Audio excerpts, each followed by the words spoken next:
Hello once again, for the last time in 2025. For the servant class tier lists, we are here to finish it. It's 3 months of work weekly, but now it all is ending today. Now, before I say anything else, I want to give a disclaimer. This list will feature a servant, a specific servant of Ordeal Call 4 released this week, okay?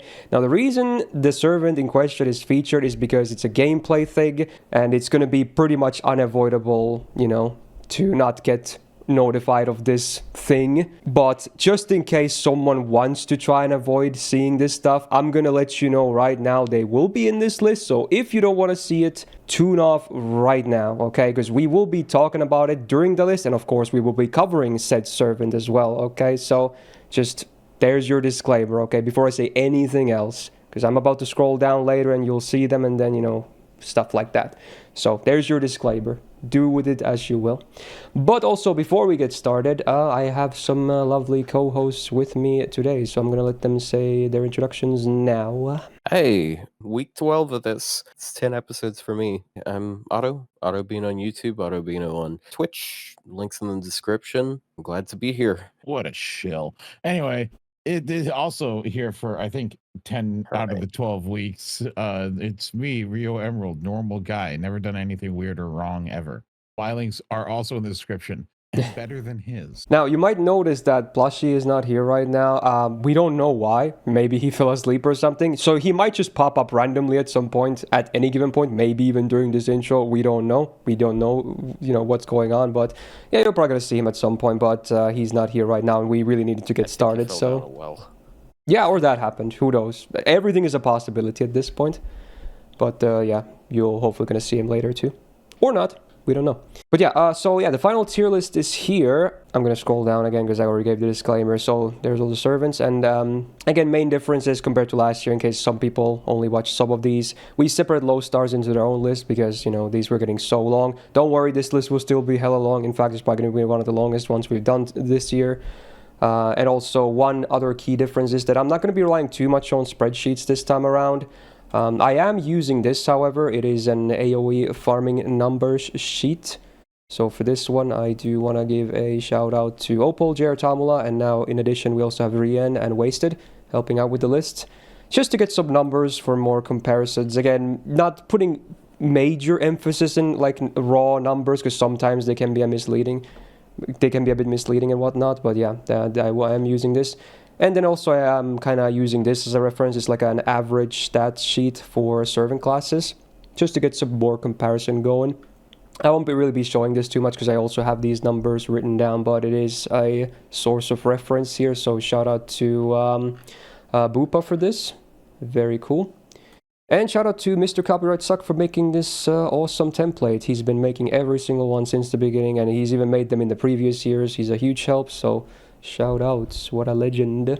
And of course, like my co-host said, shout out to Otto and Ryu, and their channels will also be linked in the description. Like these sheets, this template, everything, they're all going to be there. And in addition, also timestamps. If you want to hear us talk about a specific servant or two instead of listening to the whole thing, feel free to again jump around with the timestamps. They're there for your convenience. Enjoy. Yeah, that's about it. But yeah, this is the final tier list of the servant classes this year. It is a pretty long one. Actually, it didn't even count, but let's see, I can do the fast count. So this is 30 servants, but there's like some exceptions. Like there's the Mecha Liz are placed together, for instance. So it's like 31, I guess, unless there's some other exceptions. Because everything else will kind of, you know, look at them by themselves. They're combined into one entry, so yeah. But yeah, it's probably going to be a fairly lengthy list regardless. So yeah, again, for the placement order, we're not going to do them like one class, then second class, then third class, you know, like in order. They're just going to be fully ordered based on release date, okay? I guess Orthodox is the one exception. She's like right there next to OG, which I think is fine. I thought about maybe covering Paladin as the third one, but I was like, it makes sense to be the last one, so I kind of made a small exception there. I just moved her at the, or to the end of the list rather. But yeah, otherwise we're going to go fully from a release date. So again, it's going to be alternating between 4 and 5 stars as well, just so you know. But again, if you're looking at the screen right now, it's pretty obvious how the placement order works. And again, if it wasn't obvious, I don't think I mentioned, but yeah, this covers the rest of the extra classes. So we have Alter Ego, Moon Cancer, Shielder, and Beast. So we got a 4-class doozy here. But it's still, like with this split, because we did this in 3 parts, we found like a nice balance. So there's no other reason for it. We just kind of wanted to have a fairly even 3-way split for them. But yeah, that's all the servants that are left, and then we are done for 2025. And again, for people that are asking, will we cover like stuff like Metatron, John, and whatnot, you know, other new additions? I don't think so, because again, we might do these lists again next year, and it would be cool to see some new servants there as well. Because otherwise it would be kind of boring if we just reevaluate everything. It's kind of the same as every year. But if people really want to hear some opinions about new servants, maybe we can do like a mini tier list at some point in the future. But most likely it's going to be just stuff covered for next year. Hopefully you understand.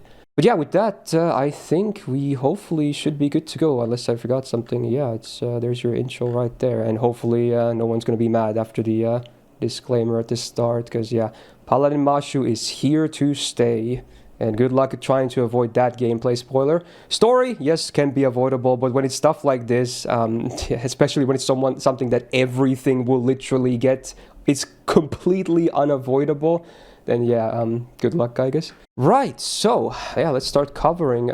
We're gonna start with the, you know, more tame Mashus, I guess. Still notable, because again, the main difference is that yes, Paladin is very poggers and fresh and cool, and she can do so many things and whatnot. There is still one upside, at least, to the old Mashus, which is that they still have a 0 cost. Because Paladin Mashu, for those that don't know, is considered a 5-star cost. So she is now premium for real. OG Mashu, still completely free to field. So that's still one very cool thing that OG and Ortinax have going for them. So we're going to start by covering you know, the base version. I don't know really what to call it. Non-Orthodox OG Mashu, basically, with her upgrades. So her stats, they're pretty standard. Obviously, the attack is not very high, but again, she's not a DPS anyway. At least not in this form. So the stats are fine for what she's supposed to do, because she is a support/tanky servant, you know, someone you can kind of feel into any party. People also put her in parties because, again, 0 cost for farming, so you can have easier time of using a party-wide, you know, 5-star CE lineup as well, funnily enough. She's got double buster, double arts on the normal deck. Her gains on base, they're actually okay on the arts cards. Everything else kind of bad, but they do get better with one of the skills as well. So, skills then. So first skill, on a 5-turn cooldown, the party gets 20% defense for 3 turns and a 2k damage cut for 1 attack. So with that, you're basically infallible for 1 attack, unless it's an MP. Even against a crit, you're not really going to feel it at all. It's going to be heavily mitigated. The only thing that can really kill you with 1 attack at that point would be like a Noble Phantasm. So it's a pretty standard but fairly effective defensive skill right there. Second skill, on a 7-turn cooldown, targeted skill, target gets 20% of battery, and also an invul for 1 turn. Kind of weak, not gonna lie. It has a very high cooldown, and it doesn't really do a whole lot considering that, but you know, still pays for her tanking. Set, and she could also obviously invul herself in combination of the third skill. So on a 6-turn cooldown, she gets a taunt for 1 turn and 400% MP gain for 1 turn. So yeah, remember those decent arts cards? Well, now they're just absolutely insane. You don't really even need to crit to get a full gauge going with this. Very interesting stuff. So getting her MP, at least, you know, occasionally, is very, very easy. Even with like hardly any batteries on her kit because of this thing. It's an interesting kit. It's very basic, but it kind of has some synergy, and it just works. Now, passives. Look at the OG stuff first. Wait, actually, no, is this... I guess it has them combined here, but we'll not list the new passives, I guess. So yeah, she's got 20% debuff res and 6% quick up on the passives. The quick up is pretty meaningless, with her 1 quick card being like not good anyway, but the debuff res is nice, especially for a tank, because you know, when you're taunted, single target debuffs always land on the taunted target as well, so it can help with that too. And then she gives some bonus bond on some main quests as well when she's in the party. Pretty cool. Not really a gameplay thing though. She has a very unique third append as well. She is the only servant in the game, I believe, to have extra class attack. So that's very cool. So against all the extra classes, she has 30% more attack, if you max it, that is. pretty cool, especially because again this carries over to the Paladin version, so there it's actually can be very relevant. Not so much for Orthodox and OG, I would say. So we have OG's MP, then the upgraded version. So because she's still on all forms, I believe stuck to MP3, what you get is the party gets 775 damage cut for 3 turns, 30% attack for 3 turns, and then on base overcharge 30% defense for 3 turns, scaling up to 50%. So that's actually getting, again, a lot of tankiness right there. This in combination with her first skill can actually kind of make you be able to tank some MPs as well. If you have a little bit more on top, it can actually be used to stack some nice defenses. And the attack is a cool boost as well. She obviously doesn't get it, I forgot to mention that, but again, in this form, she's never going to do any DPS anyway. She's full neutral and she's like nothing for attack or DPS. But yeah, OG Mashu, I mean, she's just good old reliable, right? Basic, but free, and just can be used in any party if needed for either, you know, farming for cost or bosses, you know, can be like a backliner as well. Most people don't really run her in frontline anymore. You can though, she's totally viable, but she tends to be somewhere in the back, if anything. She's just good, very good. No real complaints. Again, mostly because the zero cost being so amazing. So yeah, I mean, she's great. That's all I have to say about OG. There's just been better defensive options than Mash for a while. So I mean, for the most part, like I don't know if anyone, like the main use for her is that during lost spells she gets the 20% bond bonus to everyone else in the party. I mean, yeah, that is a use case too. So you backline her and everyone else gets bond. And then also you're forced to put her in the party half of the time, so there's that too. But I feel like most people do it anyway, because you're going to load your party with like high-cost servants and Z's, so yeah. Yeah, I think that's one of the more impactful things. There, you can load up your party with expensive servants and expensive craft essences, and she helps offset that. Mm-hmm. Oh yeah, by the way, I assume this is the case, but because since her bond is unlocked now, I assume that applies to old versions too, right?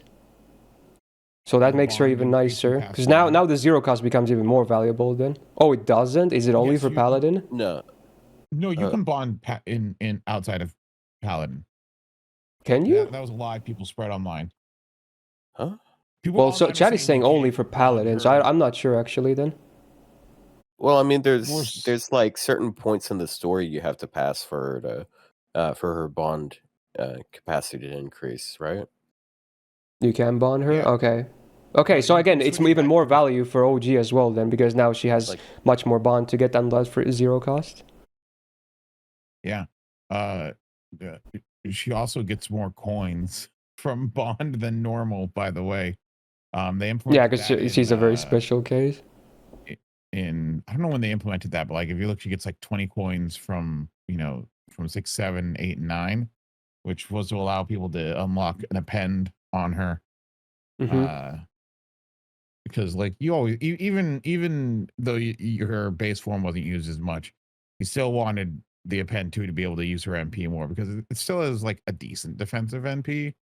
Like you know, combine that with her first skill, it's 50% defense for 3 turns. Yeah, and a little bit of damage for 3 turns. I think a big part of the NP is it has some effects that you usually don't see on an NP, and it's pretty important whether your effects are on your NP or on your skills, because sometimes they're effects that stack really well. So if you can get 2 NPs off, like she has 60 or 80% defense, you just don't take damage at that point. Yeah, you can nullify stuff. Because if you have one arts card and you use that skill 3, that's basically, you know.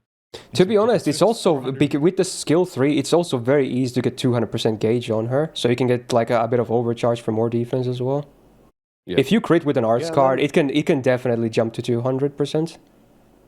And she's not like completely defensive either, because 30% attack, like it doesn't look as impressive, but 30% is. I think 30% is a pretty solid number. That's for a spread, it is, yeah. That's like the offensive buffs you get out of like waiver, for example. Yeah. By the way, the MP gain on the third skill being 400%.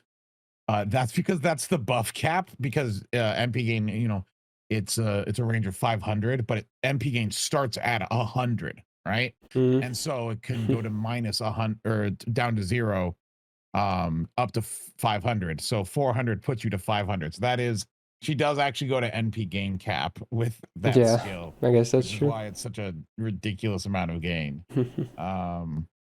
Yeah, it's a funny skill. Yep. It's like a battery that's not battery. More Buster cards make more sense later on, but on this one, I'm not sure why that's. Yeah, it's kind of weird. I mean, if they had made her triple arts, that would have been a terrible. No, maybe like double arts, double quick. Just writing as well. Yeah, she could have had one-hit arts cards. Oh gosh. Hey, at least she wouldn't have a terrible quick card if that was the case. I would say OG is still at least an A, maybe probably an A+ as well. Just because the zero cast is so good. You think she should be lower? I wouldn't say A+. I mean, I think just like. I think the zero cast is really good though. It's so good. Yeah, the zero cost is kind of carrying. Like if she was like a 1-star servant, a kid, I was like, yeah, okay, the zero cost is like whatever. But she's a really solid servant. Still, maybe obviously not top tier. There's like you said, there's probably better options nowadays. But zero cost and that's all the stuff you get. It's a great deal though, very good deal. Yeah, like you could field like a 2-star servant, get less out of them, and then you have to downgrade from a and it would cost exactly. I feel like people kind of underrate how or undervalue how valuable craft essences can be. Like 5-star CEs are just super impactful, especially leveled ones. Yeah, I would say A+ still. Yeah. I just have feelings on other things with her later, so that's why I say A. I would honestly say maybe even EX, but like now maybe because I don't want to, because we Yeah, I feel like we're gonna have a lot of EX. Even if they and even if they are not directly compared, even among the same spirit graph, but yeah, it's I feel like A+ is fitting right now.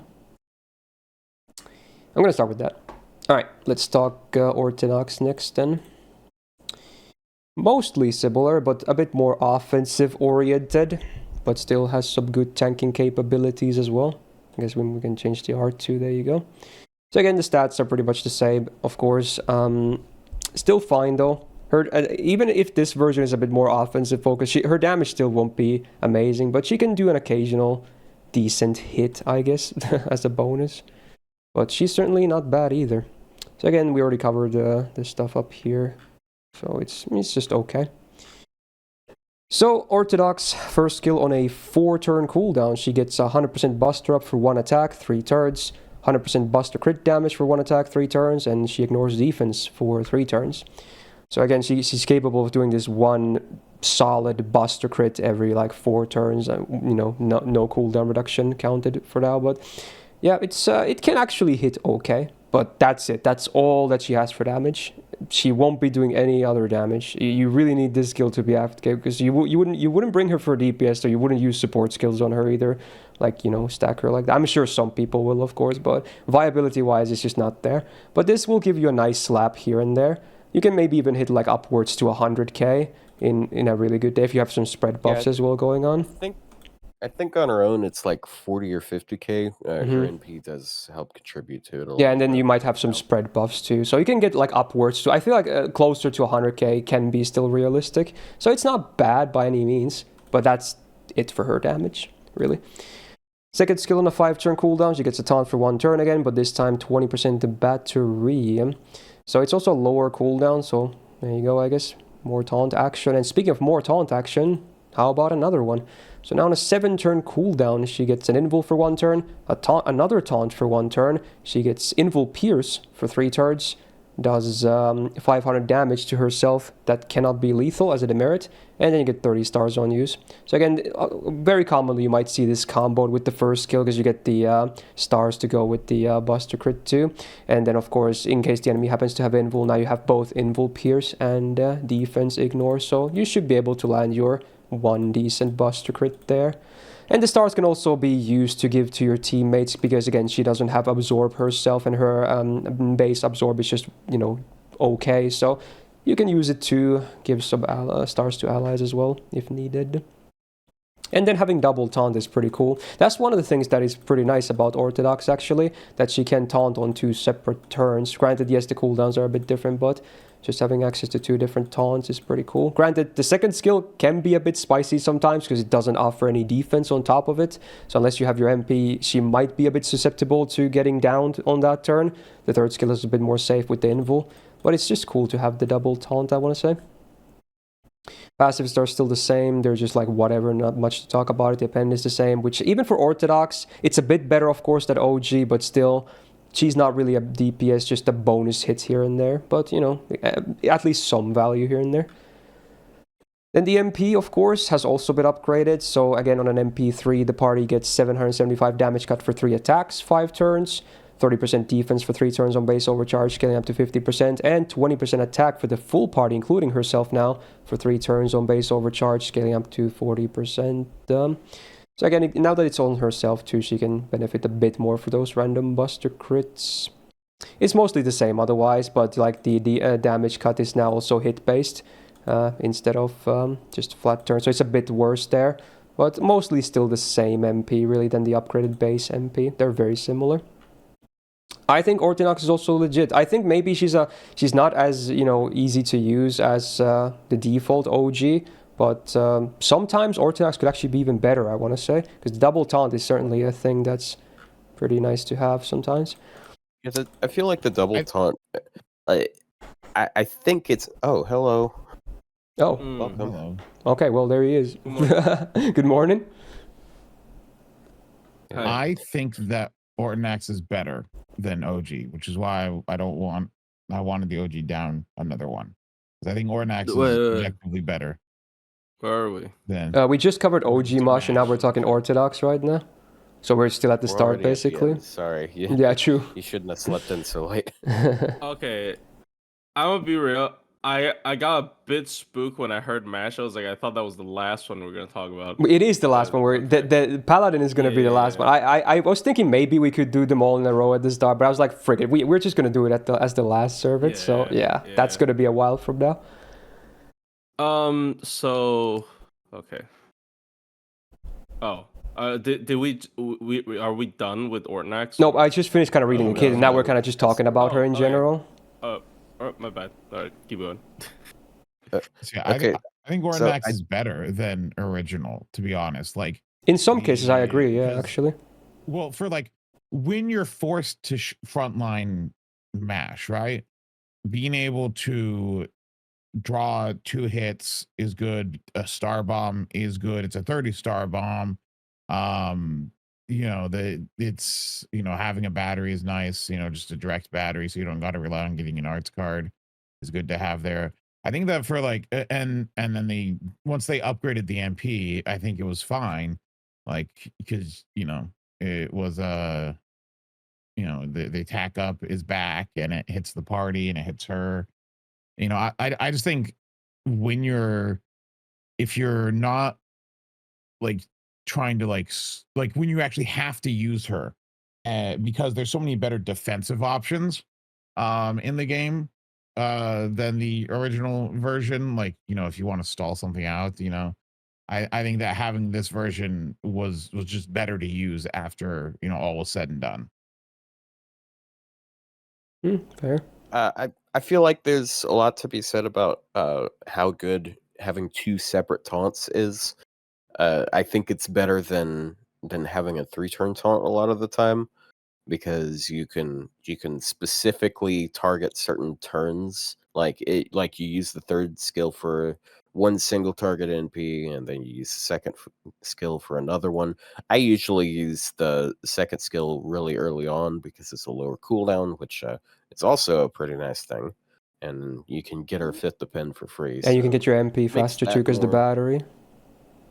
Yeah, and then also you have times where it's like, okay, you pop her 3rd skill, you absorb damage, and you get some defensive NP gain. They use her 2nd skill, UNP, and then she can potentially tank an NP. with that.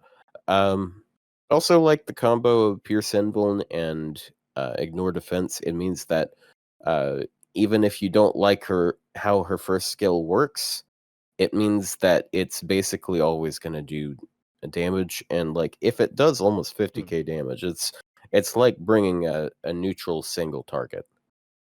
So like, and it only occupies does do one card, so you could still like slide in some of your DPS cards there too, because it's only that one card that does damage. He doesn't need a Brave Change. He's not going to hoggle that much. It's like one Buster card occasionally for some bonus. Yeah, I also I actually kind of like that it's 1 attack 3 turns. If it was 2 attack 3 turns, that would be better. But this means that you can pop it several turns ahead of time, and then because like you could pop it on turn 1, and then you have you use your third skill on turn 3 or turn 2, and now you have a Buster crit. So yeah, like it's a decent boost to damage. Not anything crazy, but just a cool boost. Yeah, this skill is like, I guess it works well with like Force Story because Force Smash, and then like she usually gets like a damage boost or whatever. So like her Buster card would actually hit really hard during those. But I would say outside of that, usually you probably just use her as a double taunter. Like yeah, it's mostly a bonus. Yeah, I don't think people really use her, either form of her, outside of Story. Well, because the zero cost, she still can be used quite a bit, but yeah. Oh yeah, I mean, I just backline her, but yeah, that's what most people do, I think. Yeah, especially for farming, but even for like harder fights, you can frontline Mashu, of course, but most people would just put her in the backline if they bring her. Yeah. Really good. Now you can bond grill her and backline. Yeah, we're just talking about that. The bond it's shared for even the OG versions, right? Which is really good for that zero cost. Very solid. Yeah, that's gonna be, I feel like, another big thing. Yeah, it's like a small buff to all the OG variants as well, because with that bond thing. Yeah. So I think she's also like at least an A, maybe also an A plus. They're both just because again, mostly because the zero cost and now the bond thing as well, and they can be used for both. Farming to make the comp better, or like cost wise, or in some boss situations too, for either for like a taunt sack thingy, or just actually using her like as a tank as well is not too bad either.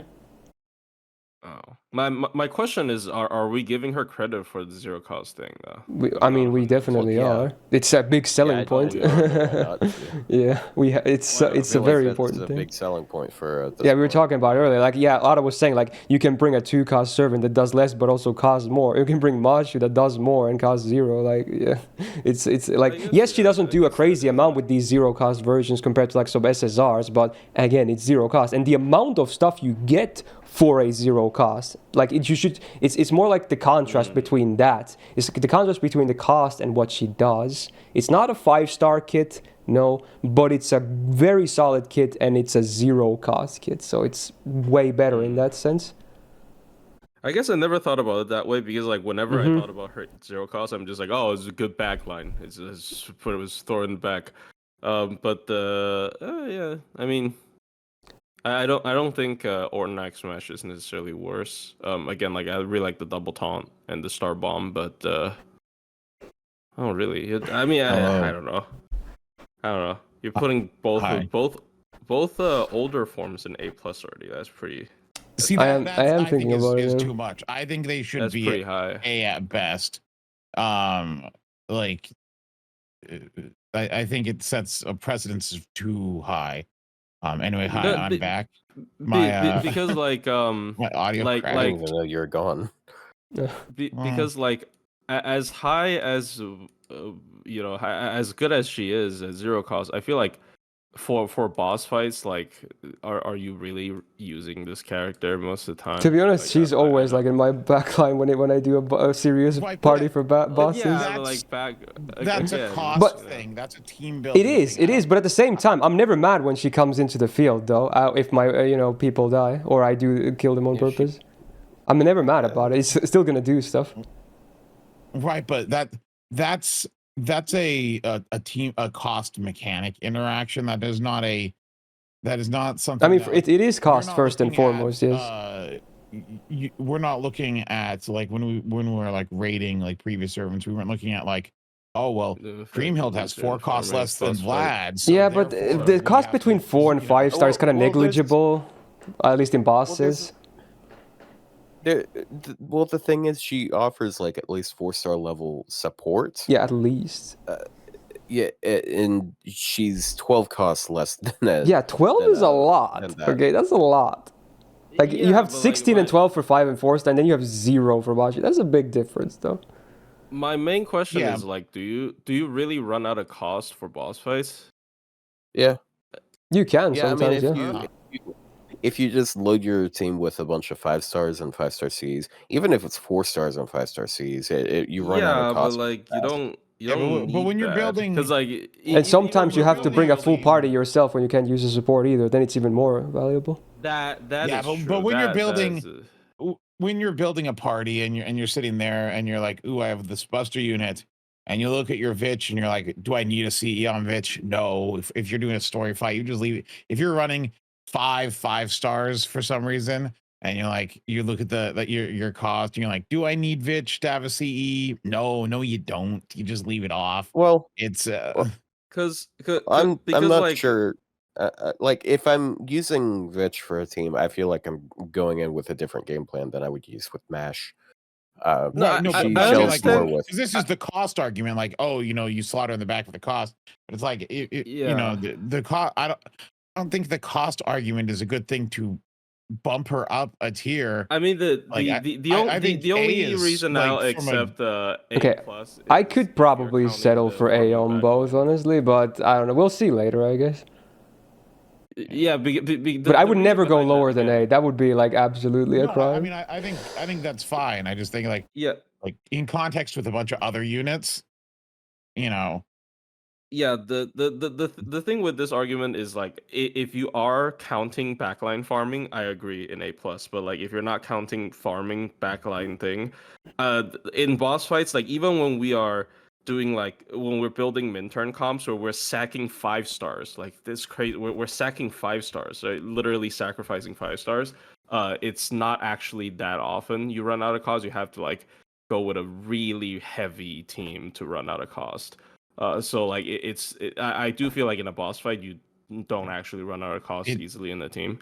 But in like if you're counting like the convenience for farming backline and like the fact that she has party bond boost as like a passive, then I agree with A plus. But she's it's like not just the party one though. I would say most people only run into this during lottos because most people aren't running.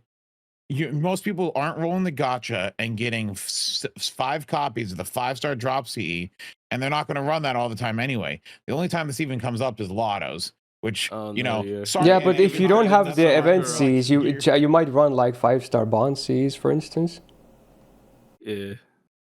Especially on Bleached Earth, and everyone does those daily. But okay, we'll just start with A for now, and then we'll revisit this again. We'll see how much the value is for 0. I might go back to A plus later, but yeah. For now, there's OG at Orthodox. Okay. All right, first alter ego time. There's going to be a big gap between we get back to Shielder again, but it's going to be worth the wait. But this is a spicy one for sure as well. Not to discount this, because we're going to talk about Melt next as the first alter ego here. She has gone through a pretty nice glow up. She was never really bad to begin with, maybe not top tier for many years now, but yeah, then they were like, oh, let's just give her a very, very crazy MP buff. So here we go. We have a single target quick DPS. And also, people like to joke that, oh, you don't even need like single target assassins or caster. You can just bring Melt or something. And I guess nowadays there is some merit to that too. So yeah, 11.6k attack puts her, I can find my numbers, that is. That is slightly below average when it comes to 5-star alter egos, but it's an okay number. She's double busted. What was that? I think that's more so because alter egos skew higher. Like some of the highest attack stat servants in the game are alter egos. Yeah, I mean, the attack is still pretty good regardless. Even if she's like among 5-star leaguers, not the best. Still fine. But yeah, double buster, double quick deck works really well for her. Even better, has aged well with because of Summer Scotty and whatnot. So that's great because she also has crit potential too, definitely. Her gains cards, the arts card is good, and the quicks are pretty decent too. So no worries there either. So up here is good. First skill on a 5-turn cooldown, she gets a dodge for 2 hits, 3 turns, 15 stars on use, and 30% to battery. It's just nice. I like the flexibility of the evade, and then you get both, you know, tools for your MP and your crits, of course. And having some hard defense is nice for a quick DPS as well. Pretty low cooldown, not bad at all. Second skill on the 5-turn cooldown, she gets 30% attack for 3 turns, then this on-attack buff for 3 turns. Whenever she normal attacks before damage, she gets 15% crit damage for 3 turns. This includes the extra as well. Obviously, MP is the only card that's not included, but it's fine. You can still stack quite a bit of crit damage from this, because it doesn't even have a limit, it's just 3 turns. And then she gets minus 10% defense for 3 turns on use as well as a demerit. Not that big of a deal. And if you're really scared, you can even run a command code that would remove it. So it's not a huge demerit, I would say. Pretty heavily offense skill despite being basic. Third skill on a 6-turn cooldown, all enemies get minus 50% MP damage for 1 turn. The party besides her get minus 50% MP damage for 1 turn as a demerit. And then she gets 30% MP damage for 2 turns. This skill, I don't really like it. It can, if anything, it's better defensively because you can maybe use it to combo with some other stuff to maybe tank some MP stuffs. But yeah, otherwise it's very underwhelming. Like that MP damage is not even high for being 2 turns on a 6-turn cooldown, and that's like that's the only upside minus the defensive thing there.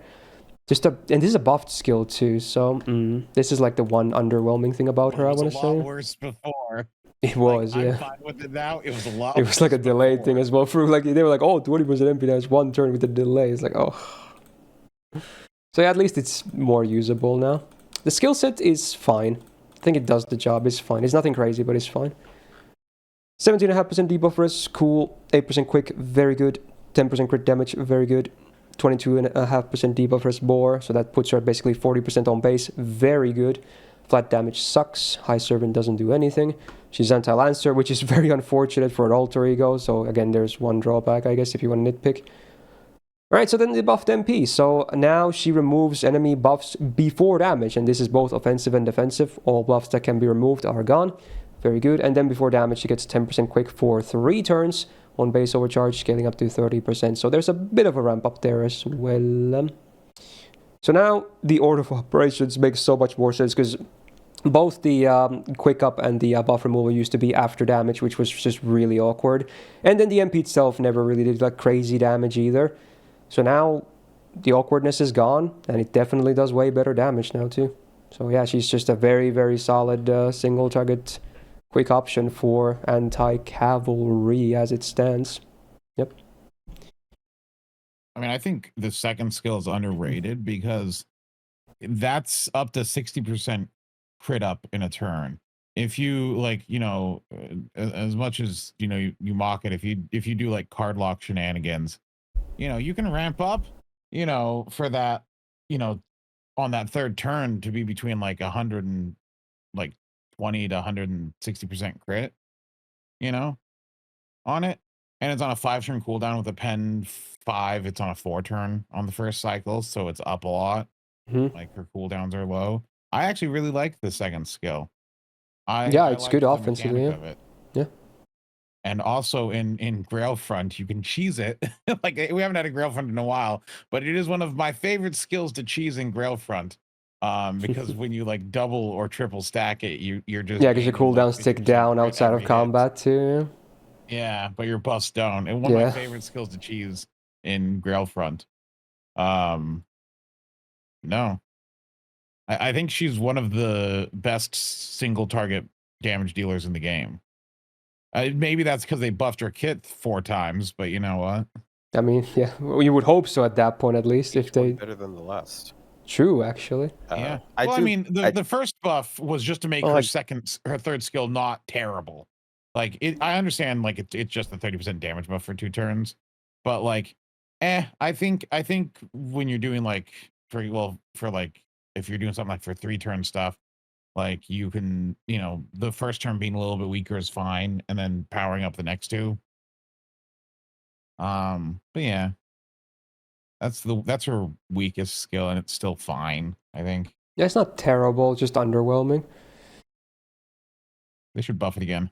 And also, it's kind of awkward to use sometimes if you want to use it for the defensive side too, because you want to use it for offensive side. Probably turn 1 already, chances are.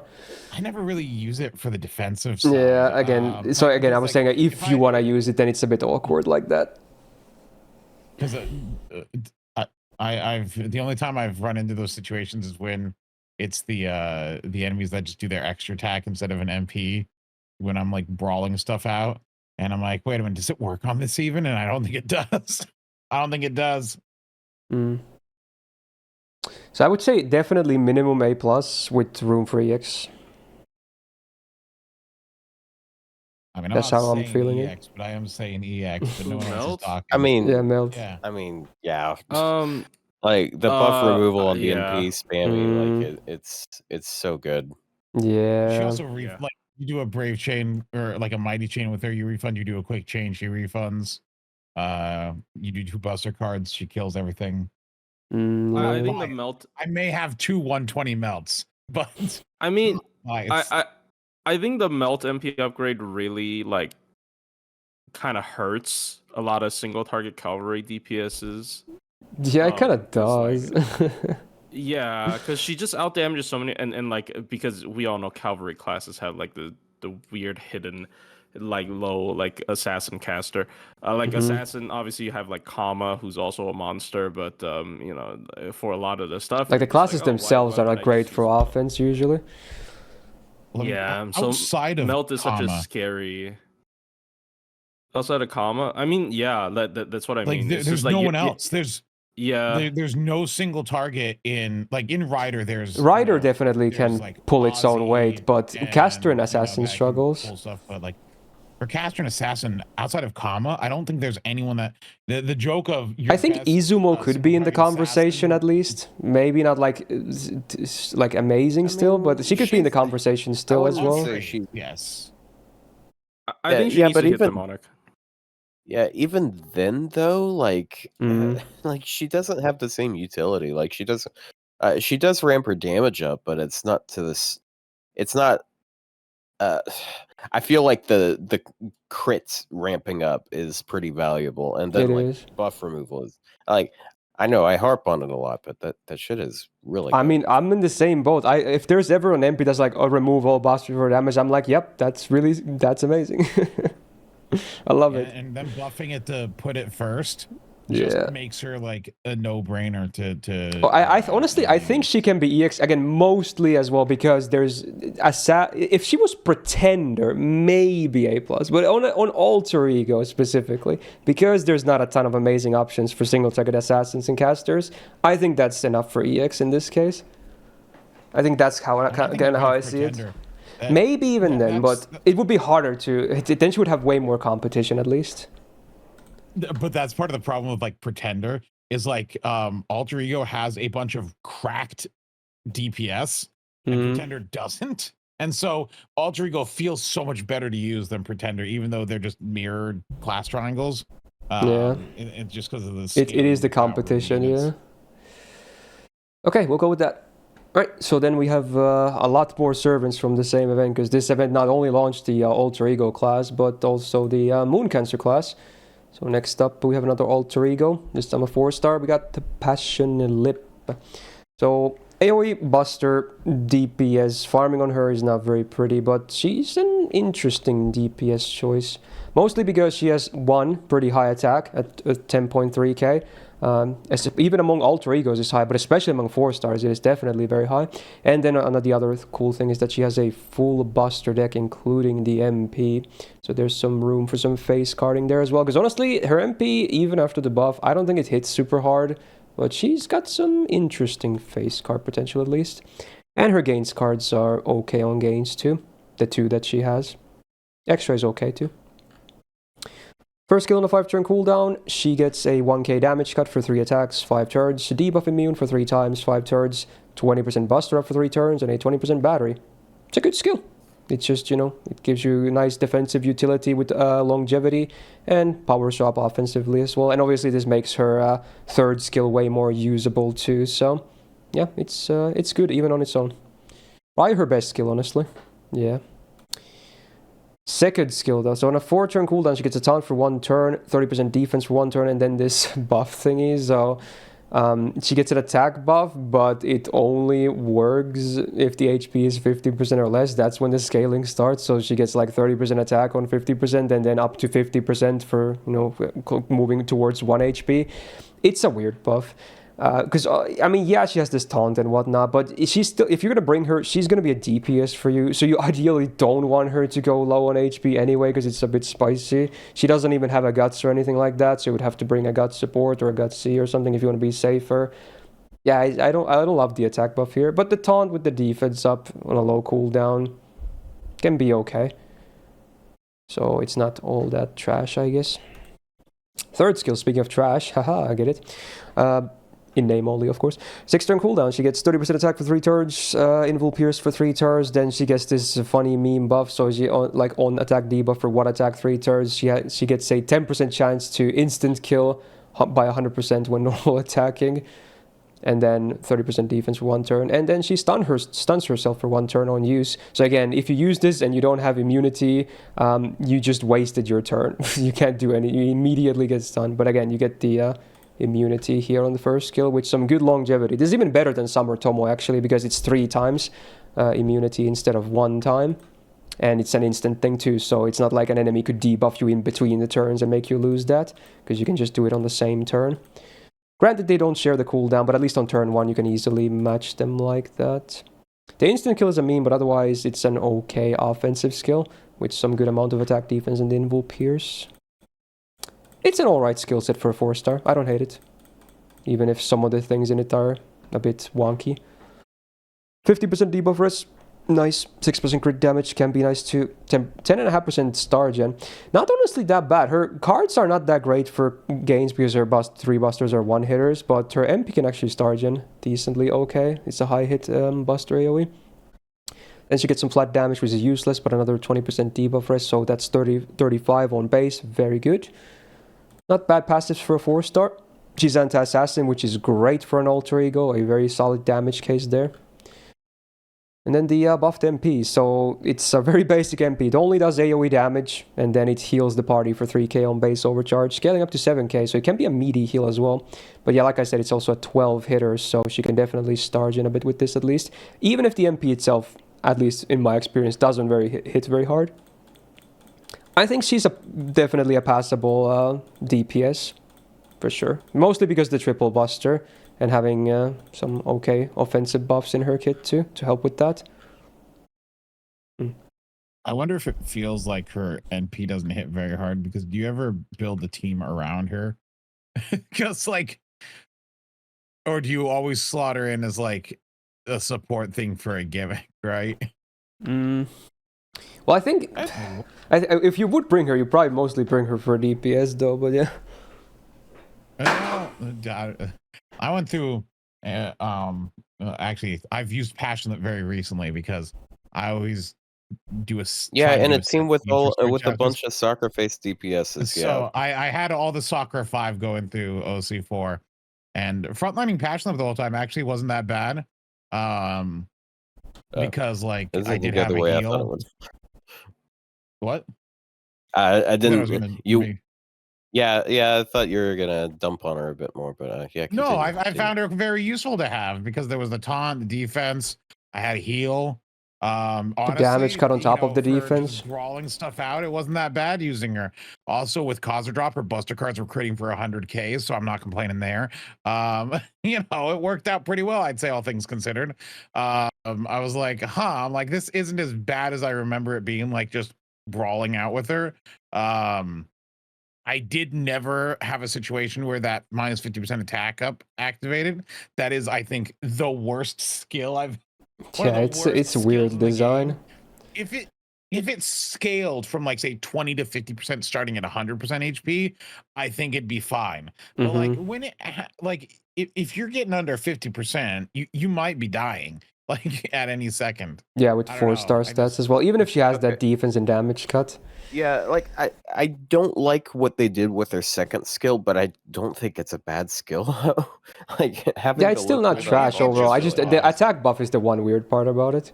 It's Yeah, because like she heals herself out of it sometimes because she has a Yeah, that pretty too. decent heal on her NP. Yeah. So like she NPs well, I mean, with the damage bonus and then she Because loses this the is not a damage bonus. snapshot, right? I'm pretty sure. Yeah, it updates. Yeah, it's not. So again, it's a yeah. check every turn, so the heal can absolutely ruin it.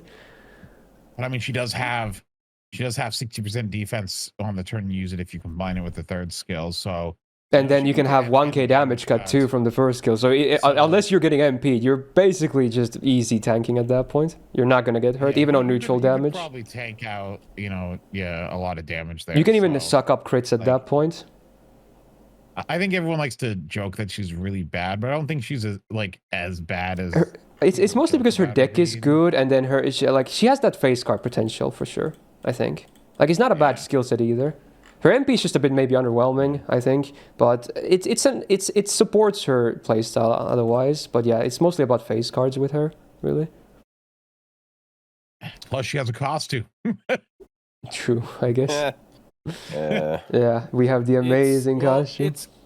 It's gameplay relevant because of Miss Crane, right? So technically, it's Technically, it is a buff. and also it the bond boost CE. So it technically is relevant. So it is nice to Yeah. have actually, because Crane, you get more stars. The bond boost. Oh, yeah. is much to. Yeah, there also is some pretty interesting synergy with her and Miss Crane. Like she gets a lot out of the star gen. You can also do this funny thing with her second skill where you waste Miss Crane's taunt on her, so you have a 1 turn on her and a 3 turn on the other servant, which can be pretty useful the for turning special wounds for taunt through. taunt tech. Yeah. And the absorb from Crane like can the be good too, because she doesn't have absorb herself, and Alter Ego absorb is not like the best on base. It's very standard. I mean, it's I normal. think it's like Saber Absorb. Yeah, it's Saber, which is like the standard. I like to call 100 absorb like the standard, basically. I like the I do Buster think deck. Passionlip is Passionlip one of the lower alter egos as far as absorb goes. Well, it's Probably. 97, so probably. I mean, it's a difference of like. Yeah, it's like negligible Well, difference. most are around 100, and I think she's like 97. I don't know how like relevant 3-star absorb is, to be honest. Yeah, it's like whatever. Passionlip, I would say is. I think she's one of the B tiers personally. I don't know which one though. Yeah, I feel like she gets more hate than she deserves. Yeah. Totally does could Yeah, use but- a buff. hate. Definitely. I mean, definitely could like buff something on her third skill and make it so she like gets charge. Like you could get like 10% or 20% charge from being attacked for 3 times. I think that would be really cool. Yeah, because her MP is but, not broken. Yeah. Yeah, her NP is kind of deceptive in that it It's looks stars and like healing she- is what it is. Yeah, it looks like it's just a heal, but 12 hitter AoE is kind of nuts. And she does have passive star gen, even if it's not much. It's still enough to get like at least 15 stars. Oh yeah. She's also the only. This is completely pointless. Also, the only Soccer 5 to not be lawful good. She's lawful balanced. I don't know. Interesting. That's just worse for gameplay, but you know what? Yeah, like if she was lawful good, then you could pair her with Sabergeel. And honestly, that's a big mark against her, not being able to work with Sabergeel. True. Yeah, One of maybe the not myriad. be. I don't have a lot to say about this character. Unfortunately, I don't use her a lot. I feel like none of us really she use her a just- lot here. She just feels like an awkward taunt unit. I don't know. Like yeah, she can do a little bit of healing, a little bit of this, a little bit of that, but yeah, we have a lot of servants that feel more complete in this like sub support role. I think who described the Metatron Jean as like 5-star passion?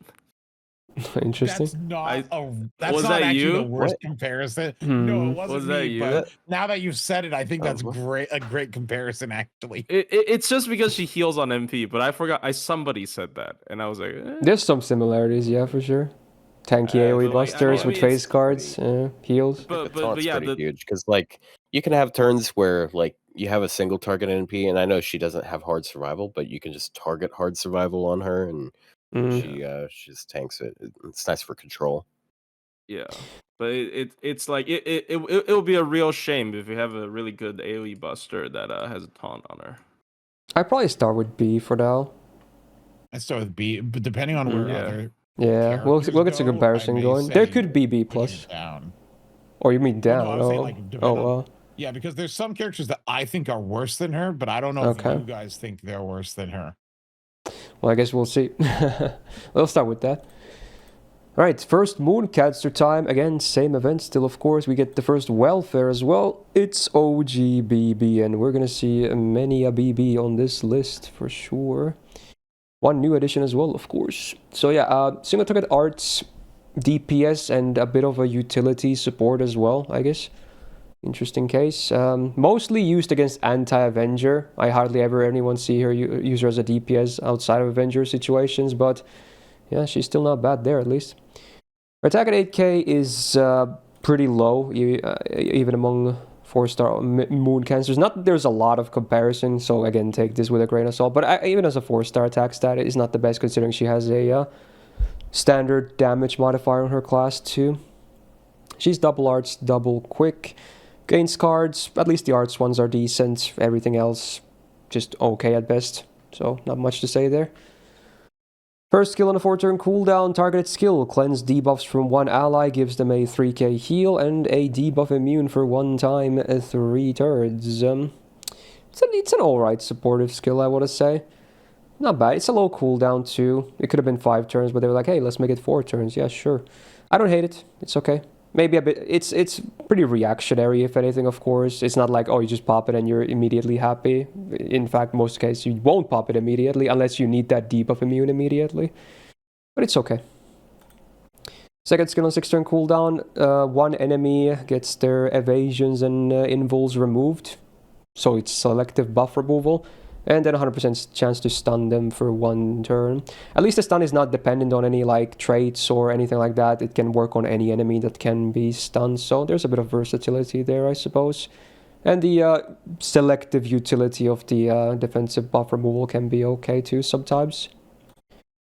Third skill, buffed on a 5-turn cooldown. She gets 50% crit damage for 3 turns, 800% absorb for 3 turns, 30% arts up for 3 turns, and then this on-attack buff for 3 turns. So whenever she uses an extra attack, the full party gets 10% bonus gauge, including herself. Pretty cool. Especially, again, if you bring her as a DPS, that can help your supports get their MPs as well.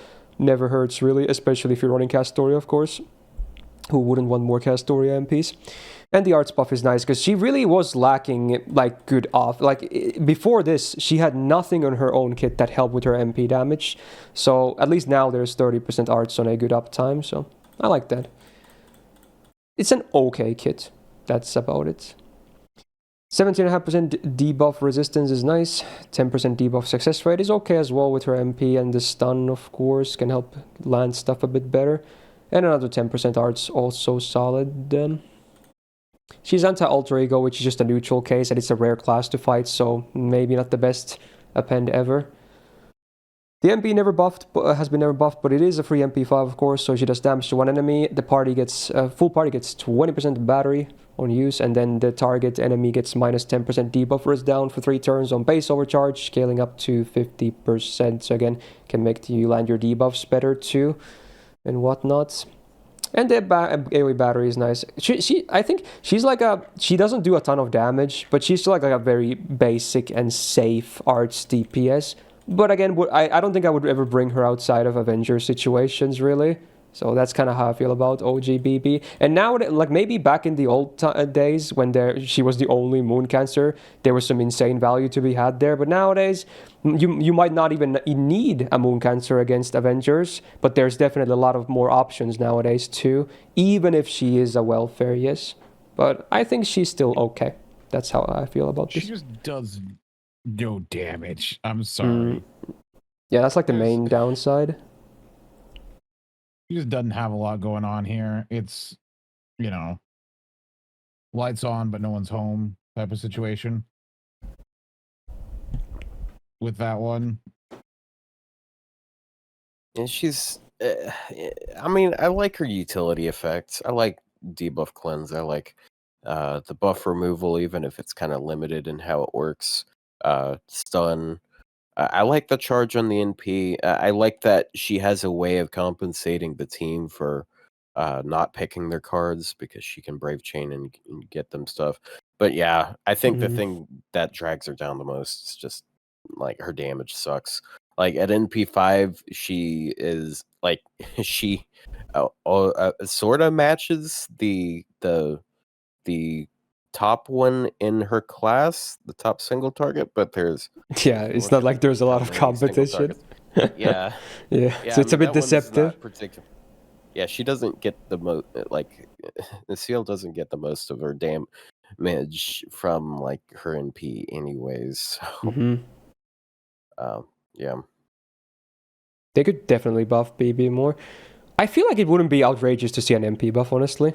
I think that would be fine still, even as a welfare. Oh, yeah. Yeah, I think that would solve a lot of her problems. Because her damage, I'm pretty sure it's below average even for welfares. Usually welfares, you see, like, at neutral, they're like 50, 55k, but she's like 40-something. Yeah, her attack is also not very high, which doesn't help.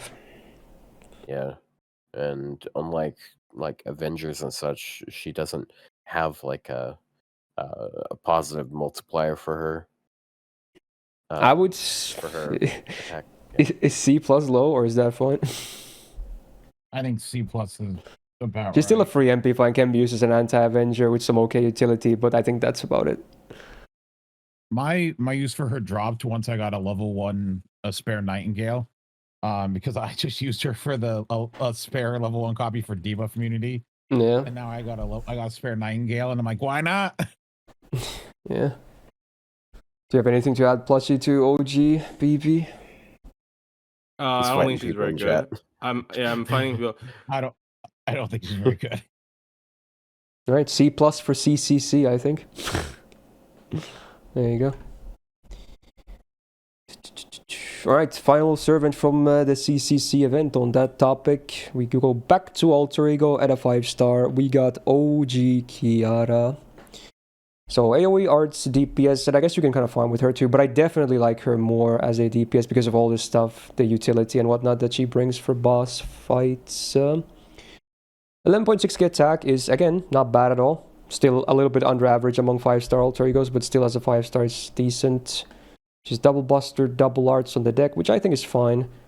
Can do a bit of face card damage, but mostly I think she's wants to MP spam as much as possible.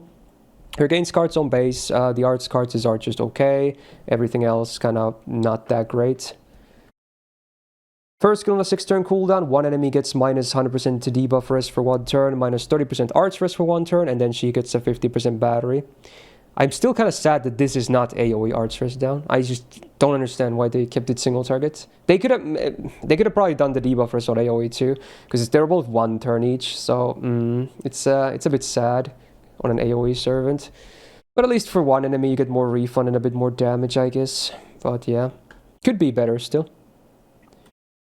Second skill on 6-turn cooldown, all enemies minus 1 tick, all buffs gone, and then minus 30% defense for 3 turns. I love this skill. I think it's amazing. It's just so good.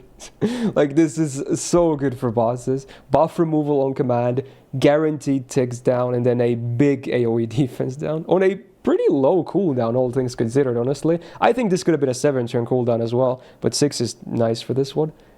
Yeah, I think this is definitely a great skill. Third skill, also buffed. On a 6-turn cooldown, she gets edible for 1 turn, 50% crit damage, MP gain, debuff resistance, healing boost for 1 turn, all of those for herself. And then now also 30% anti-good alignment power mod for the full party for 3 turns. 20% party AoE gauge, of course, and then also party gets overcharged for 1 step for 1 time, 3 turns. Yeah, it's a very solid skill now too, with that buff. Very, very good. The overcharge on her is maybe not that needed because the healing tends to be kind of overkill anyway, especially if you combo with the healing boost here. But it can be very solid in your party. Again, cast Doria, the elephant in the room, of course, but there's other good options too, depending on who you bring. It's just a very solid skill as well. It has some. I like that the two of the effects have a bit more longevity now as well, because otherwise it was just mostly one turn effects. But still a very solid skill. Actually, a pretty strong skill set, I want to say overall.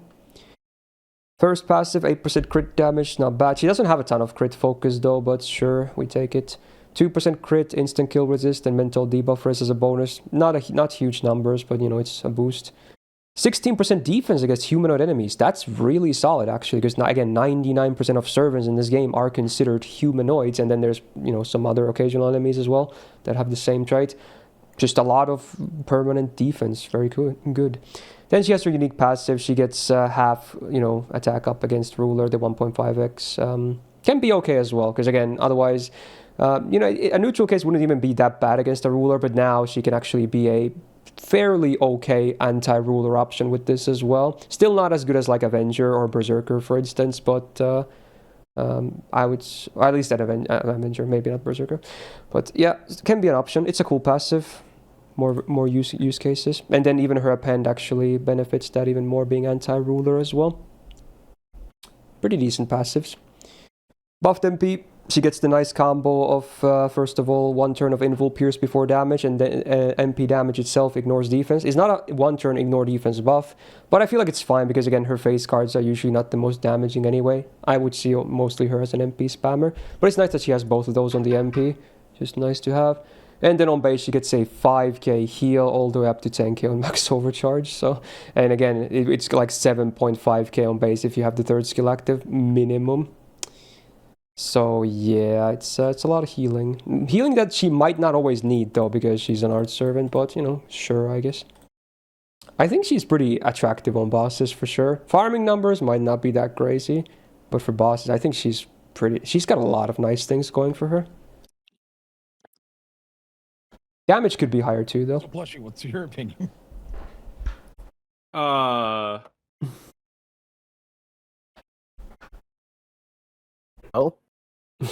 you mean Kiara? Yeah. yeah. She's okay. She lacks a lot of damage steroids in her skill set. And that's in my opinion her biggest problem. She only has like an arts down and a defense down. And the skill 3 is, you know, just an anti-trait, a small one at that. She's very good with like party support though. Like I used her a lot, you know, sometimes with another DPS just because she can help them as well. And she we haven't gone to her MP, right? Oh, I already covered everything. No, we did. Oh, I'm sorry. Are you one guy in chat? Well, no, I guess you were pretty active in the chat. Yeah. It's fair. You're arguing in chat? You gotta stop. Yeah, I'm arguing with chat because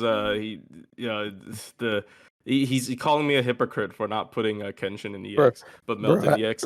But anyways, I'm getting beat up by Max Tack over here, and you're paying less attention than me. What the fuck?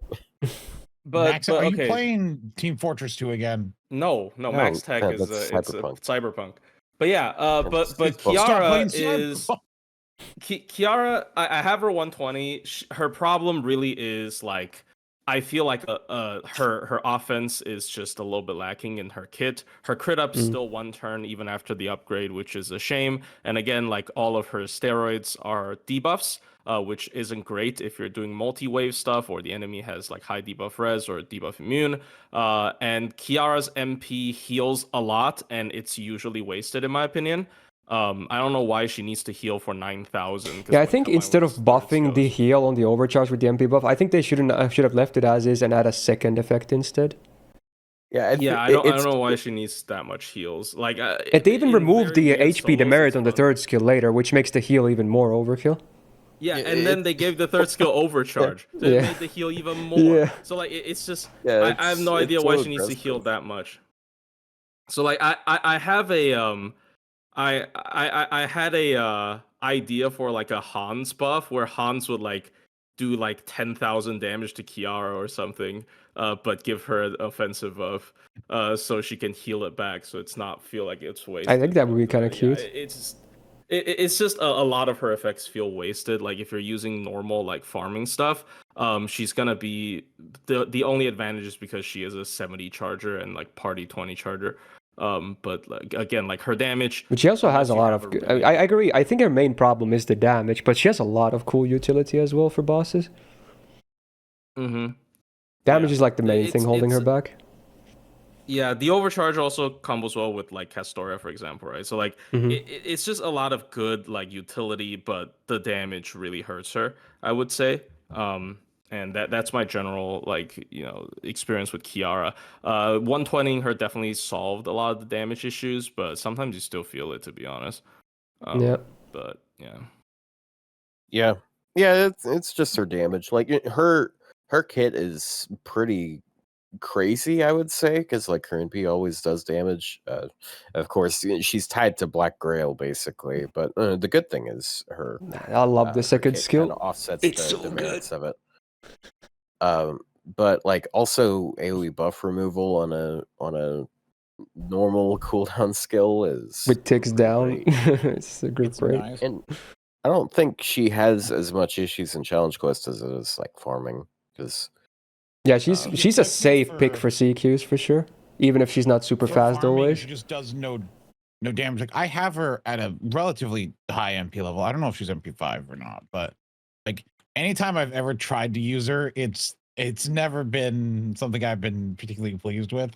I don't know. Like it just feels not great. I don't know, for like damage and farming. I think she's still like A tier for sure. What do you think, Plushie? I'm just gonna default to Plushie's opinion. I don't know. I don't know if like he's like C+. me feeling. No, I don't know if me feeling hers not that bad is because I grilled her or not.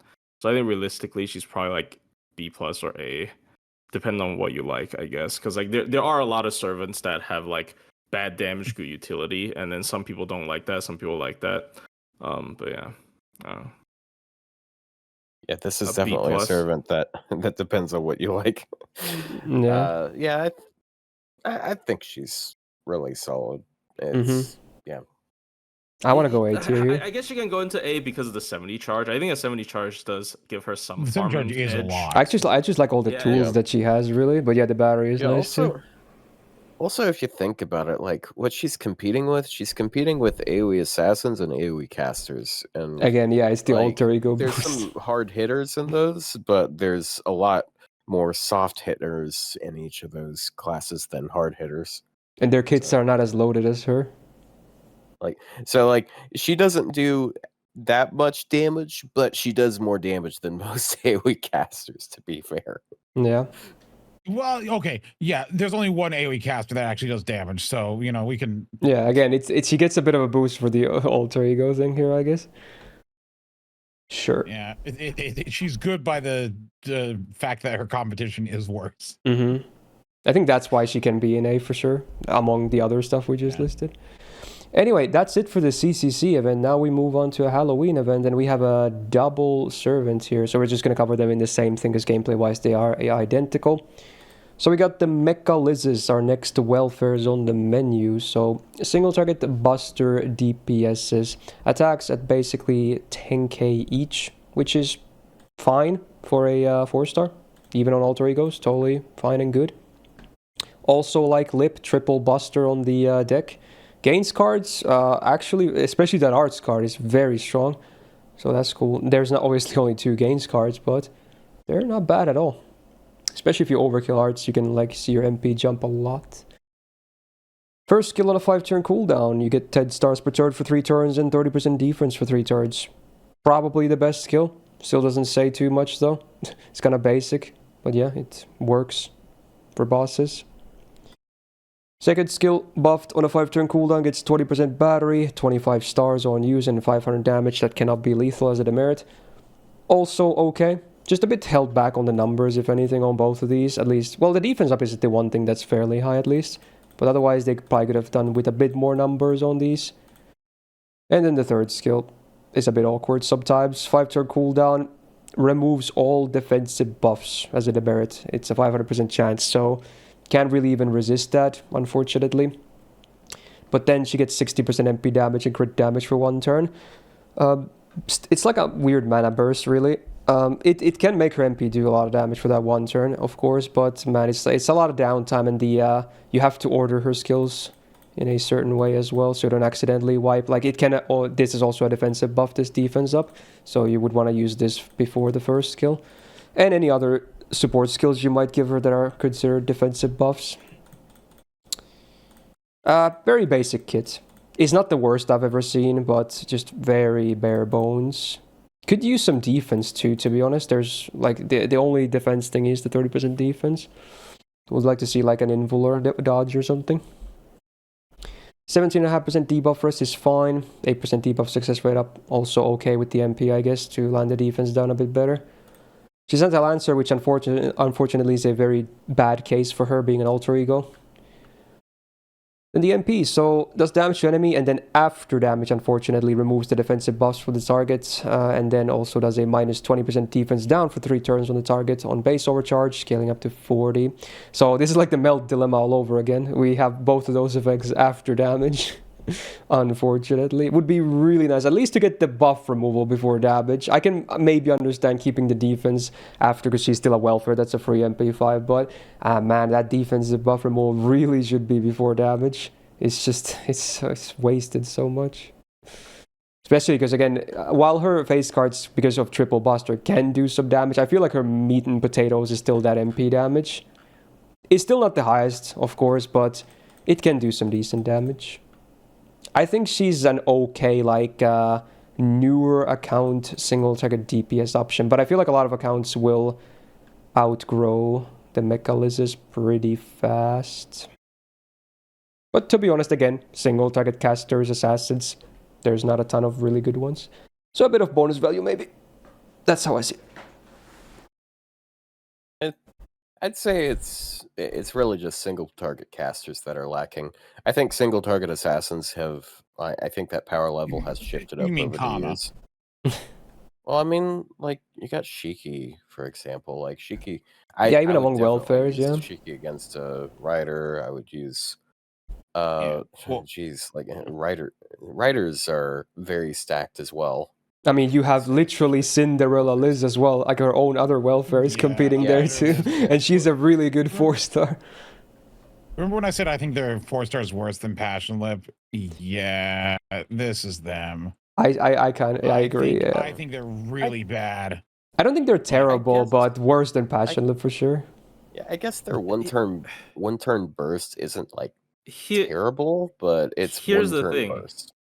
Here's the thing. If all you have is a 1-turn burst, you should have an upgrade MP. Because the MP is not super spammable either, to be honest. Like, while that one art card is great, you're not going to have that all the time. And you have like one battery that's 20%. So they could upgrade the MP for sure. And then do the melt treatment of at least moving the defensive buffs before damage. I think that would already help a lot. That would be really good, yeah. Yeah, I agree. Like that would give her some use case where you're just like, oh, you know, I just specifically need defensive buff strip. And then yeah, you know, it's just unfortunate. I think like her damage doesn't justify her lack of stuff. Yeah, she's lacking stuff, yeah. Exactly. Yep. And she removes them as well. She already doesn't have much. She didn't have any defensive, yeah, and they're all gone. I actually think it's legitimately just a really bad character. Yeah, like it's a shame because she does have like the triple buster deck, which is I really like, and also, you know, a free nuke. I remember when she first came out, she was actually considered pretty nice because, you know, if you just need a big nuke for cavalry classes, she's nice. But yeah, I don't know. Her gains are really nice. Like for when you have the cards, yeah. I still use her on my free-to-play sometimes, actually, because I don't have a ton of options. If I'm bringing an alter ego for, like, just to beat up foreigners, I wouldn't pick her either. There's, like, a better welfare, so I don't know. I think when JP got Salem, I used her in that Abigail fight. Because, again, I didn't even have a ton of options back then. I remember using her in the Abigail fight. Salem was also, like, 7 years ago. So yeah, again, my account didn't have a lot of options, and the game didn't have a lot of options either. Yeah, there that was a also, huge like, theory there's of like people two thinking. alter egos. Yeah, there was like Melt and her, that right? may Was there figure anyone that else out but- at that time for single targets? Well, It was oh, Mel. you mean single target? No, I said Melt and her, but yeah, was there anyone else? Maybe No. not. And I No, didn't have 'cause- Melt no, either. No, I think part of the reason why they released this character is because of Abby, because Salem. this event Yeah. happened like Yeah, they were immediately close to each before other. Salem. True, actually. Yeah, Yeah. that was Yeah. one of the theories that people still use today. We're like, oh, they reran Ramaru because we're getting Ordeal Call 4. I assume exactly 0 people use Ramaru in Ordeal Call 4 in chat here, but yeah, it's interesting idea. I would say flat C for the Yep. mechas. Yeah. pretty bad. Might end up being the can we lowest put of the whole pink one list, in- actually. Can we put the pink one in C, but the silver one in D plus because its color scheme is just objectively worse. You were But the talking about the silver I was one about to say I think different, the personality is a downgrade because I don't like Kuderais personally. I know it's chat always gives me shit about it, but I'm sorry, I just don't like Kuderais. I prefer personality. I'm sorry. It is what it is. I know people like that shit, but I'm not into that. But yeah, I'm gonna obviously place them in the same tier. There you go. Okay. All right, more alter egos. Time for unbiased moment. But to be honest, even as someone who loves this character, yeah, it's not like I praise her a ton anyway, gameplay wise. Better. Yeah, so this is funny because in the first tier list we covered the better version, and now on the last tier list we covered the OG version. Like a huge gap between these two. But yeah, it's time for OG Okita Alter. So AoE Buster, I want to say mostly a DPS. You can farm with her, and I sometimes do, but mostly because I have a cracked copy, but it's not very pretty, so I would not recommend doing it really. Attack is pretty high though, 12.4k. That's nice. So she's got that going. Like, the stuff up here is good. Even the deck, like the double buster, double quick, I'm okay. One could say maybe triple buster would be better. But at least the one nice thing about this is that she still has the Okita gains, okay? So the gains cards are still pretty okay. Among all the Okitas, they are probably the weakest, even accounting Assassin here. But they're still good overall. At least I never really have issues with her gains when I use her. So stuff up here, I'm at least happy with. But then we get all the rest there where we could see improvement still. And they have been trying, but I say trying because... First skill on a 6-turn cooldown. She gets 30% Buster and Quick for 3 turns, and then 30% Anti-Sky Attribute Power Mod for 3 turns. So, it's okay. It's just okay, but it's still underwhelming even after the buff. Like, they could have at least made the Sky thing 50%, I think. Like 30%, I don't know. It's not. It's one of the more rare attributes too. So I don't know. It's okay, but not very impressive. This one is even worse. Second skill on a 6-turn cooldown, she gets 30% battery, 500% absorb for 1 turn, and then 20% attack for 3 hits, 3 turns. You're killing me. What is that? Even if it was 3 turns flat, it would be like, okay, sure, it's an okay offensive skill. But why is it limited to 3 attacks when it's 20%? That makes no sense. Yeah, you can use it in farming, of course, whatever, but man, it's like, it's so sad. It's so little, and that's the only thing they added with the buff. I don't get it. They were seriously holding back with this one for no reason whatsoever. I'm still mad about this one. It's just an okay skill best. I prefer this skill over the first one just because Sky is... Yeah, I mean, neither of them are very not impressive, that's for sure, yeah. Yeah. I at least like the third mean, skill, kind of, yeah. Like, even against Sky, like... Yeah, exactly. I don't think it's that big of a boost, so... anyways. Yeah. But yeah, the third skill is actually okay at least. So on a 5-turn cooldown, she gets 30% MP damage for 3 turns, overcharge for 2 steps 1 time 3 turns, and then an evade for 2 attacks 3 turns. So this is some okay offense on a decent uptime. The overcharge doesn't really do anything for farming, but for bosses can increase her damage potential. And having a hard defensive option on a low cooldown is also nice. So at least this one, despite being basic, this one I kind of like. This was the one decent buff she has. But yeah, that's the full skill set. They're all buffed, by the way. You might not be able to believe that if you didn't know better, but yeah, they're all buffed. So could still be way better. 17.5% debuff rest on the first passive is fine, and then 10% crit damage also fine. She can do sub crits here and there, of course. She's anti-caster, so at least the append is great. Very good use case there for an alter ego.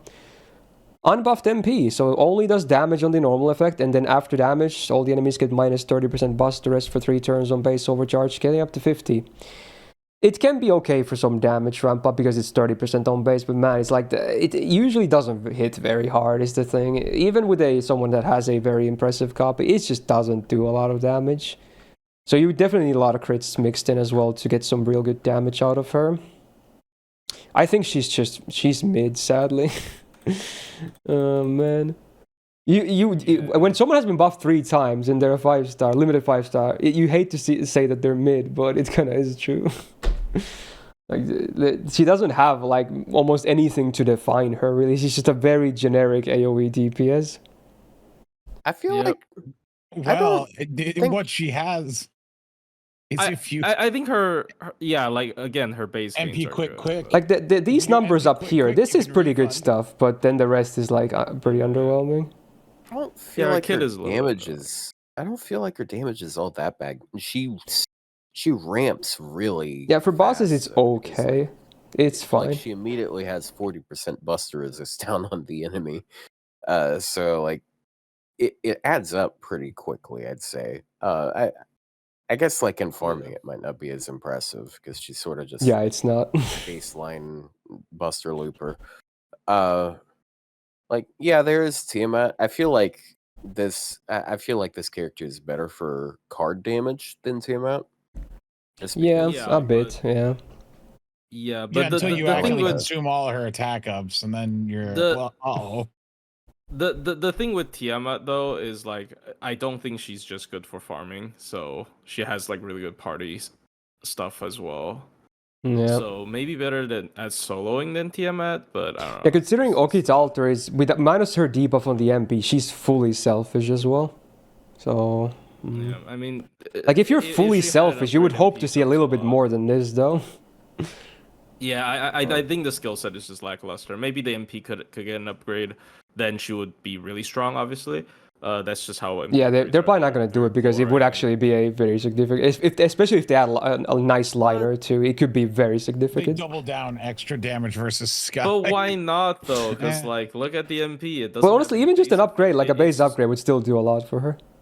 It's waiting to get an extra effect and get upgraded. This is just how this game works, right? Like you see effect and deal damage to all enemies. You're like, oh, we can add something to that. I just feel like it makes sense to give her an MP. Like this this lacking so much. This should have more. Yeah.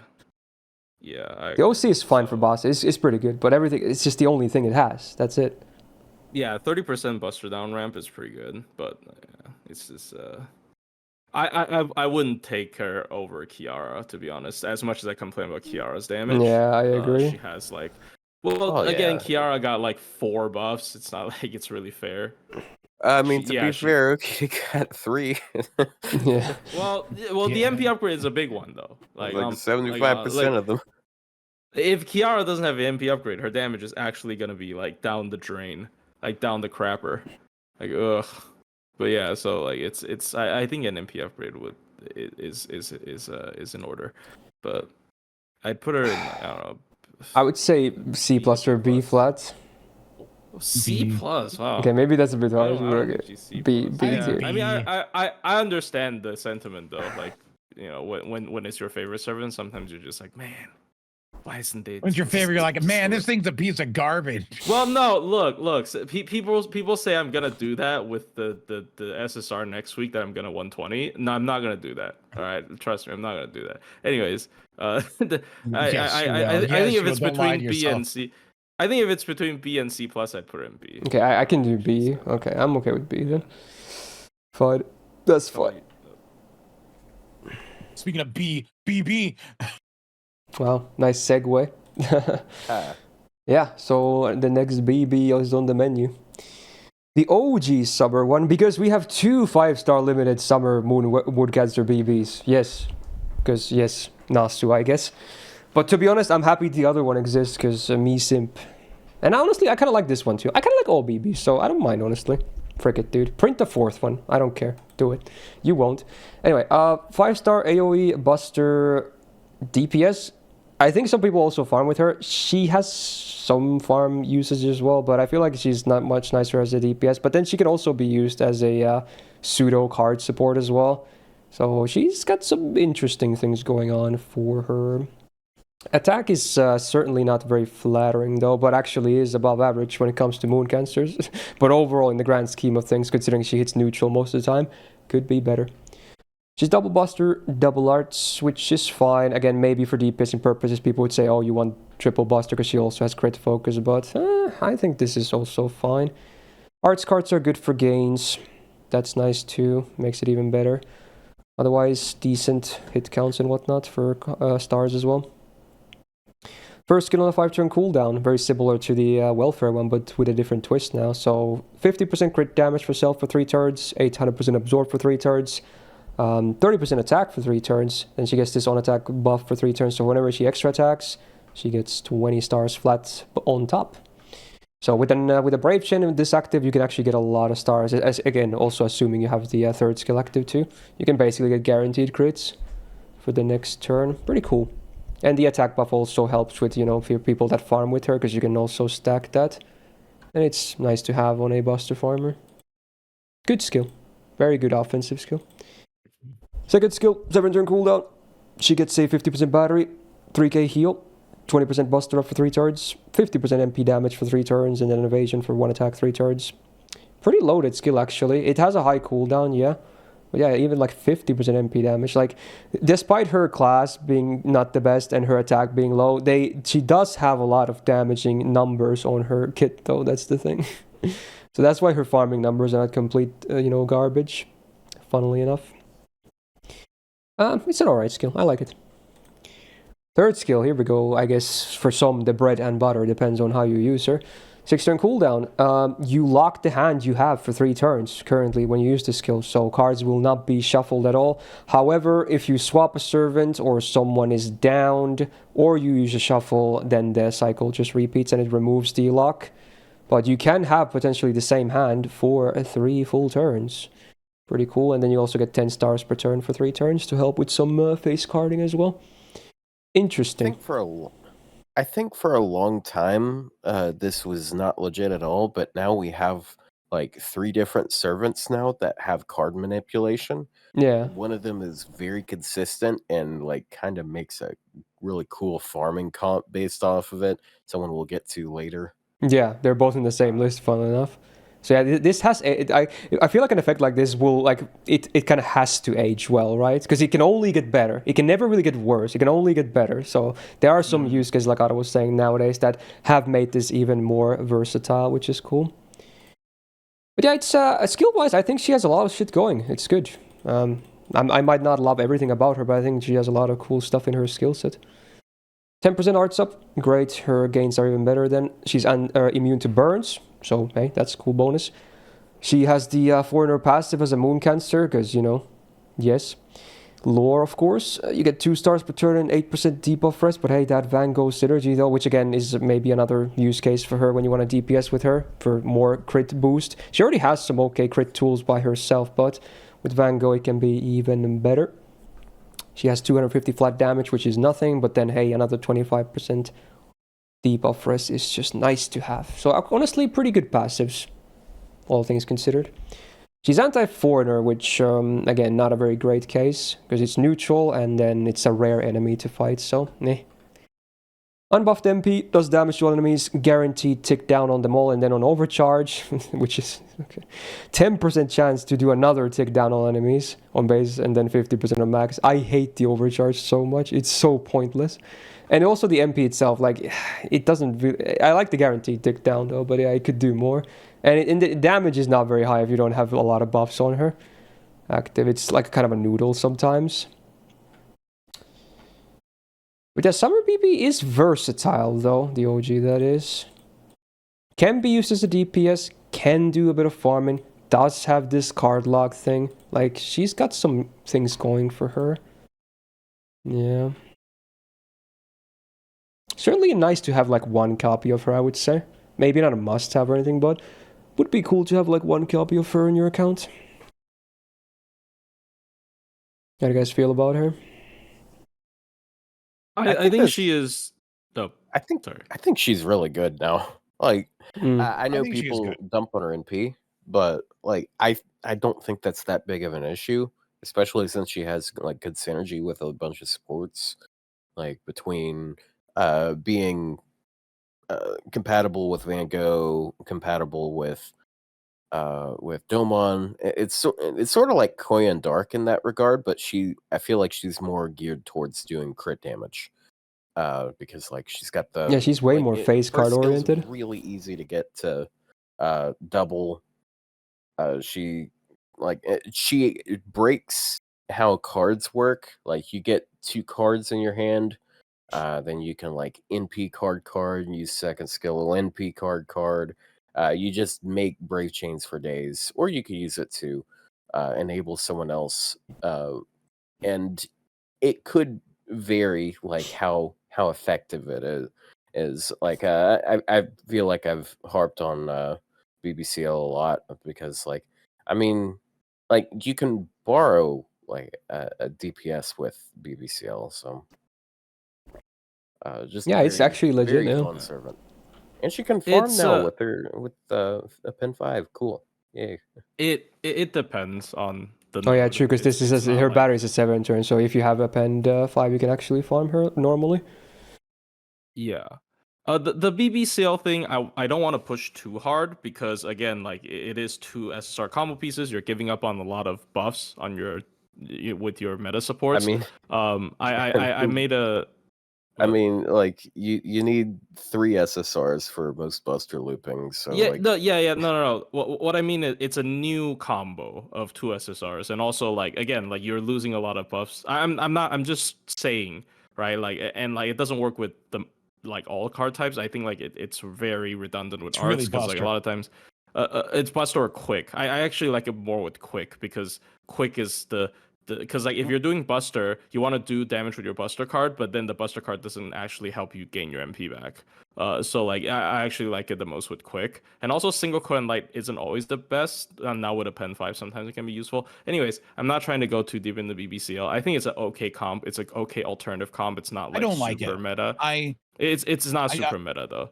don't like yeah, using it. I don't think it Rio does likes using the any real same 3 damage. servants for every 90++. Okay, That's fun. you gotta stop that because the same 3 servants for 9++ works, and when something works, it's good. Okay, Well, like yeah, when we're Also, talking I about don't that's why just each use of those them. servants is an I- EX. I like I always already make said, alternate there are a lot of comps. problems. I just also try the steady one. Yeah, there's a lot of problems with BBCL. I know you vary it. It's just fun to dump on you for it. There's a lot of problems with BBCL. I just don't think it has enough but, damage for 90++. Like if you're not using CL as the DPS, I don't think you have enough damage. Like a lot of It time, has to especially line up. 90++. It has to line up basically, like because like if you're adding in card damage, you probably will have enough damage. But like if it's like 2 enemies with relatively high HP, then you might miss the kill on one of them. Sometimes if you want to just card wave 1, you can't because you can't like spread out your cards. Because like, you get a full hand, you can't like space out your cards to kill. Even if wave 1 is like 2 1000 HP berserkers, you can't card wave 1 with BBCL. Or like I guess like normally you can. Anyways, so BB as a whole though, I think she is very versatile. Like again, she can main DPS with Van Gogh synergy, is a really good crit DPS. She can buster loop, not the best, but also not the worst because stacking the batteries steroids is like 50% MP damage up, right? It's And then you have ridiculous. 60% attack from the first skill, which stacks. Yeah, it's pretty ridiculous amount of buffs, right? So, and of course the BBCL thing. So I think she is just all around very useful. Her stocks keeps rising. I personally would put her in like A+ maybe. I think one of the I think A's A+ is is appropriate. Yeah. Yeah. I guess we could probably start with A+ for the... See how it forms later. For full warn, I do have her at 120, and I do use her quite a bit in NA.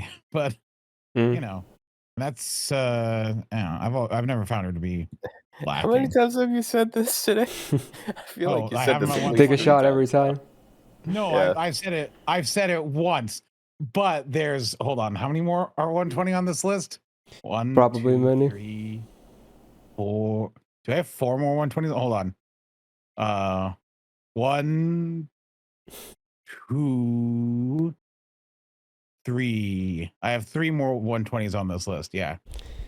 I have like Most of one. my I have 2, I think. haven't even Well, gotten soon to to be Passion- 3. gotten Oh to no, I have Passionlip 4. even Soon to be yet. 4 still left on this list. Yeah, look, it's not my fault that Alter Ego and Moon Cancer have the best characters. They're just. I guess I'm kind of objectively the inclined best to agree because I have a lot of big grails on this list too. Mm. Anyway, yeah, we'll go Maybe with did A something plus good for when She now. made the classes. All right, next up, another wait, 4. 5-star. You're right. I forgot about Space Wretch. Wow, how could you? I forgot Beast is on Oh this list. no, yeah. Anyway, yeah, next up we got Sitonai, so maybe the closest to Stay Night Ilya we have of the Ilya faces.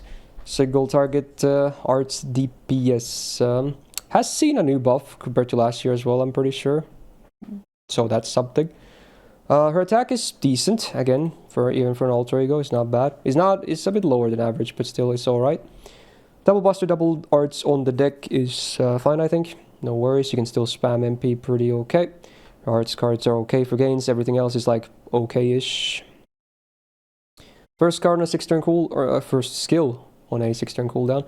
She gets an invul for 1 turn and the party gets 500 damage cut for 3 attacks, 3 turns. So it's a purely defensive skill with some longevity after the invul, but it's not a ton of defense cut, but you know, can help mitigate some damage. It's just okay, I want to say. Second skill on a 5-turn cooldown, she gets 30% arts for 3 turns and a debuff immune for 1 time, 3 turns. Very basic, but I guess it's okay. Like, this is just so basic, though. It's so basic. Like, where's all the other effects? Or these numbers need to go up a lot or something. So here's the buff then, the third skill. So on a 6-turn cooldown, she has now a 100% chance if you max this skill to get 20% attack for 3 turns and 10 stars per turn for 3 turns. It used to be 80%, which I hated because I already hate RNG in this game. But for whatever reason, I know Rio always complains about Space Ishtar where he misses that. This is my Space Ishtar. Every time I use Titanite, I always double whiff the 2. Like every single time. You might think like, oh, missing one of them is kind of unrealistic already. But every time I used her, I always missed both of them. I swear there should be a compilation at some point. It happens. This is my Space Ishtar right here. But thank God it no longer happens. So that's why I was really happy to see this buff, because for me, this servant was borderline unusable. I hated it so much. But yeah, she also gets a 30% battery and now also 30% power mods for dragon and demonic traits for 3 turns separately. And they can obviously coexist too, in which case she can actually do some very legit damage. Good skill now, good. It used to be like mixed value, but now it's actually just a good skill. Not a crazy skill, but a good skill. These other 2, I think they could definitely use buffs still, though they're a bit too basic for 5-star DPS stuffs. Anyway, first skill, 15%, or first passive, 15% debuff first, nice. 10% arts, very nice. 8% debuff success rate up is okay with the MP, I guess. Flat damage, no thanks, but hey, 22.5% debuff rest on top, so nearly 40% on base is just very solid to have. So pretty decent passives, albeit basic. She sent a Saber, which again, very unfortunate for an alter ego. Basically just unusable, I want to say. Unless you hit, you know, Dragon and Demonic, I guess. Some Saber prize Dragon and Demonic, right? Is Ibuki both? I don't know. Regardless, Yeah. even then, I'm not sure if you would do this. it's going to be a hard sell. But yeah, the MP then, single target damage, if the enemy is Dragon, they also get a minus tick 1 down on the MP gauge, and then overcharge is minus 20% defense and crit chance down for 3 turns on base after damage, scaling up to 40% each. It's an okay MP. Even if you're not fighting Dragon, it still has some ramp up and then keeps you safe from crits as well, so I don't hate it. But it's not upgraded, so her damage is still, it depends whether you hit, you know, these power mods or not as well. But at least now the attack up is guaranteed as well. That's good. I think she's mostly good because she's arts, I think, but otherwise I think there are better options for sure. Still think they should buff her more, but she's not bad by any means, even if she's basic. And again, alter ego is not bad for this single target stuff still, even if Meld looks a bit more appealing now, because of the talk we had earlier about, you know, Assassin and especially Caster not having the best options for single target DPSs. So I think she's fine to good. I just think it's really disappointing that when they were showing like the MP upgrades that she got the skill upgrade and not an MP upgrade. I'm honestly happy Well, at about this least that's because a of good my start, gripes with the skill, but Yeah. obviously an MP upgrade would have benefited her more, but I'm still happy to see this because I hated the RNG. Especially after 2 back-to-back single target alter ego NP upgrades. Yeah. It's kind of a slap in the Yeah. face. But I'm guessing it's because she's arts. Either that or they just really thought her third skill was that bad. No, it's Maybe a the combination of fans both, Sakura honestly. and not Ilya. Apparently they're Bunyan fans too, which is Oh yeah. Well, I'm happy about that at least. Because, you know, That's a good buff I'm going to for be a arts. 120 Bunyan hammer soon. Wait, in fact, do I have 5 left? Well, let me count my 120s again. You can discuss her meanwhile. yeah. I like how she is like really good for spamming her NP. Like her cards, it's sort of like Vlad, except her cards aren't dookie. So Yeah. and usually when I'm like trying to figure out like am I being fair with this servant, like I compare her to Vlad a lot because they're both like single target arts. They like looping And they only do MP damage. Yeah, but I do prefer this because like I prefer the Invuln over Guts. I prefer like she's got her own debuff immune. She has her own traits she gets bonus against. And her downtime isn't as bad. Yeah. She still has It's, okay base gains. Vlad has atrocious base gains. Yeah, and she I mean I guess he makes stars too, but I guess to be fair, like she actually has normal absorb, unlike Vlad. Mm-hmm.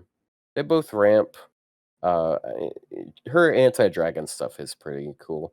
I could see them possibly adding something to her NP somewhere along the way. Probably not anti-dragon because Like a she's super got her effective own one. That would be cards as well. crazy if she got super effective on Dragon too. Yeah. Then she would be like the best single target DPS against Dragon at that point, most likely. Yeah. I don't know. We have a lot of anti-dragon stuff. Yeah, but it would be like upgraded MP on top of the power mod and that. I don't know. And the ramp up. I mean, she'd be competing with what's her name? Creamhill. Yeah, true. Female is anti-dragon. I think Sitonai is like maybe B plus. Like she's good, but Yeah, B just plus more not than not fair. the best end all be all. Like she's just good. Yeah. I wish she was better because I Her you know her skills are pretty good. Well, I think the okay. first two could Well, use more. okay. Eh. Yeah, true. Never mind. I guess not. It's just an okay package, you know? Like it kind of makes sense. Yeah. Easy to use, Yeah. no brainer. You just, press the MP and you're happy. I would say B plus. I'll do that. Okay. There you go. Alright. Back to some more Sakura faces, I guess. Oh, I closed the wrong tab. Oops. Where's my alter ego tab? There it is. Okay. Time to talk about KP, Kingprotea, Gao, all that stuff. So we have an AoE buster, DPS farmer, and even soloer actually. I feel like last year, maybe it was just me, I forgot if anyone else. I kind of trashed on her a little bit too much, if anything. Maybe she's still not like the best servant ever, but I was kind of trashing on her quite a bit. I do vaguely remember that. And then comments gave me a lot of shit about it, but we'll see. We'll see how it goes this time. But yeah, very high attack at nearly 13k. That's just very nice to have. So that's a great start. She's double buster, double arts, which again, maybe triple buster would have been cool, but it's not terrible. And her arts cards are still okay for gains, for what it's worth. So at least the attack is very high. That's great. First skill on a 6-turn cooldown, she gets this growth buff for 10 turns, which cannot stack. So every turn she gets max HP, and then she also gets 100% buff removal of resistance for one time 10 turns, and 30% battery on use. And every stack of growth also gives her 8% MP damage resistance. So it's one of these rare cases where we see a resistance buff on the allied side. So you can stack that up to 10 times. So you can have up to a maximum of 80% MP damage resistance. Couple that with the HP, which can stack up to 10 times. So that's 40k on top of the base. You can actually tank MPs, which is the funny part. But it takes a while, of course. But honestly, even after a few turns, she already gets really beefy. Because her base stats are fine because they're 5-star and it's 4k per turn. So yeah, honestly, maybe that's why I was like kind of harsh on her last year, because I was like, oh, but it takes like ability. She's so susceptible to dying very early on, but maybe not as much as I thought. I don't know. Yeah, 6-turn cooldown also not that bad when you need to, you know, re-up. Second skill on a 5-turn cooldown, she gets -1 cooldowns as well, so there you go, there's another one. Then she consumes all her growth stacks to get 20% MP gauge per stack consumed. So this is a bit of a tricky skill, because again, obviously you lose all of your MP damage resistance and max HP gain from it in favor of just battery. So I feel like a lot of the times you might not even use this skill, especially on solo, because then you become a lot more vulnerable. And on solo, you probably spam your MP enough anyway, and you probably don't even need that skill cooldown. It would be nice for the third skill, I guess. But yeah, it's an interesting thing, but a bit awkward sometimes. It's a reset. Like if the solo goes for too long, yeah, I you guess. stop Yeah, healing, right? Yeah. Yeah, sometimes you run out of like healing, and like if you have like say Atlas, right? You can like time out the invincibility so that can block the MP instead for a turn. Yeah, then you kind of start growing again. Hope, like yeah. Resets. Yeah. Yeah, it's a reset button. But in farming it's used, and we'll talk later once we. Yeah, of course, it has way more use in farming. Yeah, it's easier to use though. I think after the massive cooldown reduction on skill 1,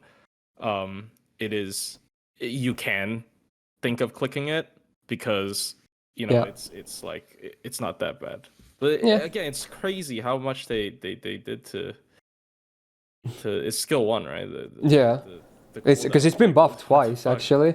It used to be a 10-turn goal, and now it's 6-turn as well. 6 is crazy. Yeah. Like, they really wanted people to use her for farming, because the 6-turn cooldown and the 30% added on top as well. They really wanted people to be able to farm with her too. Yeah, yeah, anyway. Also, yeah, sorry. You should finish the kit first. I apologize. Okay, sure. Third skill, 5-turn cooldown. She gets 40% attack for 3 turns, and then more MP damage based on growth stacks. 10% MP damage for 3 turns for every growth stack she has. So this can actually be some serious damage. Honestly, even that attack buff alone is huge. Remember, she has nearly 13k attack on base, so 40% on a good uptime. That's legit. That's very legit. So it's a basic skill, but very legit regardless. Interesting kit, mostly in a good way, for sure. 11% buster up permanently, amazing, main card type. 8% crit damage, can be okay. She doesn't have a ton of crit focus, but certainly can make use of that too. 12% arts, the arts, now the gains are a bit better, nice. Flat damage sucks, but 25% debuff for us is nice to have too for bosses. So, pretty decent passives as well, actually. She's anti-ruler on the append, which maybe not the best case. It is neutral, so you can do it, but again, it's a rare enemy, so mixed value as well. No buff on the MP, but yeah, before damage, she gets 20% buster up for 1 turn if she has any growth stacks. So after 1 turn, you basically always get that, unless something weird happens. And then also before damage, she gets another 20%, always on the base overcharge, scaling up to 60% on higher OC levels. Just a very red MP. Pure red, basically. I wish there were a bit mixed buffs, not gonna lie, but I guess she does have them all in her kit somewhere anyway, like attack, buster, and MP damage. Yeah, again, I feel like maybe I was a bit harsh on her last year, because again, her solo is interesting, she can farm now too, and even her boss potential might be okay too, actually. So I feel, yeah. Boss potential is pretty good. Yeah, because she can marinate a bit and then do some crazy deeps. Yeah. I would have said, yeah, she's not a server you just take and do 3-turn nonsense, but then they reduced the cooldown to 6 and gave her a 30%. Like, yeah, she still has quite a bit of damage buffs early on too, actually. At least on the damage. Like, the tankiness takes a while to ramp up if you're into that, but damage you can actually get very early on too already. The buster looping, I'm pretty sure, is like 10 off of being able to BG loop. Yeah, it's a bit unfortunate. She can with double Oberon. It's Oh, kind Can of she? wonky, This but is double Oberon we- cranked with calc with 50%er. We look down on the. No, I'm Let's joking. see. wait, why is she calculated with cranking? She's There's able no wait. There is the uh, BG calc here as well. Actually, yeah. I don't know. Maybe they displayed the Okay. cranking one. Is it? Yeah, double Oberon, Interesting. 396k. Yeah. So with 5th pen, you can do Oberon, double Oberon, Black Grail. and the turn 3 damage is pretty good. But like it's specifically with Black Grail, that's usually But how yeah, the that's usually Oberon that's ends up Buster kind of in a nutshell working. anyway. Even if it's higher than a lot of the other ones. So Yeah. turns 1 and 2 suck tremendously if you don't use Black Grail. I mean, the turn 1 and 2, like, look at her turn 1 and 2, and like if you just look down at that list, look at Tiamat's like turn 2, like for Black Grail. But she has a bit more versatility. She can add more damage to turn she has 2 more as well. burst on turn 3. But yeah, if you're using Black Grail there, I'm like, but like it's not like it's not like the worst. Yeah, Scroll up and look at Okita and look at her turn 2 damage. And tell me who's better. Don't make me sad. Okita's. Oh no. Well, I mean, Sad. yeah. Like it's not great, but it's not like. But it's not, honestly, it's not even like her main thing, but it's like a thing she can do, which is cool. Yeah, being a farmer isn't even her main thing. And Yeah, it's not something no. that wasn't even possible until this buff. Yeah. And like I still thought she was good, before farming. I think this first skill is such a cool design choice, and it's not even like normally when they try something unique and cool, it ends up being like either mid or just bad. But this is really cool and in a good way as well. It's a very different and then gameplay they style. patched its one weakness because you're like, oh, but you can still get your buffs removed, and they give a 10-time buff removal reason. Well, it's one time, but for 10 turns. But yeah, you can and couple that with the lower cooldown, you can have it up pretty well now. It is really cool what they did. Like they made her a lot more flexible in how she plays. Now, if you don't really value the massive wealth of HP that she gets, like And the if you don't resistance. think getting up to 40k HP is going to help you It's that much, 50K then, or something. And 80% MP It's resistance. actually- then It's you can use that skill more 2K. often for other effects, like getting a bunch of charge, or Yeah. also getting charge with the skill initially, and yeah. So she's sort of it's sort of like she's permanently healing, but she's able to get the secondary effects more often if you're willing to drop the NP resist, which is pretty massive. But that needs to ramp up after a while for it to be worthwhile. It just made her faster. Made her second skill do something. Fighting single target NPs, it can still chunk out. They can still obviously do a little bit of damage. But I feel like if she's at like full stacks and she takes an AoE NP, it just does nothing. Yeah. It's kind of funny 80%. actually. Yeah, and then 40k, 50k HP or something. How much is your base? Yeah. 13k. Yeah, it's gonna be over also- 50k. At 52k HP at max stacks. The one downside is gold foes on her. Gold HP foes have way less value than on like. I mean, if any you're gonna other give attack, you're gonna give the gold, the HP too. You're not gonna Yeah, split you're those. not That's gonna make it heinous. That's a even, crime, but dude. it's like, what kind of criminal gives like gold foes and just attack? And like, what are you gonna do with those extra HP foes if they're not? Well, I even? guess, dude, this is gonna sound cursed, but you could give like HPs to supports and attacks to like DPSs, especially arch No, DPSs. yeah, I would never do do that, that though, yes. but there is a legit. You could do that, like, cause they don't really care too much about the other stats. Yes, you could, but Yeah, you could, but don't do that. It's cursed. It's Crime cursed. against humanity. I agree. That's what- crime against humanity. That's what we're being I've sentenced seen- to jail for. I've seen servants with 2k foes on one side and 0 on the other. It is. Why? Yeah, What's not wrong even with 1k. you? That's even Ironic. worse. Oh no. Do they want them to Your die? Honor, or something? death. I don't know. Yeah, It's anyway. weird. I think she's really good because I like her Stolly gameplay. And the solo is legit and, too, like, right? Legion. Yeah. Oh, Yeah. solo's I guess legit. Yeah. It's like Again, Hijikata, for example. Hijikata can get to low HP faster. Like, The- I guess I don't know. Sorry. The solo. Oh, sorry. I was just gonna say the solo's helped by Habertrot to like mitigate the first few turns. I mean, you can say Yeah. it doesn't count as a solo anymore, but I like, think it counts. and also Dude, people are way too purists Yeah. about this. For practical reasons, yeah, definitely. For like flex reasons, you can maybe argue, but like for practical reasons, yeah. And Yeah, also, for practical- again, like for solo, she can deal with buff removal. Like I think I tried the solo, like the big Kiara with her, and then the buff removal resist cycle, I can keep on cycling it because of the short cooldown now. So Yeah. like I think she has like not a lot of weaknesses anymore. I think she is like maybe for normal players maybe A, but like I can definitely see an A+. I was thinking A+, honestly. I think A+.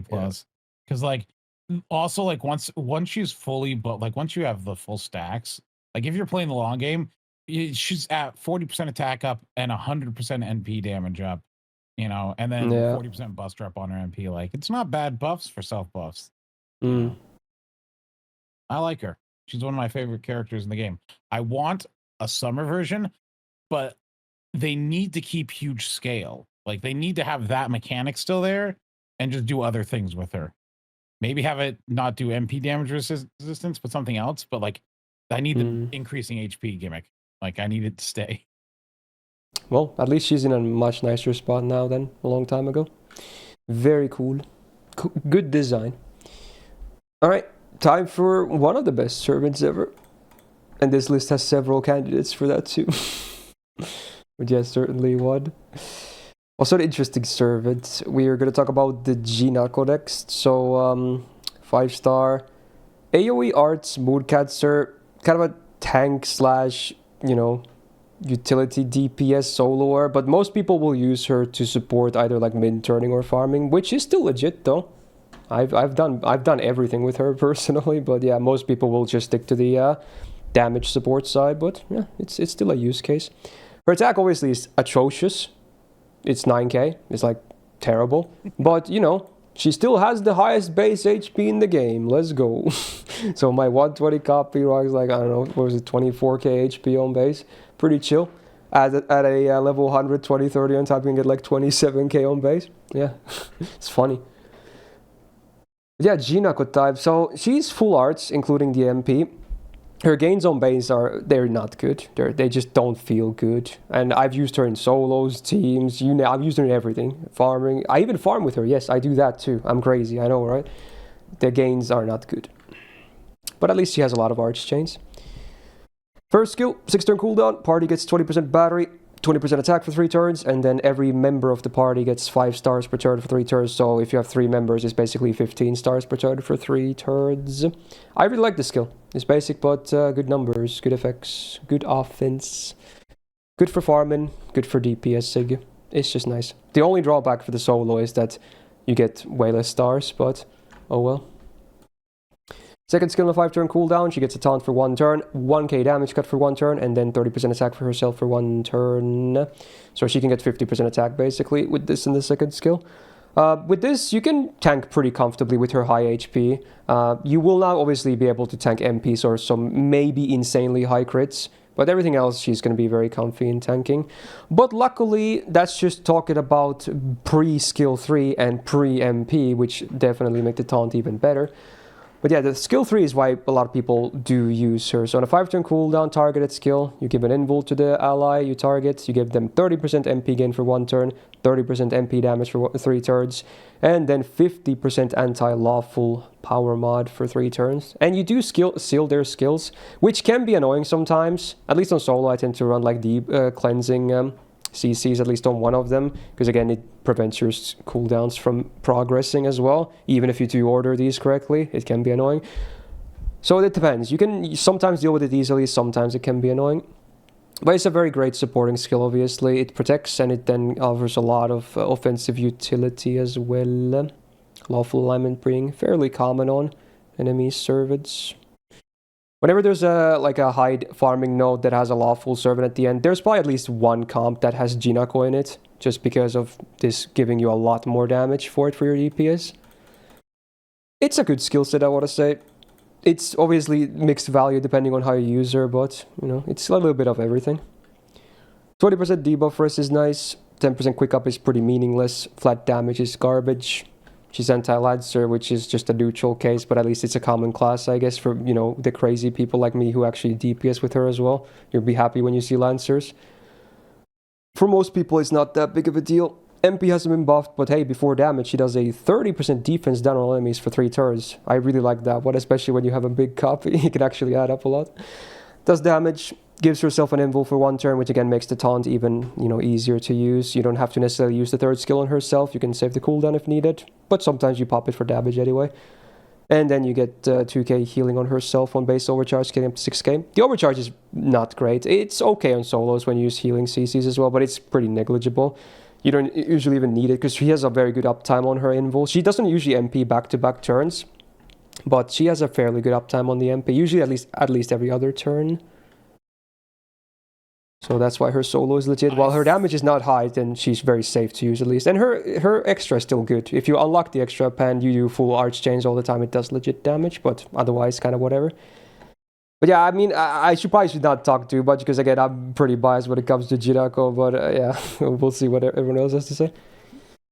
Well, until Lohi, she was the best general pool unit in the game. Dang. You know what? I mean, hey, we take those. General pool, like what else do you want from general pool? I feel like Taikobo was up there at least. Okay. Yeah, I'm gonna like add like context for like people who want a Ozymandias as well. Pick, who don't want a DPS, because like there are definitely people who are like, Ozzy is cool, but I don't really need a DPS. I already have like a DPS that I want, but I want utility tools. So this is when you look for characters like Nightingale and Waver or like Tamamo, right, or support. I guess I don't know if I should call them. I guess Nightingale fits better. But like if you're picking a utility tool, I think Jinako is probably the best to pick, one of the best at least for the free ticket. So I wouldn't compare her to Lohi still, because Lohi is like, she's like next level. Yeah, like, okay, no, what I mean is like in a situation where I have maybe like a really high MP, like AoE Berserker, and I only have Lohi at MP 1, then I might even pick Jinako just for like just to round out my kit, my collection, because Jinako can help you do anti-lawful stuff. So I'm not saying Lohi's bad. Obviously Lohi's insane, but yeah. But yeah, I feel like the mindset of picking them is a little bit different. Did I like misconstrue your point? I want to make sure I don't want to put words in your mouth. I mean, context is good context. All I was saying is that I think like out of the general pool units, I think that before Loki, she was the best pick, like just generally to take. I mean, if you don't have her, most people will not get anything out of multiple MP levels. Not an MP upgrade. Yeah. Yeah, But, because like, if you as a, solo, you technically don't need like a low esports copy. Yeah. If you solo it, low esports copy is still like so much HP. I have a level 16 with no foes. She's still like 13,000 HP. Oh, no, 16,000. She's it's almost pointless. The only time she could die is if she gets an NP on her, which thankfully she has a taunt to do that. But then she has a damage cut, and sometimes if it's an AOE NP, she still won't. And you know what's funny? The damage cut doesn't scale, so it's always 1k as well, even at level 1. Yeah, she's so useful, but she's so hard to get off the field when you want to get her off the field. Unless you're up against someone like Morgan, then it's really easy for her to Morgan die. has actually, Otto, I gotta correct you on that, because I did that min turn, and having Jinako die is one of the hardest parts of that run. Were you using like, Castoria's NP? No. Morgan needed to like bust her crit or something to kill her, which is bruh. Oh. But anyways. Well, that's weird, because like I don't know, maybe I'm remembering it wrong, but I thought she only needed to get crit once. Yeah, I think it needs to be Buster though. I don't know, whatever. So anyways, she's a good support, she's a good solo tank. There are people that won't care about either of these aspects, but I think in a vacuum, again, like you can use her just as a damage booster against lawful. Again, wasn't this slightly relevant just recently in NA? One of the Lotto nodes had like Valkyries. Yeah, literally last event, Jinako was picked. Yeah, and even even on the current event, last rotation, the second rotation, I used Jinako. Yeah, in 90 plus, yeah. I used Anastasia and Jinako to farm that node. Yeah, that one's really good. It was the triple summer Valk, like you said, yeah. I was messing with. Yeah. Not messing. I was adjusting like the. A lot of the comps that people had were using Jinako there, because you need Yeah, to like, kill 3 Valks that are lawful. She's really good. Her like the stuff she is like she has so much offensive support at this point.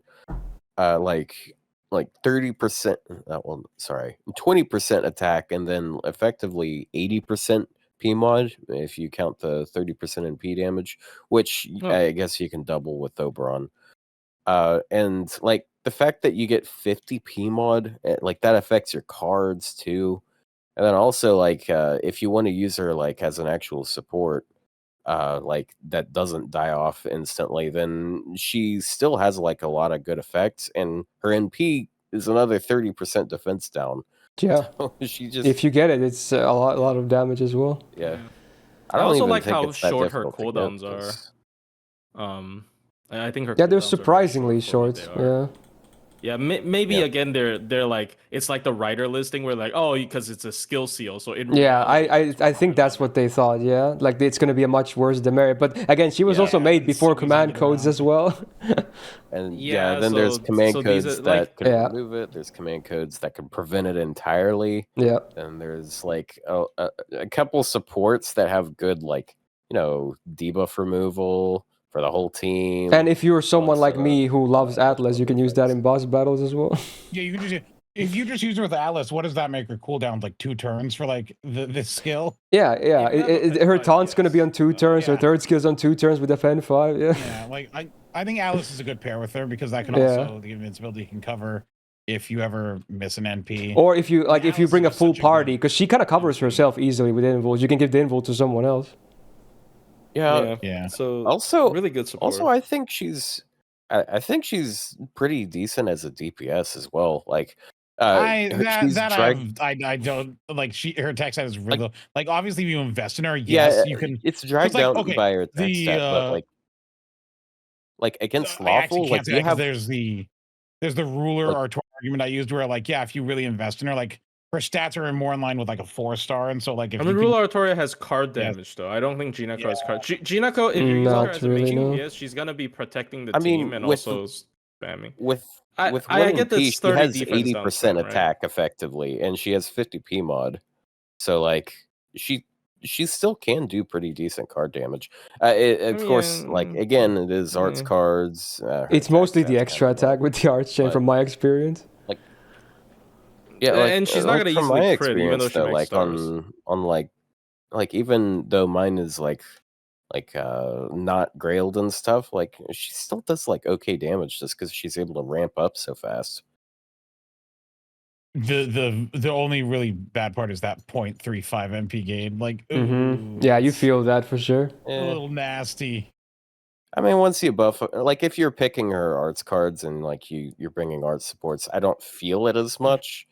Like you can get her to. Also, the MP refund is mean, like nothing as it's- well. Yeah, it's more so like you use her NP every other turn instead of every turn. Yeah, which At could most.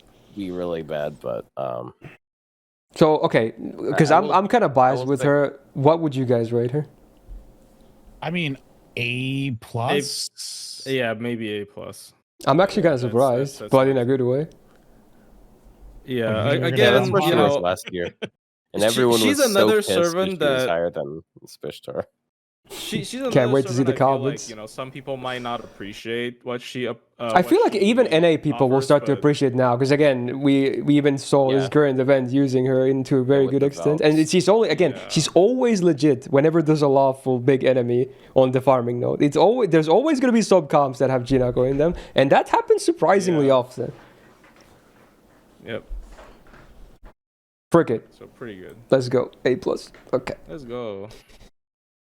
All right, next up we go back to Kiara, but this time Moon Cancer with the summer version. So yeah, we got AoE blue again.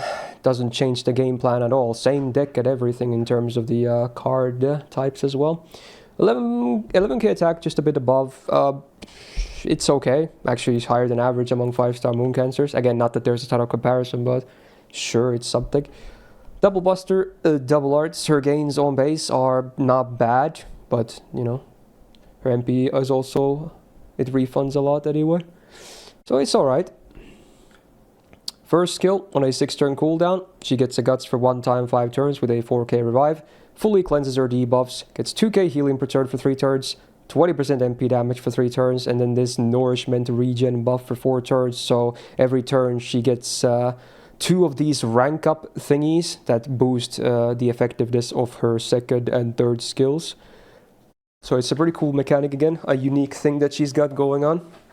Also, fun fact, you don't need to put any levels into this skill if you only farm with her, because the MP damage is flat. Well, I've seen a lot of people like that use her for farming max this anyway, but yeah, you don't have to necessarily. You could just leave it as is. But I would still max it because I like her on bosses too. Anyway, then these skills are not buffed per se, but they have like buffed versions because of the first skill. So I guess we should look at the base skills first. So the second skill of 5-turn cooldown gives her 30% battery and 20 stars. Now if you use 1 upgrade on it, it's 40% battery and 25 stars. Really awkward actually. But then if you do the full upgrade, it's 50% battery and 30 stars. So there you go. And also these consume up to 2 every time. Like let's say you have 2 rank ups and you use this. You cannot get this second version, the one thing. It would consume up to 2 at that point. If you have 3, it would still only consume up to 2, so it wouldn't like waste them or anything like that. So that's how the upgrades work, by the way. So yeah, either we would go with the first or the third one on this one, because the second one is a weird in-between, honestly. Third skill on a 6-turn cooldown, the full party gets an evasion for 1 attack, 3 turns. All enemies get their evasion removed. They also get this Bewitchment debuff on them for 3 turns. It's basically a crit chance down effect-wise, but it also boosts her MP damage, because it's considered a specific type of debuff. 1 stack of them is 10% crit chance down. They also get the minus 20% defense down for 3 turns, and then minus 20% arts res down for 3 turns. Honestly, this skill is pretty legit, even on base, kinda. Obviously, her MP damage gets better with these rank ups, but that's quite a bit of good effects as is. But yeah, first rank up, now you get 2 stacks of the Bewitchment, and 25% defense down and arts res down, so those go up too. And on max stack, you get 3 stacks of Bewitchment and 30% arts and defense down. Pretty good, but again, base is actually not that bad. Interesting skill set for sure. And again, from the first skill, you can get 4 of these rank ups. So if you're patient enough, you could on every cycle max value both of these skills, but chances are you might not, because it's kind of nice to use them pretty early on anyway, depending on what you're doing. Passives, 12% arts, great main card type, we love it. 12% MP damage, amazing, just as a passive, yes please. 12% or 2% crit damage, instant kill res, and mental debuff res, same as OG Kiara, so it's like a small boost to like various things. Same defensive buff, we get 14% anti-humanoid defense. Great, again, most servants in the game are humanoid, for instance, so it's very versatile. She, however, does not have her anti-ruler passive, so she cannot do effective damage on rulers. They took that one out. But yeah, overall, still a very nice set of passives. The third one is like the whatever one, but all the other 3 are just very solid. She's anti-caster, which is fine, because most of her damage is neutral anyway, and it's a common class. The MP does damage and then gets more damage for every mental debuff on the enemy, and again the Bewitchment is considered a mental debuff, because normally crit chance down is not a mental debuff, so that's why they made it special, so she can also use it to boost her MP damage. Also, again, it's 20% per mental debuff, which stacks up to 20, so she can get a lot of bone, plus 200% extra, that's like a max overcharge, super effective for most servants. And then there's a 100% base chance on overcharge to instant kill all the enemies, scaling up to 150, but this is after damage, so it cannot screw over your farming, luckily. Very good. But for bosses, it's a terrible OC, because it's never really going to be relevant. Maybe in some very rare cases, but not a very good overcharge. Campy can obviously hit very hard, depending on how much, of these mental debuffs you can get on the enemy. She can provide a good amount of her own, though. And her MP actually, again, refunds pretty well. I think her gains are even better than Alter Ego's. She has a bit less utility than Alter Ego, but I feel like her damage potential is still higher. Because neither of them really crit that hard or have like much face card damage. They're mostly both just revolving around MP damage. So while she doesn't even have an upgraded MP, because of the mental debuff boost, she can actually still hit higher numbers. Yep. Yeah, you can see how her wave 3 damage can spike, because this is with the max upgraded third skill, I believe. It's gonna have a very high I kind of hope damage. she's chaotic evil because Douman can put mental debuffs. Yeah, that would be cool actually. She's only half there. He still is like one of the servants that boosts her damage more. Like Yeah, it's still some buffs from him too. Only evil, because it's like it's 40% super effective, effectively. Yeah. Oh, what are you gonna say, Ria? We cut you off. I was gonna say I don't particularly care for her mechanic, and by that I mean I actively kind of dislike it. But the mental debuff thing, you mean, or the upgrade thing? No, like the stacking thing. Oh, like the upgrades, the waiting the turns and like. Yeah, it takes a bit of time if you want more value. Yeah. Yeah, I think it's definitely weak. I think it's definitely weak in today's standards because like you see people like BB Dubai who has a similar gimmick, but instead she just has to press a skill and immediately get the full 50%. I do feel like Dubai is just an upgrade to her, if anything. Yeah, like it's just kind of unfortunate. Like I feel like this is kind of low power level nowadays. She is really good sustain. Again, she has self debuff cleanse and she has like it's a lot of healing. Yeah, a lot of healing. But again, she's just a very safe pick again that can have some nice damage turns here and there as well with her MP. Yeah, and she has party invul, I guess, to block an MP. It again, like she just overlaps quite a bit with Alter Ego, unfortunately. It's a raid, but yeah. I have both grailed. I think her damage is definitely better than Alter Ego, like you said, but at the same time, I probably prefer Alter Ego nowadays just because the 70 charge and like I kind of like the utility as well, honestly. Yeah, because like you might as well, be a sub DPS or whatever, or like help out your other supports better. So this character, I think maybe she should have gotten the buff during the her Bonsi will be interesting for the grind system, by the way. Worth noting. Oh, her Bonsi is super cool though. Yeah, again, it's just I love it. But other than that, I don't know. It's she's just okay. I don't particularly. I think she's good though. Still. Yeah, she's maybe not top tier, but still good. I personally would put her half a tier below Alter Ego though. That's just me. Yeah, I do think she's a little worse than the Alter Ego version. Yeah, because like the Alter Ego version, like her heals does actually catch up to this one, because of the stupid too much heal problem, and also she has better party buffs, like with the overcharge, with the charge, with this 20 battery. Like I actually like the Alter Ego one a little bit better than her. So yeah. Where do we put the Alter Ego? A? Yeah. I'd put her. I mean, is she B plus? I almost want to say she should still be an A though. I don't know. Maybe B plus feels maybe a little. B plus, or is it B plus? I'm okay with A, but like to me it's A to B plus. To me is A to B plus. So I'm not 100% sure because like I guess both could be a thing. Yeah, I think I prefer the Alter Ego one, but yeah, so because like we have a lot of strong units on this list as well. So like again, like BB Dubai really rains on her parade. Like I have to say, which is I guess ironic. It makes sense lore wise, but like BB Dubai makes her look so bad. I'm genuine. Like when I see BB Dubai's kid, I'm like, dude, this is like Kiara, but I don't have to do any work. And that's there's a lot of instant gratification with her. That's just 1/3 of her kid. Like people don't even remember her for that. People are like, oh, people remember her for she has a support MP. She can turn into support MP. No, she has Summer Kiara's gimmick, but better. So like, I'd be a bit harsh on her. I guess I could do B plus. I'm not too mad about it. Sure. Yeah. Okay.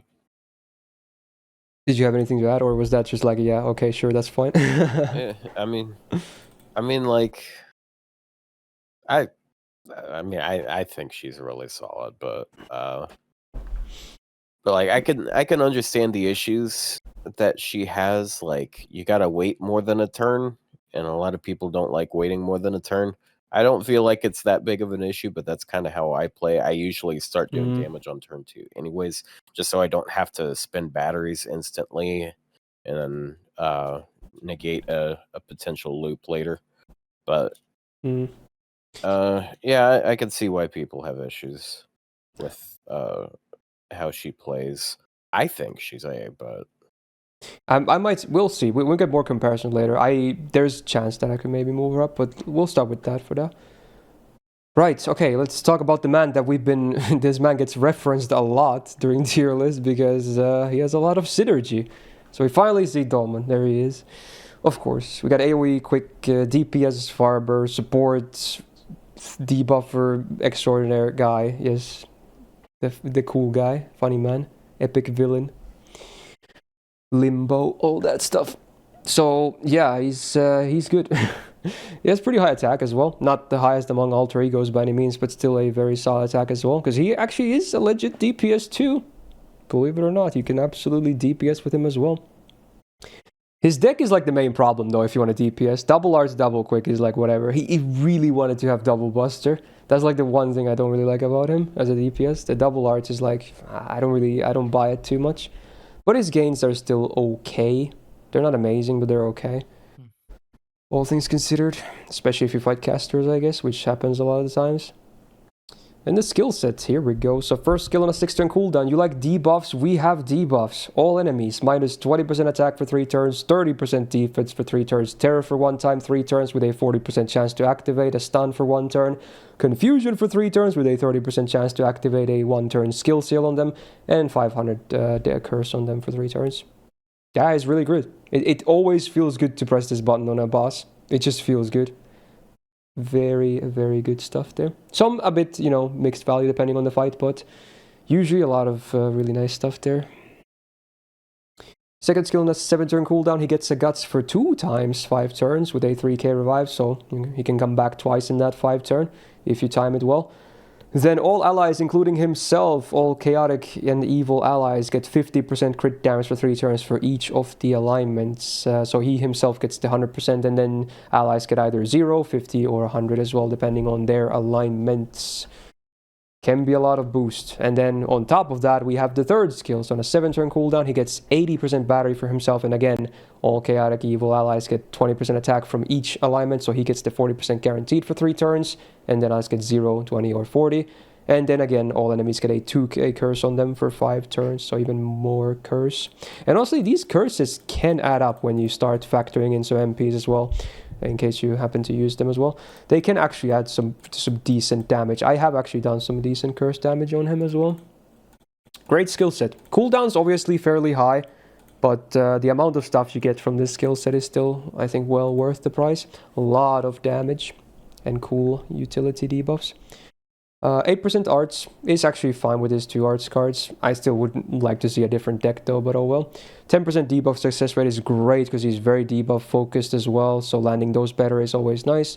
20% debuff risk, great. Flat damage sucks. 20% instant kill rate is actually an interesting thing, because normally instant kill is like really shit for servants, but he actually has a higher instant kill rate than most servants do on an AoE, and it can actually be used in farming as well. In fact, he can sometimes even clear like mobs that have like hundreds of thousands of HP just by instant killing them. So there's some niche farming, like, or cheese farming, I don't know what to call it.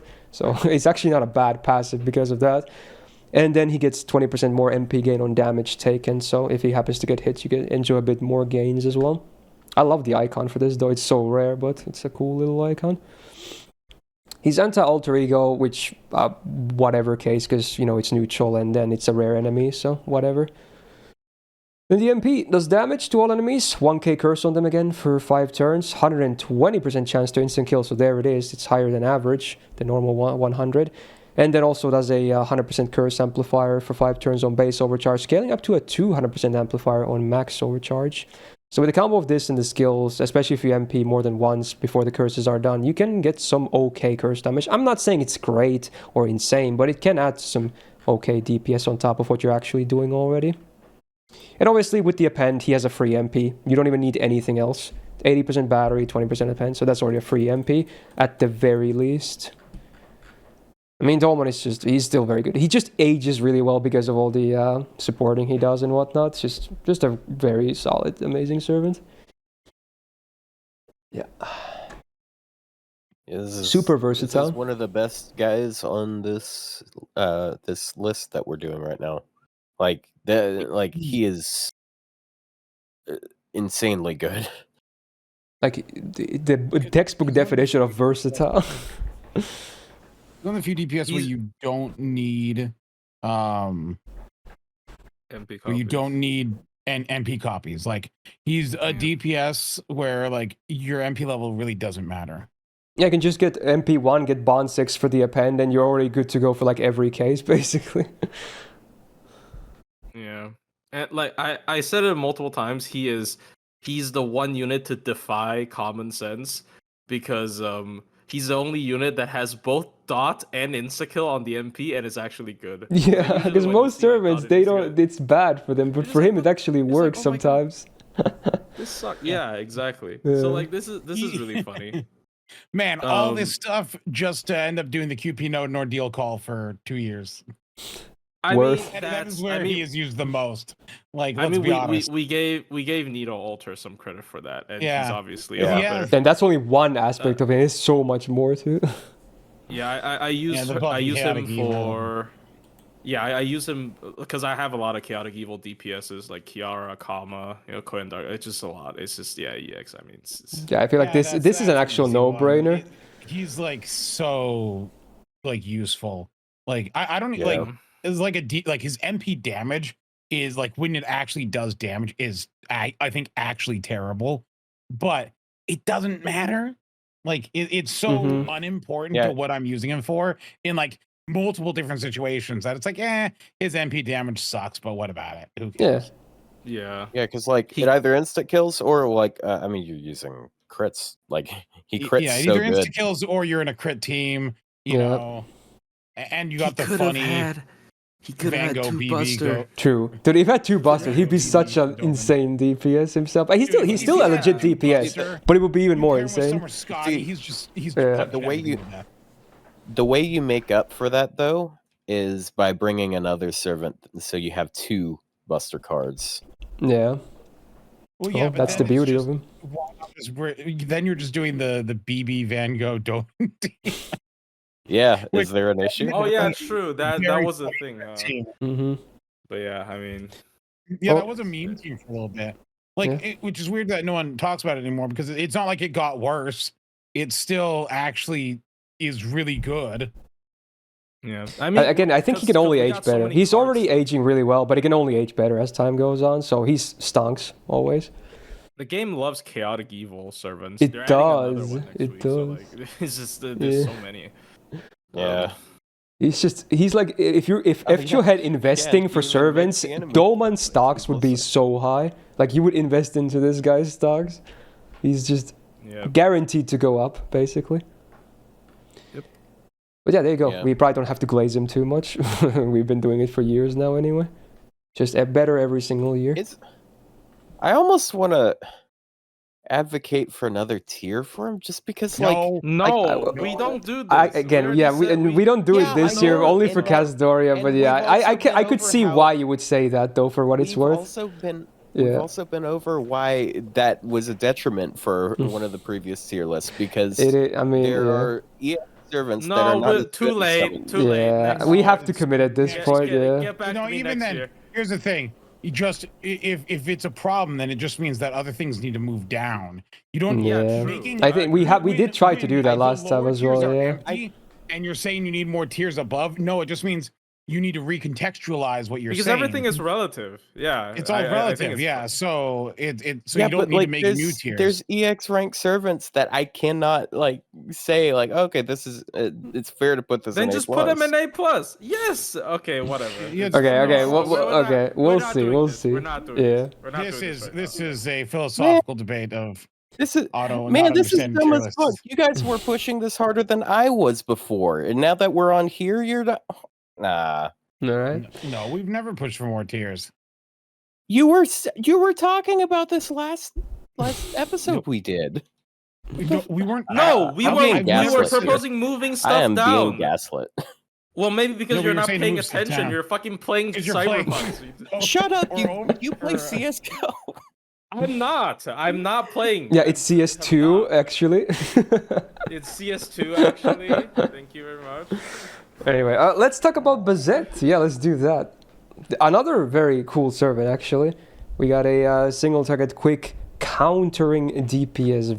Another unique gimmick. In a good way, again. It's nice to see that we have unique gimmicks that actually work. Because, again, a lot of them in the past did not. But some of these more modern ones do work. So yeah, very high attack at nearly 13k again. Super good. Great start. She actually does have double buster, double quick on her deck as well. Also very solid because she also crits well too. Her gains cards are also very good as well. So like everything up here, I would say almost is like perfect. Like this, everything up here is just as good as it gets almost. So there you go. Nice start. First skill on a 6-turn cooldown, she gets 30% quick at buster for 3 turns, 30% crit damage for 3 turns, and also 30% caster power mod for 3 turns. I mean, obviously she's already good against casters being an alter ego, but now even more so, yeah. Again, this is just so much better than the Okita Alter skill already. Like, thanks, I guess. It's a good skill. Great DPS. Second skill on 6-turn cooldown, she gets 50% gauge, 500% absorb for 1 turn, and 100% crit dash for 1 turn. It's alright. It's good for activating the MP and then getting some crit damage, but it does have some downtime for the crit stuffs. But certainly still not a bad skill. Third skill on a 5-turn cooldown, she gets an evasion for 1 turn, debuff immune for 1 turn, and 20 stars on use. The evasion definitely useful when you use the MP as well, of course. And, you know, coupled with the debuff immune can also be very useful. Star Bomb also nice because she likes to crit. Fairly basic kit, but again, her numbers definitely complement this really well. 17.5% debuff rest, nice. 10% quick up, really nice. Her MP are still considered quick hits as well. Flat damage sucks, 5% crit damage, we take it, and then again, because of the way her MP works, her offensive buffs are, their duration is basically counted as defensive buffs, meaning they don't expire until after the enemy goes, because normally offensive buffs tick down when your actions end and before enemy actions begins, and defensive buffs tick down when enemy actions go down. But so for her, both offensive and defensive buffs are after enemy actions. They had to do this because otherwise she could potentially lose out a lot of damage on her MP. So it's great that they did this. Good. She's Anti-Avenger, which is a very situational append, not that impressive. So the MP then. So for 1 turn she gets a taunt and then this Fragarak counter for 1 turn. So whenever she gets hit, she counters with a special quick card counter that does some actual very nice damage, and that's for every attack she takes. So for any, and obviously also it gets redirected to the target who does the attack. It's not like a random target or anything like that. However, it cannot break bars though, but there people can still use her to kind of cheese speed clears, because you can first break a bar. You know, you can MP, then you break on the same turn, you break the bar with like crits, and then you start working on the next bar with this. And if it happens to be the last bar, then it doesn't matter, because you can just kill the enemy with the counters. Also, the counters, besides doing damage, they also do a minus 10% quick rest down for 3 turns and give you 10 stars. And then on MP activation, you get 10% attack for 1 turn on base overcharge, scaling up to 30%. Very cool design here, honestly. It sucks for all the people, you know, doing the speed clears, because by default, she's kind of going to be the best in a lot of the cases where she works, but I really like her design. The only thing that I'm sometimes a bit wary of, that I'm afraid that she might die sometimes a bit easy, because she only has 1 turn of dodge herself. Everything else, I think she's really good, like super packed with offense. She can hit really freaking hard, both with her MP counters and with crits too.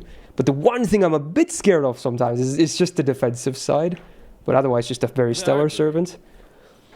I agree. It's like I feel like the mindset of using her kind of has to like maybe you're ready to throw away a little bit because like just do as much damage as possible and then maybe have someone in the back come up just to finish off the job because yeah, like you said, she can dish out insane amounts of damage in a very short amount of time. And yeah, and the frailty obviously is a problem because she force taunts every turn and it just gets and also because she's a quick servant. That doesn't help either. I mean, a lot of people did say like if she was arts, you'd spam it with Castor and she'd just be like infinite counter. I do think the quick servant aspect helps her do good card damage. So if you want to like, because she has like insane quick cards and all that, and like a big crit up. I think Habertrot helps a lot, to be honest. And post buff Osakabe Hime helps a lot. I mean, other than glazing her, that's like some suggestions I can give, I guess. I think I tried her with both Osakabe Hime plus Caster Scotty as well as Habertrot, if you want like a simpler answer. And both does help her quite a bit if you really want to use her as a main DPS and keep her alive. So yeah, I think she's insanely good. Yeah, damage-wise, she has no issues at least. Yeah, like the only issue is defense, and it's just like build around it. Like there's a lot of supports out there that you can use for specifically targeted stuff. Like even though she's not arts, she's like Castoria is a really good support for her because she can target her with the invuln. She can charge her. She gets her more NP gain both offensively and defensively. That like NP also helps her out. You just keep her moving, keep her spamming.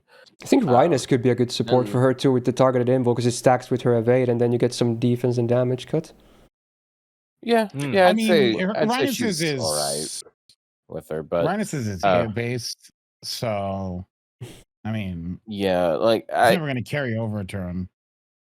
Yeah, the thing is with her, like you use the third skill and then like you have the defense, but that's basically it. I mean, you have crit rate down, but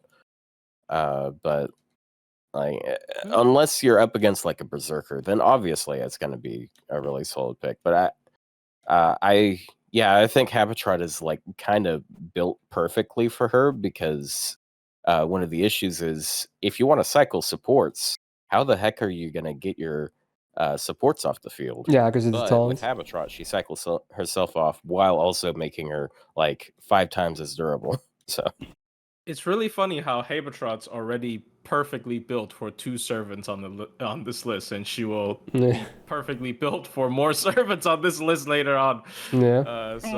Pretty scary character. In terms of stonks. I want to say she's A+. Maybe you could argue for EX, but I don't know. What do you guys think?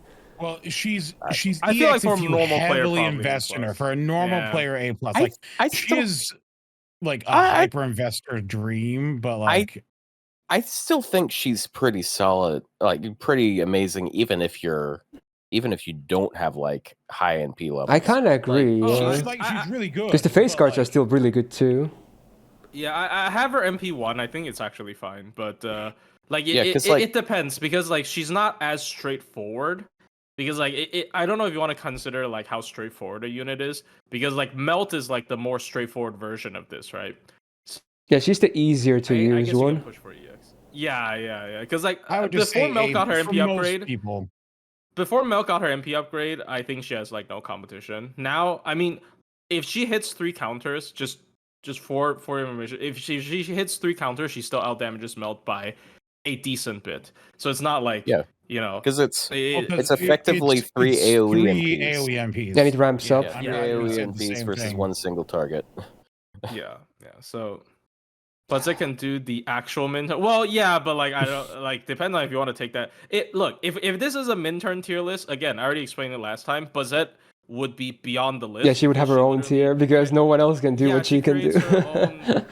She creates her own. It's like you know how in like those speedrun websites they have categories for games. Yeah. Like she would have her own category because it's not fair. No, you she would not be does. able to compete. On the spreadsheets, Yeah. she's separated away from everyone Yeah, else. exactly. Yeah, it's called different. Barguest. Bazett, yeah. But Bazett Barguest runs. They're gonna and buff then Bargus to have you counters too. Damn. I don't, dude. Do we do EX? I would be okay with that, to be honest. Just because the sheer potential. She would be maybe like a lower EX. Yeah, that's fine. That's fine. I think Fuck it. Let's just do it. Frig it. Okay. We might have a lot of EXs, but you know what? This is a cracked list of classes. There's some really good servants in this list. Okay, well, now we can chill a little bit at least. Maybe not a terrible servant, but, you know, not like Bazett or anything like that. So we'll get another welfare next. I'm going to talk about Taisui from the Water Crisis event. So it's at AoE Arts Alter Ego. He can farm and do some deeps as well. He's fairly versatile, actually. Not too shabby. Also, curse memes if you're into that, I guess. Attack at 9.2k is below average among 4-star Alter Egos. Quite a bit, actually, but it is what it is. He's double arts, double quick, which is fine, because he doesn't really have a lot of face card potential. He's mostly just about spamming the MP as much as possible. And granted, he does spam the MP pretty well, so no worries. Card gains, they're just okay. At least the arts are. First skill on 6-turn cooldown, the full party gets 20% arts MP gain for 3 turns and 10 stars per turn for 3 turns. Honestly, a very solid skill for a welfare. That's a lot of spread love and some bonus stars on top. Good. Supports love it too. Second skill on a 6-turn cooldown, targeted skill gives guts for 1 time 3 turns with a 3k revive, debuff immune for 1 time 3 turns, and 100% buff removal resistance for 1 time 3 turns. So it's like a mini version of the Santa Nightingale skill, if anything. It still has all the kind of like the defensive components though, so I don't hate it. It kind of makes sense. It's not awkward to use because it's all defensive, and it has some longevity on all the effects too, so it's alright. Can help with the one cast Doria weakness as well, if you if you bring her as well. Third skill, 6-turn cooldown, all enemies get skill sealed for 1 turn. He gets 30% MP damage for 3 turns and a 30% battery. More damage, more spab. It's his game plan, really. He's got like all the essential buffs for like an arts AoE spammer here, with some utility on top. Better than a lot of welfare kits, honestly. Still nothing crazy, but still, I like it, actually. 20% debuff rest is okay for bosses. 6% debuff success rate, also cool for landing some of his debuff more. He doesn't have the best debuffs, though, but, it's nice to land them better. Flat damage sucks. He's anti-assassin, which is great. One of the better damage cases for an alter ego. And then the MP. So, before damage, he does this misfortune buff for 3 turns. So, when the target with this is defeated, all the other enemies get minus 20% defense for 3 turns, 1k curse for 3 turns, 100% curse amplifier for 3 turns, and then before damage he always does a 2k curse on enemies for 5 turns, and then he also has super effective damage against man attribute, the base 150 to 200 range on overcharge. So it's an interesting gimmick that he has. So obviously, if there's ever like a time when there's a bunch of like enemies, maybe even more than 3 sometimes, not only can he spam a lot easier, but then he can also spread a lot of these debuffs better. He can, in those cases, even amount to some decent curse damage too, akin to like Douman, for instance, maybe even better actually. And the defense down spread is pretty cool too, but a lot of times it's just going to be okay to decent damage depending on if you hit the anti-trait or not, or anti-attribute I should say. I think he's just a decent, solid, safe-ish AoE pick. Maybe not needed, but not really bad either, honestly. The way I see it, this is basically, I guess Sega's out there, but he's basically one of the best low-star caster AoEs. Yeah, I guess, None yeah. of the other ones do damage worth the shit and are also able to loop. It would be nice if his append was caster as well, but Assassin is still a good append on him. Yeah. Yeah, like anti... Oh wait, actually no, it is good. Actually, that's what you... Oh yeah. Okay, okay, yeah, that makes more sense. Of course. And then he also has a common answer trait, so like he actually can do some damage. And like his looping numbers aren't like it's a little bit difficult. Yeah, it seems to be tight on isn't this. amazing, Let's see. but it's like I mean we're in the world where Buster has to plug to do fucking anything. If Arts plugs, it's fine. And also plugs. No. I would say he would be ranked a lot higher if Santa Gale doesn't exist, because Buffalo resist targetable plus guts. It's a very good, it's very good utility, but someone else already does that. But still, he's decent. But again, like you said, I think he's just okay. His curse is really hard to optimize. You need specific enemy setups for that. It's not really that worth it unless there's like. It's really funny when it works. There was that one CQ last year in NA. I forgot what it was, but it had like 6 enemies constantly that kept just spawning infinite enemies, and then he was like top tier, and it was like all assassins and shit. He was like the best pick there because of that. I did a video when that came out on JP, and I it was the rat CQ, yeah, Daikokten, yeah. I did like 1.5 million curse on one turn. I tried to do better on NA, and I just RNG, you know. Yeah. You can do it now with evocation. I think the comp requires like a really low level Taisui, so he could put the debuff on the enemies without killing them. So like the second Taisui can come in and then double proc the spread. Yeah, double proc it. Yep. Yeah. So you can have two. Funny, but, if you have two out at the same time, they can like delay the curse amps, because they like if you just try to go like one at a time, you're gonna have them expiring before they ramp up as high as you'd arbitrarily want. Yeah, because most of the curses and the amps are 3 turns. Yeah, I would say one of the Bs. I think he's pretty decent. Like I actually kind of prefer as far as welfare. Like, I also kind of like him as a friend of Bazett. Like, like while we're right off of that, because he has the skill seal, he has gain per turn and stars. Not gain per turn, but gain, which helps her every turn she's NPing. And then also targetable guts, which can help her survive at least one more turn. But yeah, that's just me. B plus.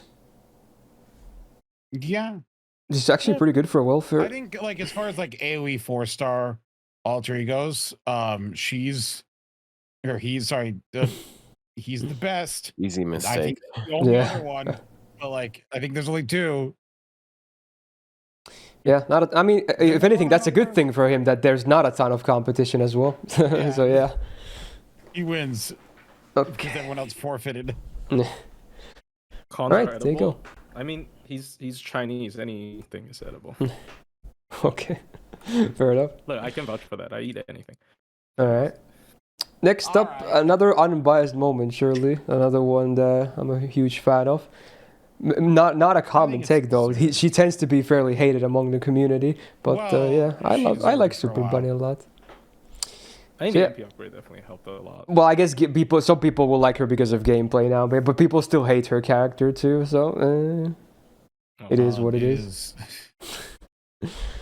Yeah, let's see what we have here. Super Bunyan, the big Bunyan in herself. So single target buster DPS, and I guess if anything more, kind of a farmer nowadays with the buff that we got. But I'm gonna be crazy enough to DPS with her as well, even though her kit is very bare bones. 11.5k attack is fine, but honestly, it's still one of the lower when it comes to 5-star alter egos though.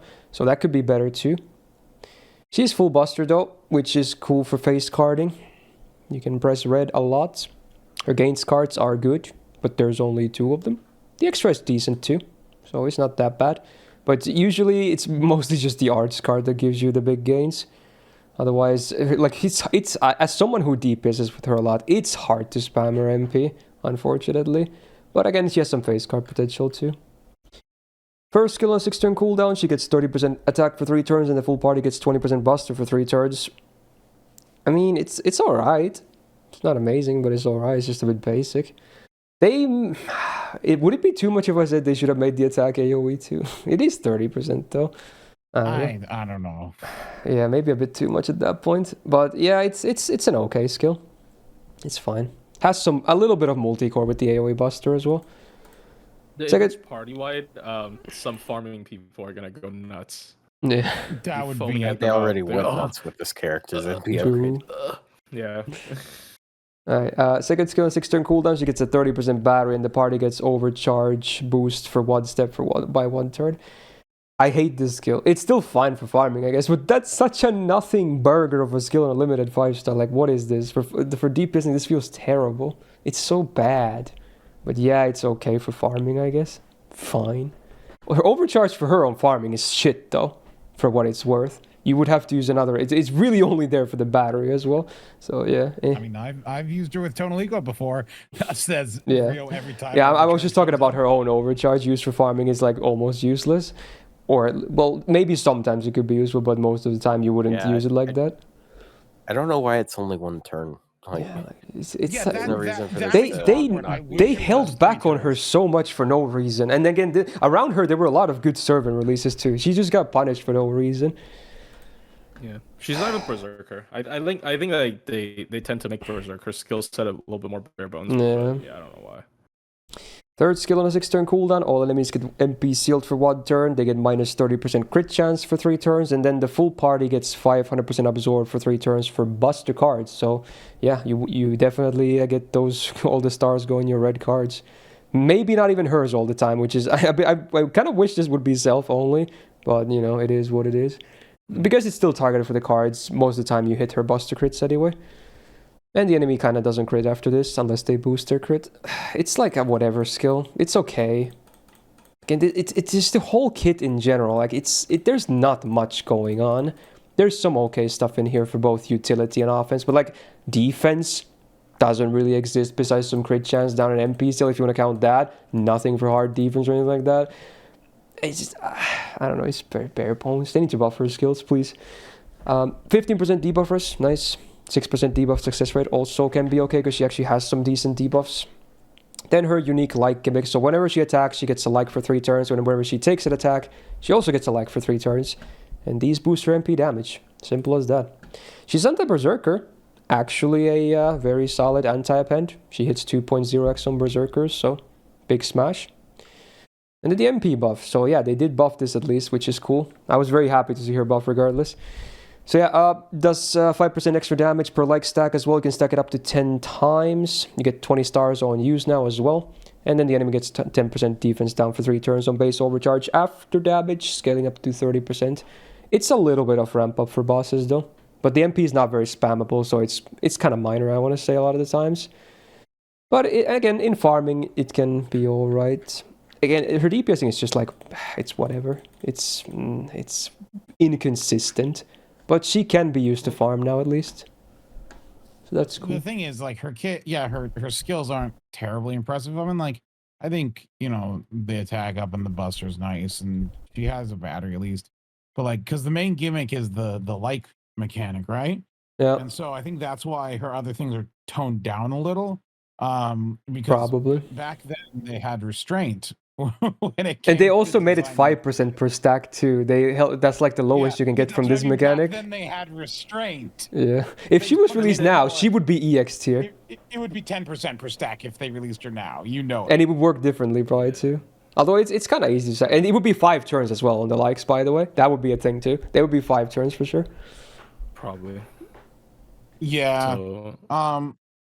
she's still decent though. Because of the MP upgrade. This really helped her. I agree. As someone who kind of downplays her, I do agree that the MP upgrade definitely helped her in a much better spot.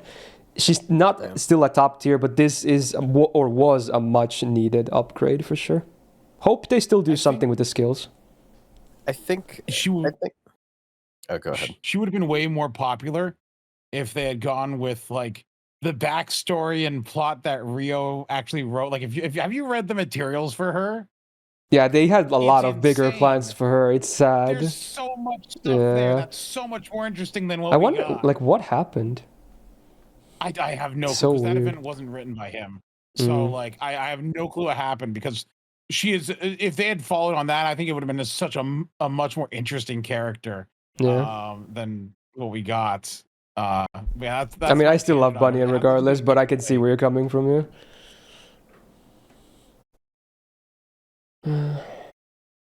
Again, I'm probably not gonna comment too much on the placement because I'm gonna be biased. But what do you guys think about her? I think something that's worth being said here, like she got her NP upgrade immediately after Melt. Some people were like a bit disappointed because even at higher stack, like she had to have a high level of stacks to keep up with Melt. But the thing is, Melt's damage is calculated with the third skill, which is up 2 turns out of 6. Yeah, so again, it's misleading. Whereas Summer, not Summer, Super Bunyan is constantly ramping. We're just gonna like, pretend Melt isn't ramping, okay? I mean, Melt does have some ramp up. Yeah, there's a big difference Bunyan is between only 5% super effective and 10% quick. Okay. Yeah, well, but you know, Melt has attack up as well, and the MP damage, and the quick. But again, you know, Melt's kit is Melt is not as objectively convenient better. in farming. Well, Melt's not as convenient in farming. Yeah. Well, they're both they both only have 30% batteries. Like, it's not that Bunyan is more convenient in farming. It's that Bunyan is faster in farming. Bunyan's MP takes half a second. Like literally faster. That's why JP loves her. That's why JP loves Bunyan, because her MP is over in 5 seconds. Well, not even 5 seconds. It's over instantly. It has nothing to do, and it's an upgraded MP. So like, its base damage, like right off the bat with very little other supports, is pretty decent. Like, it's not as high as other things, but it's well, I mean, okay, so like if you just looking at the normal like single target, you know, NP spreadsheet, whatnot, you know, it is 30k below Melt. And if you're doing like a one and done farming node thing where you're just having them take out a single enemy, yeah, Melt's going to be higher, by quite a bit. Actually, I mean, he could have a bit more bonus because of the AoE buster as well. It's not a lot, but it's something as well. She's second place, and it's by a pretty wide margin. Like, the next place below is Sitonai, and it's still quite a drop. Like, she is second place, and just because first place is so high above doesn't mean that second place is bad, right? She's like at least A, right? Like, come on. I think I was about to ask, what would you guys rate her? Because I'm kind of biased with her. Like, I think she's good. Now, I think she's good. I hate her because I have 10 copies because I was trying to get Daikokten, and I have 120 Daikokten, and I got 10 copies of Bunyan trying to get her, and I hate her. But I'm gonna put for people that are very surprised about that, it's pretty much for farming. Okay, for bosses, she's pretty underwhelming. I have to say, who uses her a lot in bosses. But again, for farming, it is a legit case. I think for bosses, she's fine because like she's fine, but you can definitely do better. You can just bring Merlin for that, or a later unit nowadays. But yeah, she's not wet noodle anymore. Yeah, she's not wet noodle. Yeah, she's not wet noodle anymore, which is like kind of a. I think she's good for like if you're going for Buster, like because she has a triple Buster deck too, right? So like you can, if you can pull off the. You can go at it. Like, I think for bosses, she's fine. Is he a bit robotic to anyone else there? Am I? Am I for a second? Yeah, for a second it went like all robotic. Oh no, it's fine now though. Okay. Do we do 8 here? I mean, I'm not gonna say no though, but I think it's fine. I can see A or B plus, but yeah. Yeah, A at most, but yeah. Because she's better than Sitonai is my thing. I 100% think she's better than Sitonai. I'd rather use. I guess they are a legit comparison in a way. Yeah. They're both single target alter egos. That's fair. Yeah, that's fair. Lowest level of Kiara. Well, they're kind of different, to be honest. They're very different in gauging their usability. Like all the A tier ones, if you combine the two Mashus, they're all there for different reasons. Look, y'all love Kintoki a lot, don't you? I do think, yeah, there is a bit of hypocrisy going on. Because, I mean, usually people don't complain when Kintoki's placed high. And, like, as much as I hate Bunyan's kid, his skills are even worse. So, yeah. Yeah, at least hers last. And I still recognize his value, too, to be honest. Like, he should still be high as well because of the versatility in farming. And raids, I guess. Oh, bro, he's about to get dethroned. Anyways. Anyway, sure, we'll go with A for that. We'll see if it's B+ later, but yeah, okay. Alright, another servant that's a fairly big favorite among this list, and there's a lot of very well-liked servants on this list, so yeah, let's talk about Arcueid. Also has seen a glow up as well. Not for the traditional reasons, but because of Appen reasons, right? So yeah, she can farm better now. Yeah, like, she was one of the farmers that benefited of Appen 5 the most, really. So that's pretty cool. Anyway, AoE, Buster, Mooncaster. Can do some deeps, but I feel like a lot of people just like to use her in farming more. Interesting servant. Attack, honestly, for a Mooncaster, 7.6 is high. Is that the highest, actually? I don't even know. Who has the highest attack on Mooncasters? This could, but just by up there, at least. Because their attack tends to not be very high. Oh, yeah. I mean, it's one of the Tsukihimes, probably. I mean, yeah, of course it would be. The Himes of Tsuki. Yeah. We got Himed all over. Anyway, yeah, it's for what it's worth, it is good. 2 Busters, 2 Arts on the normal deck. MP gain, actually pretty good on those Arts cards. Otherwise, not too shabby either. First skill on a 6-turn cooldown, all enemies get skill sealed for 1 turn and minus 20% defense for 3 turns, and she herself gets 30% attack for 3 turns. Basic, but good. Obviously, the debuff, is not always active on farming, but, attack is very good for any Buster farmer out there, of course. It's the one thing that tends to be missing from the standard supports. Skill still can be okay on bosses too, depending on the encounter. Second skill on a 7-turn cooldown, yeah, this is the difference maker here. 100% battery on self and 20% MP damage for 3 turns. She was only able to use this once before, so she was like double Oberoning, right? Or something like that. Or actually, she couldn't black rail was the thing. That was the thing. But now you can have this twice, so GG. You can use it on turn 1 and turn 3. So because of Appen 3. Makes a big difference. Third skill on a 6-turn cooldown. The full party gets an invul for what attack 3 turns. They also, or rather, allies that are good alignment get 100% buff removal resistance for 1 turn. And then when you have the MP field active, allies beside her get 30% battery, so it's like a spread 30, minus herself, of course. Pretty cool, especially for bosses. For farming, can be okay too, if you're doing multi-core. Because, spread 30 is still spread, and the map does persist, even through waves. So after the first MP, you're Gucci. It's a basic skill set, but the numbers are high at least, right? So there's that. So can't really complain too much, I guess. 21% debuff res, good. 12% arts, pretty good considering she also has 2 decent arts cards. 10% debuff success rate, also okay for landing some of the debuffs better. And her debuffs are okay too. 10% crit damage can be okay. She doesn't have the most crit focus out there, but I'm sure people that like her will do that too. And then the fun passive, when you have the MP field, she gets a 30% rainbow. Yeah, great, just really strong. This is 30% rainbow, especially for DPSing when you use cards other than Buster too, potentially. Yeah, it's a very strong passive. She's anti-foreigner, pretty mixed value. Neutral case, rare enemy, but sometimes in farming as well, can appear. Right, the MP. So before damage, you activate the Millennium Castle battlefield for 3 turns. Then does damage on enemies that has super effectiveness, chaotic alignment, which scales with MP levels because they want your money. So the base 150 to 200 range. So yeah, with MP5 you can always hit 200% against chaotic, which with the new upgrade farming setup can lead to some pretty good numbers. And then allies besides herself that are living human trait get 20% gauge on base overcharge, getting up to 40%. So if you count the third skill, and you have living human trait allies, you can give them 50% battery over 2 turns. Pretty good. Like that's a lot of ally battery. Like she has a lot of basic stuff, but it's just like it's the numbers that are really good. That's it. That's the thing with her.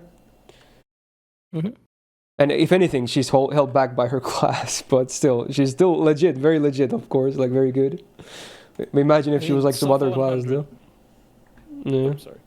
Yeah, go for it. Sub 100 party 20 is just good. Like Yeah. it's party, Party 30. 30. Sorry, it's Yeah. just Party good. 30, yeah. Yeah. Unless you're I living human, then it's party really, 50. I really like her with Mash because it's party 50. I love her Yeah. with new Mash, but I didn't think about that. obviously a new thing. But yeah, and then she can do single core, she can do multi core. I always like to compare her with Tonalico because they're very similar. They're both multi core servants who And big after spread have batteries. Black looping. Yep. Tonalico's like a higher ceiling, but with more like with more requirements. Effort, and I guess. Arc is more Arc is easier to use because she can instantly pop her MP for free. In CQs, obviously, I think she's just if she's not against chaotic, sometimes she might feel a little bit underwhelming. Mm-hmm. Like yeah, she has the rainbow, but like her kit in general is not very like it's a very long cooldown MP. Yeah, I think the because cooldowns it's a are big a battery. demerit on bosses. Yeah, so I'm not the biggest fan of her against bosses unless you can just like do a very fast comp and then just like nuke things, which is fine. Like Arcueid can definitely nuke things, but again, it's like hinges pretty heavily on them being chaotic. So I mean, I personally put her like A plus DX, but depends on how you want to see it. Probably A plus minimum, yeah. Just because the numbers are so high. Kind of boring, but like she is really solid, like for farming and such. Yeah, she's like I like to dump on her just because I like to dump on Tsukihime characters. I've used her quite a bit. Like I think she's like Bond 11 or something. Like she's nice to have. But yeah, if it's not if it's not chaotic, I'm probably not taking her. Yeah, I do like the Tonalico comparison because she's anti-chaotic, scaling with MP level. Tonalico's anti-evil. Enough that's chaotic evil, which is the Okay, for someone in the chat being mad about a boring argument, that has nothing to do with the ranking, by the way. That was just Otto voicing his opinion about how they feel. If you think that's gonna affect the rating, it's not, okay? Just to make that clear out there.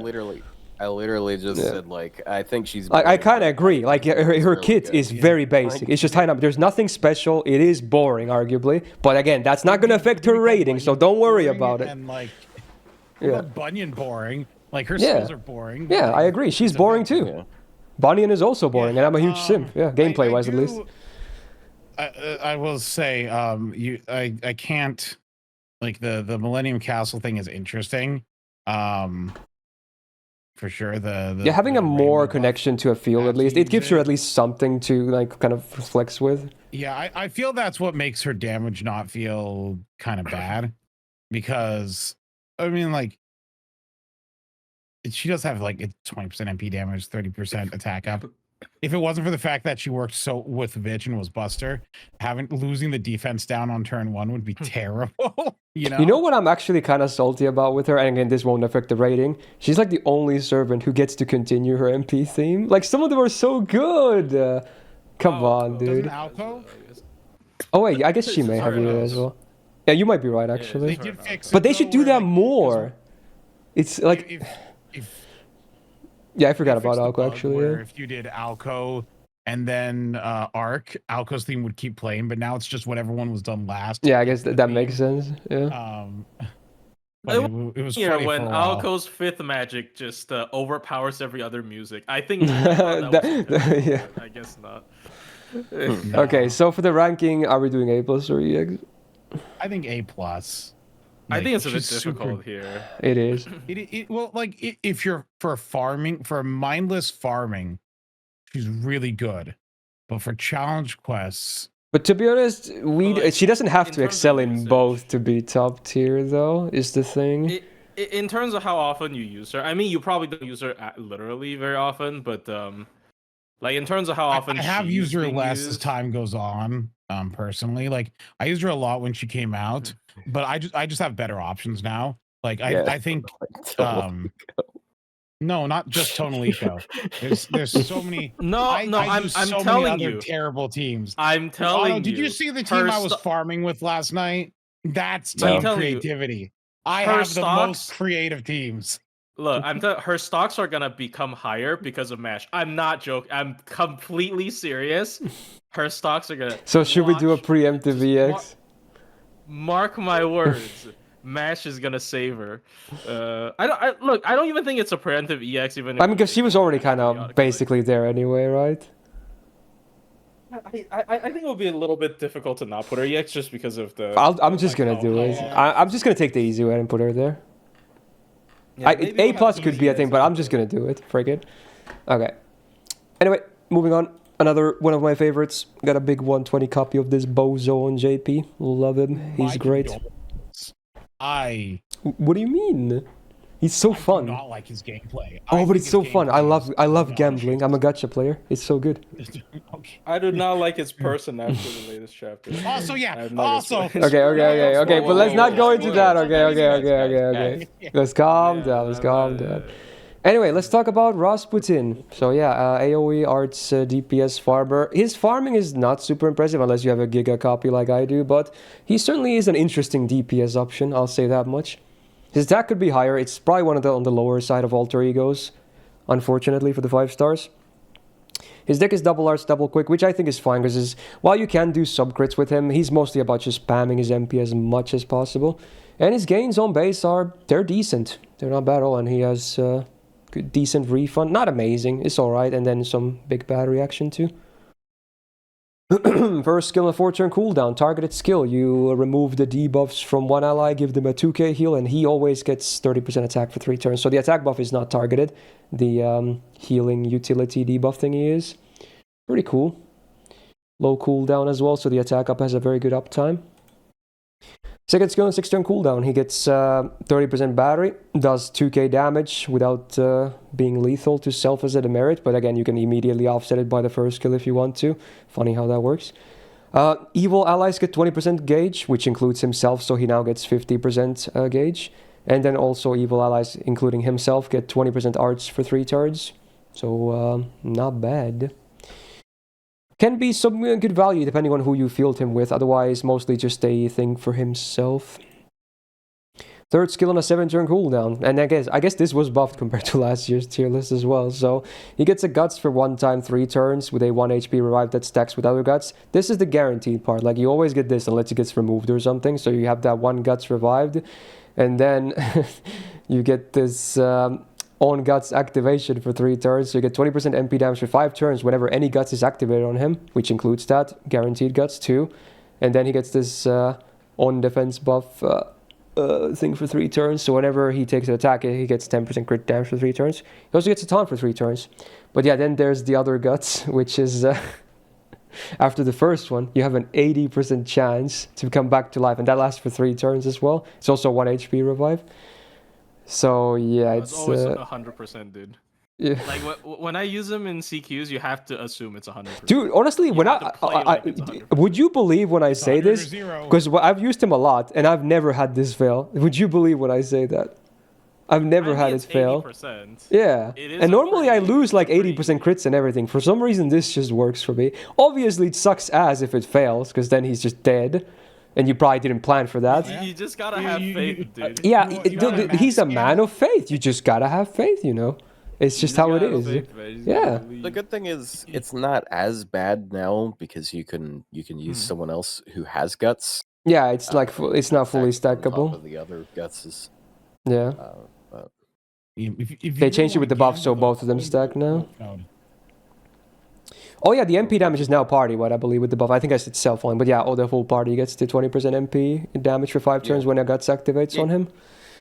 You can kind of use him as a support. Like, I guess, kind of, yeah. If someone's evil, then like, I mean... And if there's heavy debuffs, you can cleanse too, or whatever. Yeah, cleanse pretty often. Yeah, but... But yeah, it's an interesting playstyle. Yeah. And then, I have mixed feelings of them adding the crit damage to this, because I still feel like it's kind of hard to crit with him, but sure, I guess. It's something for more offense. Anyway, let's go. Counts are pretty good. So like, if there's star gen somewhere to be had, then like he can make some stars. Yeah, the MP doesn't, but face cards can for sure. But yeah, passives, we got 8% arts, great main card type. He gets 8% crit and star gen on the other passive, also good. 30% mental debuff res, nice to have. Some people are just straight up immune, but you know, it's still better than nothing. He is poison immune though, so sometimes that can be annoying. Most of them is not that big of a deal though. He's anti-caster, which is great. This was actually the first append I ever maxed on him because I wasn't even thinking too much about farm. And I was like, hey, yeah, more damage. Sure, good case. Then the fun MPs. So before damage, he gets 20% arts for 1 turn on base overcharge, scaling up to 40%. So it's not ramp up, but it's a bit of bonus damage. He does super effective damage against evil enemies. It's just a flat 150, though no scaling. So then he does a bunch of other stuff. He does a 1k burn on all enemies for 3 turns, and then a 100% burn amp for 3 turns, 1k curse on for 3 turns, with a 100% curse amp for 3 turns. And then there's a 60% chance to instant kill good alignment enemies, and it is after damage as well, so it can screw up farming. The dots, they can add to some okay damage, because his MP is fairly spammable, but you would probably need another servant as well, like Douman, for instance, if you want to get more out of these dots. And if you don't hit or evil, the MP, it doesn't do a ton of damage. As someone who has like a fully maxed copy, he could be doing more damage. But again, the MP is fairly spammable. It definitely helps that you have the taunt, of course, for like bosses. It helps with the spamming a lot, because he's going to be constantly getting hit. He's lawful evil, right? He's not chaotic Yeah, evil. he's lawful. Yeah. Yeah, so you don't get the full Douman's energy. More like awful evil. Oh, wow, okay. Okay, honestly, my opinion about him, he's A tier. And that's someone who has an insane copy. He's just A tier. Like, he can work, but sometimes when he doesn't work, you feel sad. Does he actually do any damage is the question. He can, but he needs time to marinate, and you need RNG for that. My opinion is I think he's worse than Kiara. Okay. But I would rather take Kiara. Okay, I can kind of understand that. I don't like, because one, his MP damage up is on his guts, which is RNG, but that also means you have to be at death for that to actually, But happen. He gets a lot out of it though. He's also like infinite gong arrow because it's party now. Oh yeah, it's infinite. Just take him into the werewolf quest and see how long you last after you mess up, and just count that. Oh, I did try that actually. I think I can get him to like cap, but it's RNG. It's RNG, yeah. Because you can't do anything with it though. Yeah, just until you die. Because the game is like, no, you will die, and it keeps killing you over and over. But have you ever done that? He's a fun unit. Okay, maybe it's B plus then, for real. Yeah, I think probably B plus. Yeah, I'm okay with that too. Rough, he's really fun though, but gameplay, like in farming, he's just okay. He's nothing too impressive, and then DPSing can be decent, but then it could also sometimes just fail miserably. So yeah. Yeah. Maybe he's better at bosses, and maybe he scales better at higher. He is better on bosses than farming, that's for sure. But again, sometimes, you have that experience where the guts fails immediately after this first one. Yeah. But he's cool, he's fun. Like him a lot. Okay, next up, Big Mama Tiamat. Or small, depending on which ascension you use, I guess. So yeah, AoE Buster DPS Farmer. Very decent on both, that's for sure. She's kind of like, if I want to turn off my brain and there's a cavalry node, I'm just fine with her. Like, I still do single core with her because I have a big copy, but like, I don't know. She still works because she has a lot of damage in her kit. But yeah, 11.4k attack. Not the highest among alter egos, but still pretty solid. Double Buster, double arts. Maybe some could argue for double or triple Buster for DPSing, but at least it gives her a bit better MP uptime. Granted, she already has a lot of batteries, to be honest. But the arts cards gain pretty decently. Everything else is just okay. First skill on a 6-turn cooldown, she gets 50% battery. All enemies get minus 100% crit chance for 1 turn, and then they also cannot get any healing for 1 turn. It's a healing block. So the crit thing is pretty overkill unless they have an insane amount of crits, and then healing block can sometimes just do nothing, but it's still a 50%er that you need for farming, and helps with bosses too. Second skill, a bit easier to use maybe. 6-turn cooldown, she gets 30% attack for 3 turns, 30% buster for 3 turns, 60% chance to stun all enemies for 1 turn, and then does a 2k curse on them for 3 turns. Curse on her is kind of a meme though. It's just that lore effect there, but the offensive buffs are good. They're pretty high numbers considering there's 2 of them in the same skill, and the stun, it's RNG, it kind of is wonky, but sometimes can mitigate some damage on bosses. Third skill is really cool, actually. On a 2-turn cooldown, the party gets a 1500 heal, 10% gauge flat, and then also 20% MP damage for 1 turn. Very cool. And this is also versatile farming too, because if you run the proper black rail setup, you can choose to use this like once on like turn 2, or you always use it on turn 1, but you can use it like on turn 2 and turn 3, or you can like double use it on turn 3 as well if you want to skip turn 2. So there's a bit of flexibility as well whenever you want to slot this in, depending on how you use it, because of the low cooldown. Very interesting skill. Keeps you kind of topped up, because again, it's the cooldown is so low, even if the heal is not huge. It's an interesting skill set. Very offensive focused with some selective utility on top. Would maybe like to see some more defense as well, though, for DPS sake. Oops, sorry. I was just gonna say, I like the skill 3 after a pen 5. Yeah, I actually haven't unlocked that for her yet. I should probably do that now that you mention it. Yeah. Oh, you should. It actually, I think that's what made her less annoying to me, is being able to do that gimmick. But anyway, yeah, she can use it so many times in farming and as well. Then but yeah, it's good. All right, passives. We got 10% crit damage. It's okay, but you will need supports to get her to crit more consistently. 4% crit, instant kill res, mental debuff res, cool bonuses. 500 damage cut permanently. Not bad, actually. That can mitigate some. 300 flat damage sucks, but 30% debuff res is great. And 5% gauge per turn. For farming, it doesn't really do anything, because you already have your batteries set up. But for DPSing can be an okay boost for your MP uptime. She's anti-beast on the append, which is interesting. I guess against Draco she will at least be good, and then some select NPCs. So, cool. Very rare though, so very mixed value. So the MP, before damage, she removes all her debuffs, great. So, you know, unless there's like unremovable attack buffs, she's gonna do like good damage. Or unhindered damage, rather. Skill seals all enemies for 1 turn, does damage, and then before damage she gets 30% buster for 3 turns on base overcharge, getting it to 60. That is some really, really good ramp up as well. Yeah. So she's just a lot of raw damage. Yeah, go for it. Sorry. The anti-beast is actually interesting because she's alter ego, so she counterclasses Beast Beast Kiara. She's demonic beast, so she counterclasses Beast Koyanskaya. And she counterclasses Draco because she's EX class. So I guess the one thing she struggles on is Sparish. Yeah, she definitely can. Yeah, Space Eresh. Space Eresh, in fact, brutally slaughters her, but you know. Yeah, she can deal with actually a lot of the beasts, which is funny. I don't know if that was a thought about when they gave her that. But super rare to happen though. Like, how often are we fighting beasts? Yeah, I was saying it is rare. It's useless in farming again. Like if it's Draco, well, anyways, actually, you would kill her anyways. Your counter class. NA, I think the level 60 node right now is against Draco at the end. Yeah, she's definitely gonna struggle level 60. When she does double damage already. I don't know, man. I don't think that's relevant. She removes Oberon's skill 2D buffs. Does it doesn't, right? Isn't that a buff?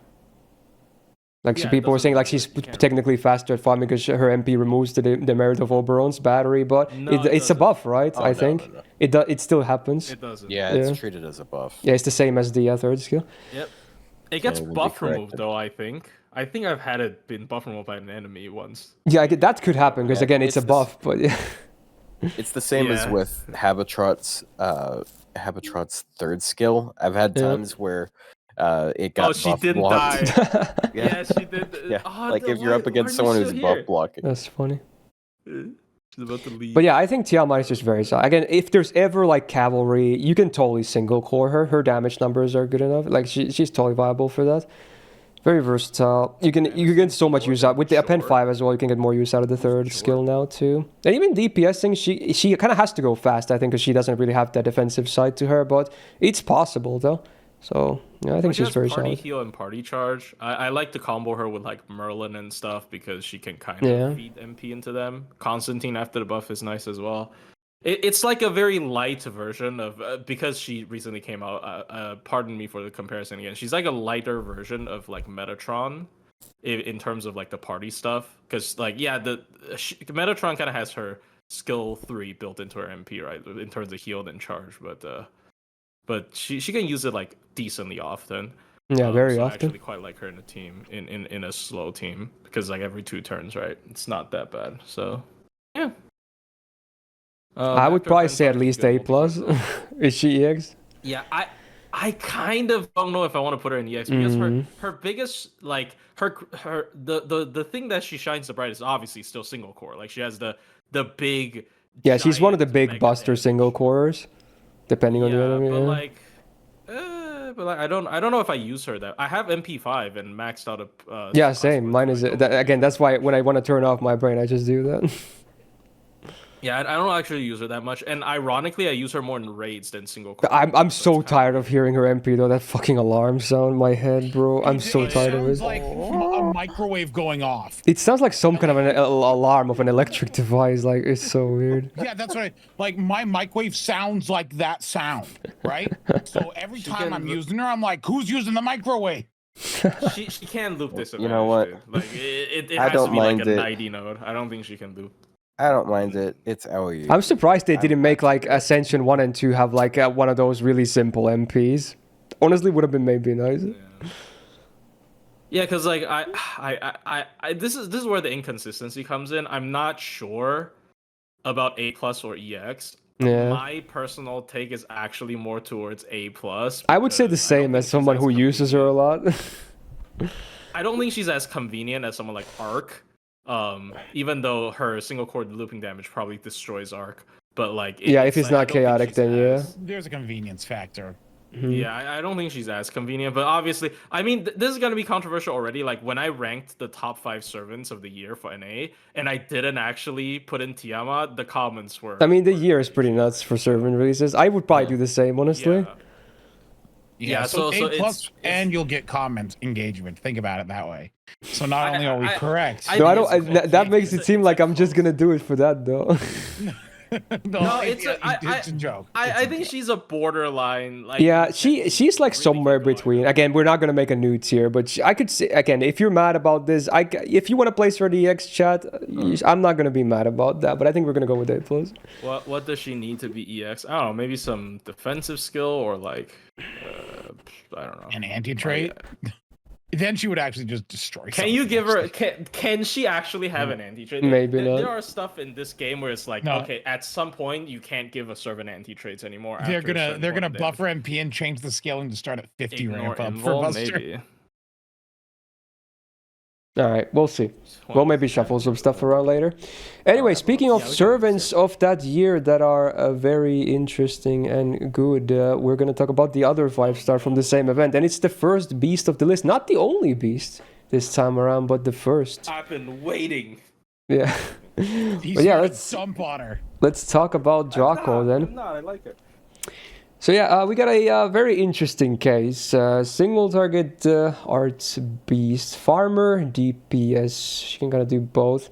Super high attack at 12.7k, very great. And I guess we should mention the class affinity. She's basically a berserker. She's a ruler that's a berserker against normal class. She enjoys the defensive benefits, but also the good offensive benefits. And she hits 2.0x on berserker. But the thing she sucks at is that she is really bad against extra classes. She gets dumped on by every extra class in the game. But luckily, those are much rarer than normal classes, so she's still pretty fine. So that's basically the way the affinity works on her case in particular. We will see a different affinity later on. But yeah, attack is very high, that's great. She's triple buster, which is actually pretty good for farming. Or not, I guess for farming, but mostly for DPSing. But like surprisingly, it's fine that she only has 2 gains cards because of how much she gets per turn anyway for MP gauge. Like her gains cards are also both pretty solid as well, if you get them. Especially if you land a Mighty Chain. Now, first skill on a 7-turn cooldown, she gets 10% gauge per turn for 6 turns, 30% crit damage for 6 turns, and 1000 damage cut for 6 turns. Honestly, this skill by itself is kind of basic, but at least it has good uptime. I don't hate it though. It's good. It makes her a lot more tankier as well. And remember, she kind of has that ruler affinity on her good cases as is, so she's going to be she's not going to be taking a lot of damage at all with this skill active as well. Second skill on 6-turn cooldown, all enemies get skill sealed for 1 turn. They get a 5k burn on them for 3 turns. She increases their MP by 1 tick as a demerit, so think like Tama Lancer, but now AoE. It's maybe a bit scary sometimes, but you know, it's a thing. She gets 40% attack for 3 turns, and then the Holy Grail holder status for 3 turns, which is very important for 3rd skill, because you don't want to use the 3rd skill unless you have that status. It will be almost a complete waste. So on that note, the 3rd skill, on a 7-turn cooldown, the one thing you always get, even if you don't have the Holy Grail, you get 100% buff remove resistance for 1 time, 3 turns. But then, if you have the status, you get 40% anti-Roman and Dragon power mods for 3 turns separately. You get 10 stars per turn for 3 turns, debuff immune for 1 time, no turn limit. 3 turns of ignore defense, 20% increased healing gained on her for 3 turns, and then 20% more MP per turn for 3 turns. So if you activate everything in order, you get 30% MP gauge per turn for 3 turns, and then a further 10% more after those 3 turns. So again, the MP already refunds a good amount, but then she also gets 30% per turn. So that's why even without like a hard battery on herself, she can still be used in a lot of farming as well. Not just on bosses, funnily enough. Think like Archuria, but like a more versatile case, I guess. Anyway, 10% crit damage, passive is okay. 2% crit damage, instant kill rest, mental debuff rest. Again, it's not much, but it's something. And then she has 500% increased debuff success rate. So unless the enemy is immune, you're not really missing anything. Pretty cool. Yeah. She's anti-caster on the append, which is one of her many, many good cases. So yeah, sure. And it's a common class, so even better, I guess. The MP, super simple, only does damage on normal effect, and it has super effective against the 7 normal class servants. So the base 150 to 200 range. And again, servants. This doesn't work against like a normal caster enemy. They have to be a servant for that to work. And honestly, I think Draco is amazing, but if you're not fighting servants, the damage sometimes feels a bit off if you don't have a crazy copy. But against servants, she can definitely hit some really hard damage with her MP. Yeah. But I still think she's just so like the class is amazing. It's just amazing. I know people say that, yeah, oh, but if there's one extra class she gets dunked on, yeah, but most of the time you're not even fighting extra classes. It's still an insane amount of coverage. Like it's the best classes in the game combined into one. It's Berserker and Ruler into one, the best of both worlds. Like that's crazy. It's so good. I mean, I definitely agree. She's very hard carried by her class. And the MP, honestly, because in farming, if you hit a servant, which a lot of times is going to be a servant, it's a really good damage. She also has really good like charge per turn, 30 charge per turn, right? That's a massive amount of charge per turn. So she can easily, like if you don't need to MP with her on turn 1, then she can easily handle multiple MPs in a run, even without single core. Like you can just plug her in a multi-core team. However, I do find some issues with her kit. Again, like a lot of her stuff is conditional. I'm not saying this is necessarily a bad thing because you're obviously trying to use a servant as a conditional counter as much as possible. But it's more like a lot of people, maybe including me, got disappointed because like we expected her to be a Berserker replacement when she really isn't. Because Berserkers, you're actually very often using them to fight extra classes, so it's kind of like the exact opposite. And she has no starting charge, which is a bit annoying. I think her skill set, other than skill 3, is not necessarily that strong. Her skill 1, like the crit up, is a little bit awkward, and the skill 2, the tactical value of charging enemies is actually interesting, but she kind of cannot use it tactically because she needs to have the Grail. Yeah, you use it on turn 1 every time. She needs the Grand Holy Grail. Yeah, but the skill 3 is very, very strong. The skill 3 has like buffer more resist, has ignore defense, has debuff immune, it has like everything in terms of gimmick, and it has the power mod. The only problem with skill 3 is the downtime, but yeah, when it's the uptime is really good. Yeah, because of the Roman command code, again, you know, she technically in a challenge quest, I wouldn't bank on that in farming, but in a challenge quest, she has like an additional low power mod. So I think she is really strong, but her kit has its own issues again. And also, again, like I don't actually, for what I do, I like her Triple Buster deck. I feel like most people probably would have preferred 2 Rs cards, just for gains as well, for MP spam. So I think like her, like a lot of the little complaints is masked by how crazy the class is when it works out. And again, very polarizing. There are extra class farming nodes now, which is very unfortunate for her existence.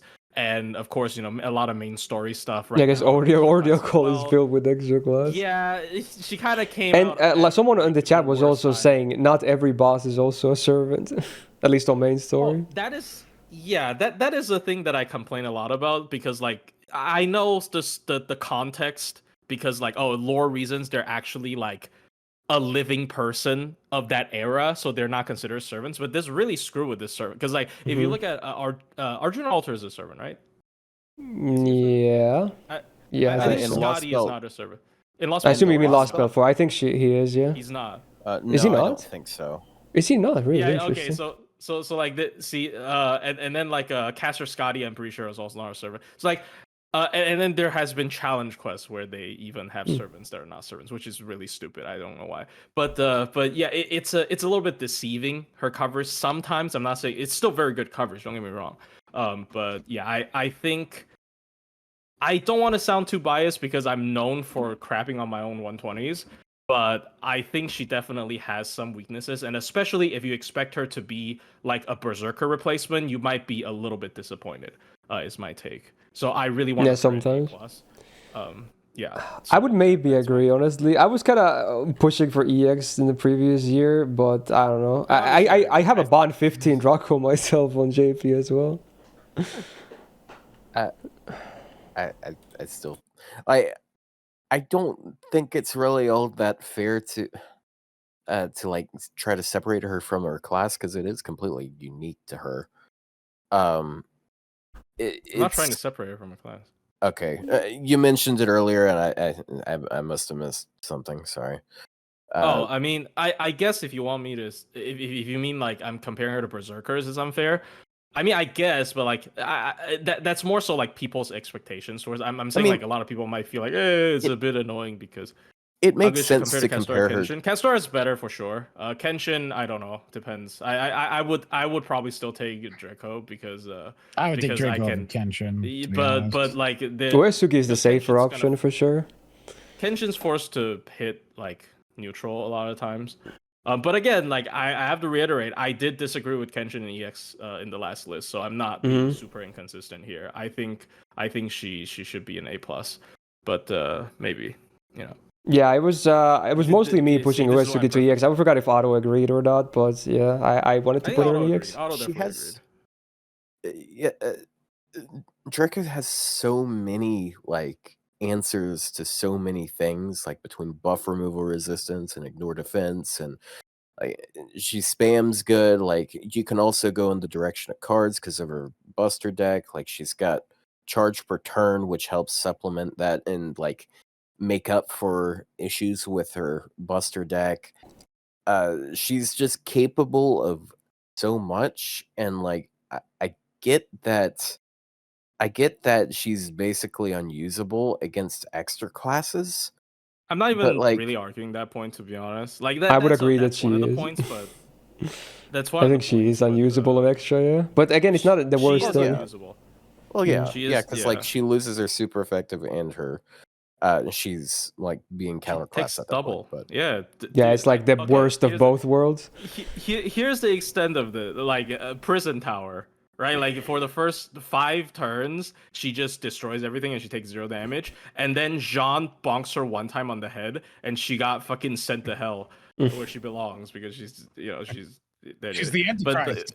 But there you go. Like it's very polarizing. It is extremely polarizing. But it can go either way. Again, I think this is a servant that can go either way. But I like to, because I want to back myself up a little bit, because I'm not just hating for the sake of hating. I genuinely find some issues with her kit. Again, like the second skill, not being able to time, sometimes can screw you over. Like how her deck, again, I don't really see the triple buster as an advantage unless you're doing TAs, because why would you want to run buster with her? Like genuinely, unless you're doing TAs, right? Like doing TAs is fun. I love her triple buster when I do min turns, but like that's clearly you're not pulling her to run her with Koyan Light and Merlin, right? Like that. I assume nobody's pulling her to do that. So like the deck is a weakness, and no starting charge is also a weakness in terms of some stuff where like it just a little bit of starting charge can allow her to. If she just had a pop up 30 easier. battery, if she just had a 30 battery, I think she'd be so much easier to like convenient pull off. Yeah, because like this is another very specific thing, but I feel like maybe some people can resonate with me because like, oh, in a challenge quest, right, with the arts DPS, what do you bring? You bring Lady Avalon, you bring Castoria, and then you bring Atlas Mystico, right? She can't MP on one. Yeah, Buster's become weaker there for sure. This is a super niche thing. This is this is so specific. Why did you bring it up? Well, I feel like more than one person can resonate with that, right? Yeah, it's like, oh man, it's kind of. I think I'm gonna go with the A+. We'll see. There you go. I mean, again, like depending on the case, it's just Kiara, not starting on turn 1 isn't that big of an issue for me, but I do understand why people have issues with it. She's a high A+ if anything. But there you go. Okay. Next up, back to alter ego stuff. Servant that doesn't get talked about a whole lot, but we got Azumi no Isora next. Or Hibiki and Shigaki, and then, Ascension 3 XD. But yeah, we have an AoE quick servant that is, at least how I kind of see it, they're like a very similar servant to like Lohi. Not as good as Lohi, but they have a lot of similarities going on here. Well, they got hurt by Lohi coming out. I'm just going to be honest. Yeah. They got hurt a lot. But yeah, we'll still give them a fair rundown here. But yeah, 12.2k attack is still good. It's not the highest among the alter egos, but still very solid. They're double buster, double quick. For DPSing, it's also a nice deck to have for them. Gains are good as well. Like, yeah, it's like all stuff up here is pretty good already. So, not too shabby. First gun 6 turn cooldown, the full party gets 20% quick buster MP gain for 3 turns. And then them themselves get evasion for 2 attacks, 3 turns. Great skill. Again, Okita Alter is kind of, dying in her grave somewhere. Good skill. Good multi-core stuff as well. Speaking of multi-core, second skill, 7 turn cooldown. They get 30% battery. And then the full party gets 20. So again, it's a 50 for them basically and spread 20 otherwise. And then 3k max HP for everyone for 3 turns. It's high on the cooldown, but at least for farming, it's pretty nice to have for sure. Third skill on a 6 turn cooldown, another party effect. We have 20% party MP damage for 3 turns. And then they get this 2 different card type buffs, so a on attack debuff for 3 hits, 3 turns. So whenever they use quick cards before damage, the target gets minus 10% defense down for 3 turns. Also includes the MP because it's not specified to be a normal quick card, so a bit more damage there as well. Cool. And then before buster cards, they get 10% crit damage for 3 turns, or before damage rather, and that's 3 times 3 turns as well. And then also they activate water side for 3 turns, 500% chance, which actually does help them out as well, which is very nice. Nice of you that you can guarantee it on the servant that also wants it. Good skill set actually. Very offensive focused, but yeah, a lot of spread stuff here for teammates, which is nice. First passive, 10% buff removal resistance and debuff rest. The buff removal resistance is inconsistent, you can't rely on that, but the debuff rest is cool. 8% crit damage is great because they're going to generate a good amount of stars anyway, being AoE quick. The party gets 5% crit damage while they're fielded, so a bit of more team supporting there. 100 flat damage, whatever, 300 damage cut is okay. Reduces a bit of incoming damage. And then on water side, they get 5 stars per turn and 5% gauge per turn. Luckily, they can guarantee the map though, but it's funny to me because again, this is now just a normal passive on Metatron without any requirements. But again, they can guarantee this as well, so it's not that big of a deal. They can still get it every time, as long as you don't get buff blocked or something. Because their map is still the old map, right? It gets attached to the servant instead of the map itself. It's attached to them. Yeah, so it's considered a buff on them, yeah. But you should basically have it with this, yeah. So it's a nice passive because of that. Very good. They're anti-moon cancer, which... whatever case, rare enemy, neutral, not that big of a deal. The MP then, so on water side map, before damage they get 20% MP gain for 1 turn, which again helps with the refund and it should be guaranteed. Before damage, all enemies get their defensive buffs removed as well, awesome. And they do 150% super effective damage against chaotic enemies, so similar to Arcueid, but different coverage I guess. It's just flat, it doesn't scale. And then also before damage, they get 10% quicken buster up for 1 turn on base overcharge, scaling up to 30%. It's not ramp up, but it's some more bonus for the MP and some potential face carding. I think they're pretty good. I wish they had a bit more defense, if anything, but they have super good stuff going on here. Well, they did have the Avenge. I'm blanking. I forgot about the Avenge. Yeah, they're just very good. Like for DPSing and farming, they should be very legit. I'll be the first to admit that I don't use them a ton, but yeah. Like their MP game is really good. You know, when farming, they got the spread battery, so they're good in multi-core. They got party buffs. They set the water side field for. I mean, so you can use Nemo. I mean, finally, it's someone to use Nemo with, right? I guess you could, yeah. They can both. If you're fighting casters, you could combo them, yeah. Meanwhile, they have Quick and Buster for the team. Well, you know what? They got MP damage. But dude, you can bring Nemo, Izu. Wait, the name is written correctly. I think it's Azumi, right? Yeah, it's written correctly. But yeah, you can bring Nemo, Azumi, and then Yui Shosets. Do that. The Nemo gets the big buffs. Well. Yeah, it's just really nice seeing like so much stuff that benefits the team. Like, and you got like defensive buff removal before damage. You got like easy anti-trade. You got like there's just a lot here. Yeah, it's kind of stacked as a servant though, very stacked. Yeah, like there's a lot of 20%, so it doesn't look that impressive at first, but like it's because it's the sheer amount of effects, really. Yeah, there's enough 20% that it isn't just meh. And high stats. Yeah, it's very unfortunate her release timing is just like it's was like that right before just before summer anniversary? Yeah. Oh yeah, it was right before. Because people like people were saving for like anniversary and summer as they always do. So not a lot of people rolled them.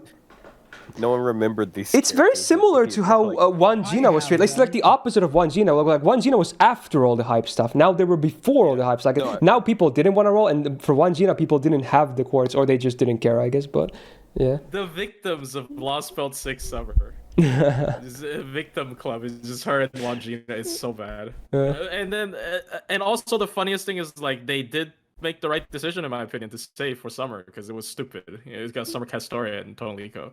So, damn, they're actually so legit. This was before the summer space rush, and my bad. Yeah, this was last year. It's the same thing. Sorry. Yeah, it's the OC3 summer.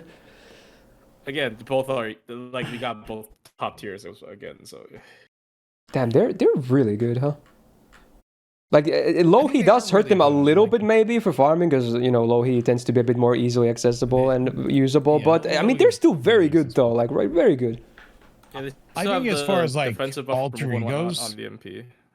As far as alter egos go, I think like I'd rather use them over Tiamat, and I think that they go in teams better than Tiamat. But yeah, they have a lot of team synergy. My personal opinion, I like them better than most people. Probably would still stick with Tiamat over them. But I think that they're pretty comparable. And before the Merlin buff, I would use them probably. But like, look, I just want the excuse to use Merlin, so I like Buster in slow teams now. But I agree with what you mean. So probably at least an A+, right? Yeah. Right. Yeah. Damn, we're gonna. This is another top heavy. I mean, this list is stacked though, so it just happens. So here's the thing: is the lows of alter egos and moon cancers are pretty low, but they also have like, look, there's a reason why the highs are so good because they keep putting the good classes. Dude, there's so many EXs coming up. It's only gonna get worse. We can. What we may do is shift down a tier. I mean, we'll see later on, I guess. Okay, my complaint with why don't Draco and Space Rush have this border?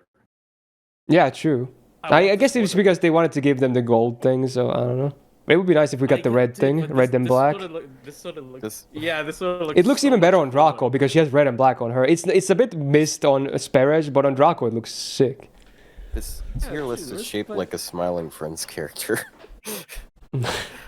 Kind of.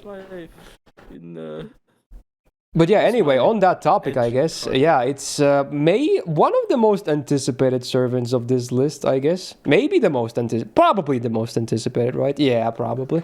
Okay. So we got Sparish, Space Ereshkigal, last year's Anniversary Servant, the second beast ever to release as playable on FGO. But her affinity is very different from Draco's. She does neutral to like most classes, but then she does really well against extra classes minus Avenger, which she is weak against. So that's like the, the TLDR of her affinity. But yeah, she still has good coverage. Granted, it's a bit unfortunate that, Berserker is also neutral. Oh, boo-hoo. But don't worry, this servant, I think, sometimes we use the term overtuned, but I feel like in this case it's almost an understatement. But yeah, let's just see what we have here. Yeah. So 11.4k attack. You gotta work for it. True, I guess. But I mean, even there's a lot of shit on base too, to be honest. But yeah, attack is like the one so drawback. Yeah. It's so hard when you can trigger that shit in a 3-turn Yeah. I look, when you can trigger so many layers on a 3-turn farming, that means it's not hard. Yeah, her attack is like the one of the weakest parts about her. It's not super high. It's not super low either, but like I'm just kind of nitpicking here, if anything. She's double buster, double arts, which is totally fine. Can do both face carding and MP damage, of course. Very legit. Gains on base are not insanely impressive, but they're not complete trash either, I guess. But could be better. But luckily, the rest of her is pretty overtuned. So the first skill on a 6-turn cooldown, the full party gets 20% attack and MP damage for 3 turns, and also 20% battery, and 100% instant kill resistance for 3 turns. And as a demerit, the whole full party gets, say, 500 poison for 3 turns. Not a big deal, though. But yeah, it's a very good multi-core skill immediately. Just like, yeah, okay, great. Very good spread buffs there. Second skill on a 7-turn cooldown, 20 stars on use. She gets 500% absorb for 1 turn. 100% crit damage, or rather, actually, yeah. She gets its own attack buff for 1 turn. So before damage, she gets 100% crit damage with normal attacks for 1 turn. So you can get up to 300% crit damage on the third face card. Pretty chill. Super around over here. And then 50% MP battery or gauge on use as well. There it is. Very interesting. A bit of downtime for all the other effects that are not the battery, but still can have some crazy burst going on. Third skill on a 7-turn cooldown. She gets Invul, 2 attacks, 3 turns. Guts for 1 time, 3 turns with a 3k revive. 3k heal. Fully cleanses all debuffs from selves. 100% buff removal resistance for 1 time, 3 turns. And then, yeah, minus 2 turns of cooldowns on self. Like, yeah. So, yeah, you thought, oh, the cooldowns are pretty high. I don't get it. But, yeah, I mean... so now it's an effective frickin' 4-5-5 on this skill set. This is so... 2 turns is so crazy. A 4-5-5 on this skill set is like, okay, dude. Like, overtune is like, yeah. It's a word that starts to describe this, but does not do the full extent. Anyway. Pen 5 came out at the same time. Yeah, it did. And then, dude, we have even the passives, okay? So she just always, on every battle, has 3-time debuff immune, by the way. Great. She gets, and also... not really 3-time debuff immune. Oh, because you have to remember that her first... Yeah, I guess. But yeah, I mean, it's still really good, even if it's 2 times. But also, she gets 5% gauge on every normal attack. Like, yeah, that's on top of the normal gains. Wow. Flat damage sucks. That's why her gains are slightly scuffed, no longer. Yeah, that already helps quite a bit. 14% debuff res, nice. 20% servant crit damage, cool. 1.5% crit damage, instant kill res, a mental debuff res. Doesn't really do much, but it's there. And then the really unique part about her, the affinity or affection gauge. Has 10 levels of it, and you can get levels for it from various different... There's so many different things you can do, and some things you can even do before the battle to get some innate levels as well. So you get some from bonding and being starting members, being on water bop. I hate to interrupt you, but you kind of skipped the stun, petrify, bound, and pigify. Oh, yeah, you're right. True. Yeah, she has that on. Yeah, these were like whatever, but yeah, true. My bad. Yeah, because that wasn't enough. She also it's immune to a lot of immobilize effects. Not every single one, but still, that's already many of them. The annoying ones.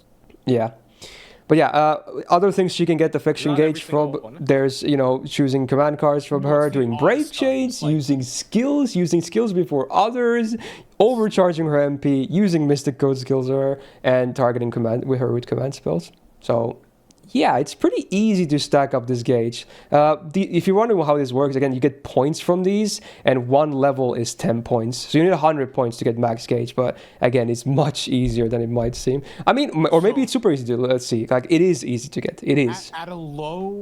At bad RNG, you usually end up at 6. At good RNG, you can be at 9 in farming. Which, Yeah, exactly. But Even yeah, ending at you'll 6 see what this is- does later on as well, because right now it's just words, I guess. She also has a passive that does nothing, but it has a cool icon, so Wait. bonus. RNG in my farming. Another thing, I guess, is the select command cards thing is literally what it says, select. So you don't actually have to attack with the card. That's why. Yeah, you just pick them in the when you attack. They don't have to land, right? Yeah. Just you know, selecting so them. And you notice it's select. It's the same with the command brave card chain and too, brave right? chain are You just separate. do a brave It's chain, even if it 12 doesn't points. land. A brave chain is 12 points. Yeah.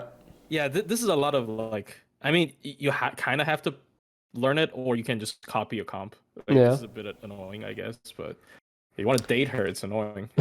But also, I guess worth Also, noting, Aurora, she if does you nothing. pick her from support, she doesn't have the affection gauge, because, you know, insert anti-NTR memes, I guess. She's still going to be, I think she's still pretty legit, but it does hamper her damage No. potential a bit. No, she's really bad as a support. I mean, her That's skill set all. is still good. Yeah, but his skills the are MP still is really good, bad. but the MP damage will go down quite a bit, I guess. Yeah, the MP is really lame without it. Yeah. But anyway, she's anti-rider, which is full neutral, but that's still fine, because a lot of her farming will just be full neutral anyway. Alright, the MP. So we got some checks. If you have 4 or higher affection gauge, she gets 100% instant kill success rate for 1 turn before damage. Cool bonus, I guess. 7 or higher, she gets ignore defense and ignore invul for 1 turn before damage. Great for bosses. 10 or higher, you get 50 stars on every MP. Just a full guaranteed crit on an arts MP. Great. And then the gauge also increases your damage. Like, you get 10% per level. Great. So you can get so much more bonus damage too. It also the MP removes all offensive buffs from enemies. 60% chance on base to instant kill them after damage. And then overcharging the MP gives you affection points too. 0 on base, but then after that you get some levels. 300% is already a full level, for instance. So yeah, Sparish, she's overtuned. Very is that overtuned. once she's at 10, her overcharge does nothing. Yeah, Wow, I that's guess. a- Yeah, wow, that's what a a complaint. downside. Because at that point, the MP doesn't do a billion other things already. Oh, look, I mean, you gotta point out the negative. There's 2 negatives. One, can't borrow her as a supporter. Her MP does a lot less damage. True. And two, her debuff immune is actually only really 1 time, because if you're doing stuff, you're double casting her skill 1. But even a means it one-time eats 2 of debuff them. immune as a passive is still great, Yeah, it's to be still honest. 1 time. Yeah. It's still useful. Rio, you didn't bring up the big one. What's the big one? The neutral. He does neutral to berserkers. Yeah, Look, she does here's the neutral thing. to everything except If I'm extra. there, I have so many units that I can fight berserkers with. It's true. That's But- Yeah, you can pick anything like, against The berserkers. second a mixed node with extra classes shows up, I'm there. There was the node recently. I think it was like an event or 2 ago that had like a 300k berserker on wave 2 on 90++, and that was an issue for Space Eresh. I did run into. Does the Super Ryan skill help? Or I guess it's the Conrad, so the it's Super not- Ryan skill is super funny, because I've seen there are runs that I've seen with her where it's just like card only, because her during the raid there was a raid Oh, the team during Necroarch the one. Christmas raid, the Necroarch raid, where they would just do CL swap out for her, press skill 2, and then do a mighty chain and it would kill. It was like, Dude, imagine checking Super Ryan's whole thing and just putting it in an. Well, I assume it's a very unanimous EX though, for all things aside. Yeah, It's just such an I think super she's good. probably the most overtuned servant in the game. I still think Castor is the best servant in FGO, but in terms of being overtuned, I think Sparish is the most overtuned Yeah, servant in the but- whole game. up It's just until like so a much week stuff. ago, I was like, yeah, that's like the most broken offensive NP. I don't know if she's like the most overtuned. Overall, I character, think 'cause, she like, is just way too much shit. 'cause, like, I mean, she's designed to, right? Monte Cristo is a little busted. No, but, I guess by overtune, the meaning is like there's just so much stuff. Yeah, I mean the She's, like, sheer designed to volume have of more things she stuff. has and does and whatever, you know? It's crazy. Yeah, she's designed to have this. Like her much stuff because passives you have to go more for it, good but- things than some skill sets for like full skill sets of I mean, observance. it is really nice to have a guts, a heal, a debuff removal resistance, a debuff clear. Yeah, it's like defense, utility, damage, everything. Invul pierce, ignore defense, everything. Yeah. And her cooldowns are short, like super. Yeah, they're really short for how much she gets out of those skills. What are they? On the first cycle, it's 5, 5, 4. No, it's 3. Yeah, 3, 4, 4. Oh my god, it's insane. Oh, 3, yeah, 4, her first cycle is 3, 4, 4, yeah. and then it's 4, 5, 5. Thank you, Pen 5. Yeah, thank you. Thank you, Pen 5. Anyway, we probably don't have to glaze her too much more here, but yeah, she's just good. I like her. I got her 120. That's another one of my 120s. Yeah. All right, now we continue on to the summer, and then, man, that summer gave us a lot of stuff because it was very Moon Cancer heavy. So we're going to start with another Tsukihime character. We have Ciel, of course. We kind of already talked about her with Summer BB because they have a cute combo going on, but she certainly is an interesting character anyway, gameplay-wise. So she's a single-target buster, DPS, and can be used in farming as well, especially with that amusing BB comp. Give or take how much value put into that, but, you know, it's pretty legit anyway. So 11.6k attack, again, high for a Mooncaster, maybe the highest. Her or Arc probably one of the highest, or one of them is the highest probably, so not too bad for, you know, how high it could be as the class allows it. She's double buster, double arts on the deck. Her gains are totally fine too, no big worries there. First skill on 6 turn cooldown, she gets 10% gauge every turn for 5 turns, 1500 healing per turn for 5 turns, 50% debuff rest for 5 turns, and 100% buff removal resistance for 5 turns. That's a very strong skill for bosses. For farming is like, yeah, sure, you get a bit of gauge, but man, for bosses, having a near 100% uptime on buff removal resistance, good amount of debuff res, constant healing, and you want her to be on full HP, by the way. We'll get to that in a second. Yeah, it's a very good skill for bosses. Second skill on a 6 turn cooldown, she gets 30% arts and buster for 3 turns, then this on attack and debuff for 3 turns. So whenever she uses an arts card, the target gets minus 20% healing for 3 turns, and then there's also a 30% chance to drain their gauge by 1, and it removes their gutses as well. So her arts cards get kind of interesting, I guess, with some utility.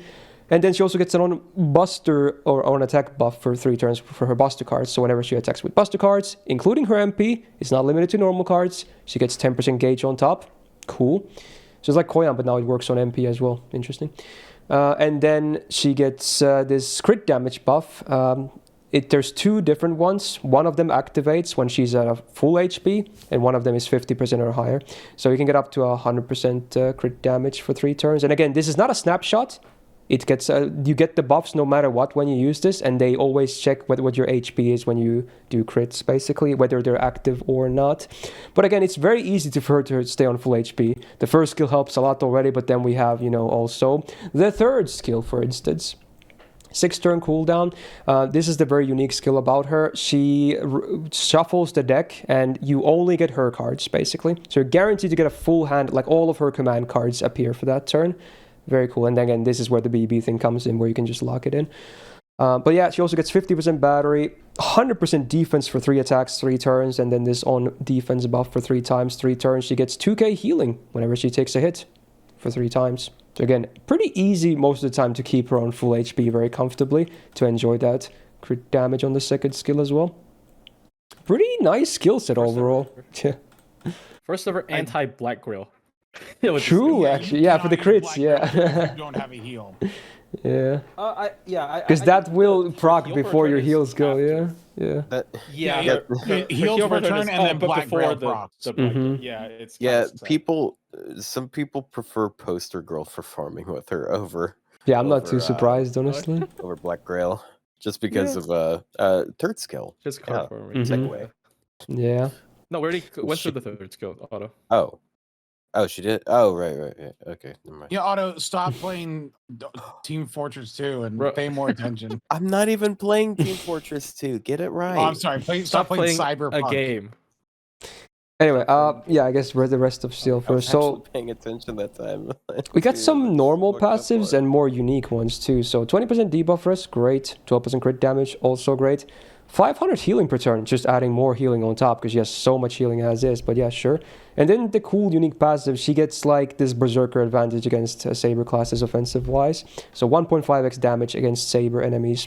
They don't even have to be servants or anything like that. She just straight up gets it. This is the reason why a lot of people wanted her to us to put her into the Archer tier list too, I guess, because we kind of did it with Musashi. I kind of regret it later because now we had this and other examples too. But yeah, whatever. I guess she can be a very solid anti-Saber too because of this. She's anti-Alter Ego, which is a full neutral case, and it's a rare enemy, so it's not the best case, unfortunately. Then the MP, so she gets sure hit and ignore defense for 1 turn before damage. I like that the ignore defense is 1 turn, because it also affects her face cards then. She does super effective against demonic enemies, so it's a flat 150, no scaling. There's a 100% instant kill chance on the target, which, you know, not really relevant for her in most cases. She gets 20% refund, 30% I guess if you have the second skill active as well. And then before damage, she gets 30% MP damage for 1 turn on base overcharge, getting up to 60. So it's not ramp up, but it's a cool boost to her damage. Also helps scales with Oberon, of course. Can generate some stars too, despite being single target, because it's a 12 hitter. Yeah, she's just a very... She's like very defensive, but also still packs a punch too, is the thing. Well, especially if you hit the anti-trade. She's an arts looper with Buster cards because a Buster Brave chain refunds her MP entirely. That's how her dumb mechanic works when you use double Vitch. It's her MP alone refunds 40. No, her MP alone, like even if you don't count cards, it refunds 40. Yeah. Sure. So yeah, if you stack the second skill, yeah. Oh wait, no, you also have the 10% from the first skill, yeah. Yeah. So it's when the skills are active, you get 40% minimum. Yeah, so it's 40%, and then a Buster card with Vitch is 30, so you're at 70. And then a Buster card again is 100. It's so welcome, art servant. That's red. Like she's also a servant for farming that doesn't actually need high MP levels if you don't want to do like absolutely. Yeah, because she farms with crits a lot of the time. Yeah. If you want to do the worm node though. Then you need to. Yeah, you need to card MP card, right? So like in turns where you need to deal with 3 targets, you need card MP card. Yeah, her MP level still matters, but like in turns where you're using her just for like 1 target damage, then yeah, you know, you can use her MP and then use 2 more Buster cards, and that's gonna out damage any single target. It's gonna like completely destroy Kintoki, right? Like because as much damage as Kintoki's MP can be, it doesn't hold a candle towards a full. Yeah, because it's a full hand of damage instead of 1 card. Oh, what happened? Yeah, you were a bit staticky there, I think, but I think we still heard you. No, Plushie was coming in staticky. I thought it was just me because no one else. Yeah, it was a bit staticky. Yeah, he was lagging, and I noticed it because Discord sped up his talk. Yeah, I did notice he was talking very fast. Oh, can I edit this from like video? Yeah, make sure your at the top is set to like US East. How do I change again? Oh, it is US East. I just suck. Oh. But anyways, that's fine. So hold on.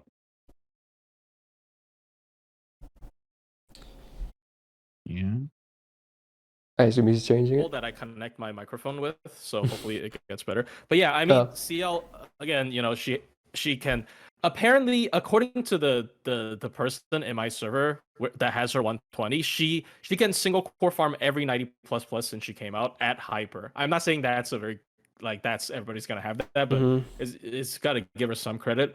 So like she can take care of 3 targets if you want. She can take care of, you know, less targets than 3 way better than other servants as well. A lot of the times I think one of her best finishers is actually Merlin instead of Oberon, which is funny after the buff. Yeah, she's just, and then BBCL, you can use her as a support. I really hate her. I don't hate her, but like I think it's pretty cool at least because it's so different. Yeah, her gameplay is super cool. I don't hate her. Sorry, let me correct that. I don't care about Tsukihime characters, but she's EX. It's just I wish it wasn't a Tsukihime character is what the sentiment is. Damn. Dude, the comments are gonna be so bad. But they know. I guess we kind of have to put her in EX because of the potential. They know I'm not fond of the moon. And honestly, even for outside of farming, she's solid on bosses. Like she has so much like she's so easy and defensive, and she has the nice offensive utility as well with the sure hit, ignore defense, etc. And can do some sick crits too. The only thing she's really lacking is like a way of making stars, but she has things that she can do with the stars. Mm-hmm. She can make more out of stars more consistently than most, anyways. Because she can just force an entire hand. Yeah. But yep, she's very good. Very cool. Yeah. Ooh. All right, it's time. Another one, I have 120. I assume Rio has a 120 as well, but yeah. Handshake emoji.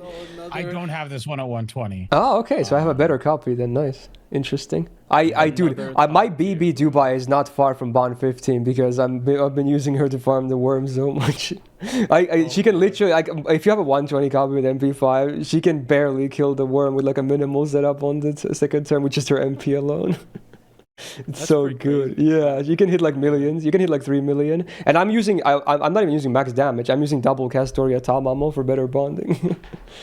Yeah. Actually, wow. I did a setup with mine. She's only NP3 ungrailed, but I was using Summer Tlaloc to enable her because she has one turn cooldown reduction for her, which is just enough. But yeah, let's talk the other Summer BB. We got BB Dubai, another 5-star Moon Cancer, AoE arts, but also support. Not limited to a damaging MP. Very cool. Attack is pretty low, granted, so that's like one of her main drawbacks. But you know, as a support, it's kind of nice to have a lot of health as well, so it's not the end of the whole world. Double arts, double quick order deck. It's fine because her face cards damage is not really impressive, so I feel like being able to spam her MP more is nicer, especially when you have, you know, if you need more uptime on support MP as well when you have that selected. Gains on base are not very impressive either, but the skill set definitely helps a lot with that, so it's maybe a bit misleading because of that. But yeah, skills, we have a lot of good stuff to talk about. First skill on 6-turn cooldown, the full party gets 20% arts for 3 turns, 20% gauge. Then all allies beside her gets this preservation buff for 3 turns, which will be relevant with the support MP. But also, Moon Cancer or Living Human trait allies get 3 turns of 30% MP damage and MP gain. And she herself is not excluded of this, so she gets both of those as well, which enables her MP to do quite nicely more damage and also be able to loop it way better too. Great skill on a 6-turn cooldown actually. And I like that the battery and the arts are still for everyone, even if your other allies are not Moon Cancer or Living Human trait. Cool. Now, second skill on 6-turn cooldown, very nice skill. All enemies buffs removed, gone, just everything. Then they also get a minus 100% attack for 1 turn. Great, so they won't really be hitting you with any damage if you land that. They also get minus 20% arts res down for 3 turns, and then they get a non-preservation target debuff for 3 turns. So it's like the opposite. Allies get preservation, enemies get non-preservation. And then once again, Moon Cancer or Living Human allies get 100% star gen for 3 turns and 30% crit damage for 3 turns. Again, they land on Dubai herself every time. Very cool. This is a very nice skill. It's great for farming because it enables your MP to do crazy damage on wave 3, and also great for bosses because, you know, it's just, oh, man, it enables you to do so many back-to-back great damaging MPs and nullify their buffs and make them do 0 damage. I love this skill so much. Third skill, 7-turn cooldown. She reduces her cooldowns by 1, so now her skill set is effectively a 5-5-6, which is way better. So now no longer. They keep doing this. Yeah, it's so weird. Yeah, I know, right? But I mean, I'm happy though because it makes her so much better. But yeah, she gets 50% battery, and then you choose the MP. You can pick the default MP, which is the damaging one, or you can opt to pick the support MP. It only lasts for 3 turns, so if you want to have 100% uptime on the support MP, it's going to be really hard. You're going to like Tama more and stuff like that. But yeah, you choose the MP type for the next 3 turns. Very cool, and the MP is obviously very different. Anyway, passive 6% debuff success rate, great. You want to land her debuffs, especially this non-preservation target if you're planning on DPSing with her. And also this attack down if you're doing bosses. Granted, you might not need it sometimes because arts, but I digress. Still great to have. 25% debuff res, great. 20% crit resistance, that already nullifies most base crits as well, great. 20% star absorb, sure. It's, again, not... Phrase cards, the damage is not that great, but it's good for gains at least. She gets 10% attack against evil enemies and enemies that have anti-good mods, very specific, and non-servant enemies as well. So it increases her farm damage quite a bit too, which is nice. And then on the flip side, we get 20% defense against lawful enemies, anti-evil enemies, and servants. Yeah, all servants in the game. 20% defense against them. Pretty cool. It's like Kiara, but even better. Wow. And then 250 flat damage, that sucks, but hey, another 25% debuff res, great. So she has 50% debuff res on base as well. Very good. Okay, crazy passives. Yeah. You know, it's pretty funny how they had the maids. They had them come out with a party 20 and self 30 battery, and then they had 3 back-to-back, basically. They buff Kiara to have that arts, as well, yeah. Art servants that have 50 self, 20 party. Like, you left someone out of the club for no reason. Come on. Yeah, but then like 2 months later, they release a quick with 80 self, 20 party. Like, what are the what's going on? Yeah, but they need to share it with the rest of the people. Share the rest of Well, yeah, let's see the battery. rest of Dubai. So her append is pretty bad. It's anti-moon cancer, so it's like, again, rare and it's full neutral. Even if she's mostly his new full neutral, it's a very rare enemy class to fight, so it's not the best. So we have the 2 MPs then. So the default one is the damaging one. So before damage, she gets 2 power mods, 30% each, against Sky and Star attribute. So it's a shame they can't really ever coexist, so you're only ever going to get 30% at most. Both of them happen to be semi-rare-ish as well, so it's not like the best power mods ever. Granted, they're kind of small anyway. The enemy gets damaged, and they get minus 20% arts res down for 3 turns. It is after damage, but against bosses, again, more of that. Enables easier looping, more damage in the future.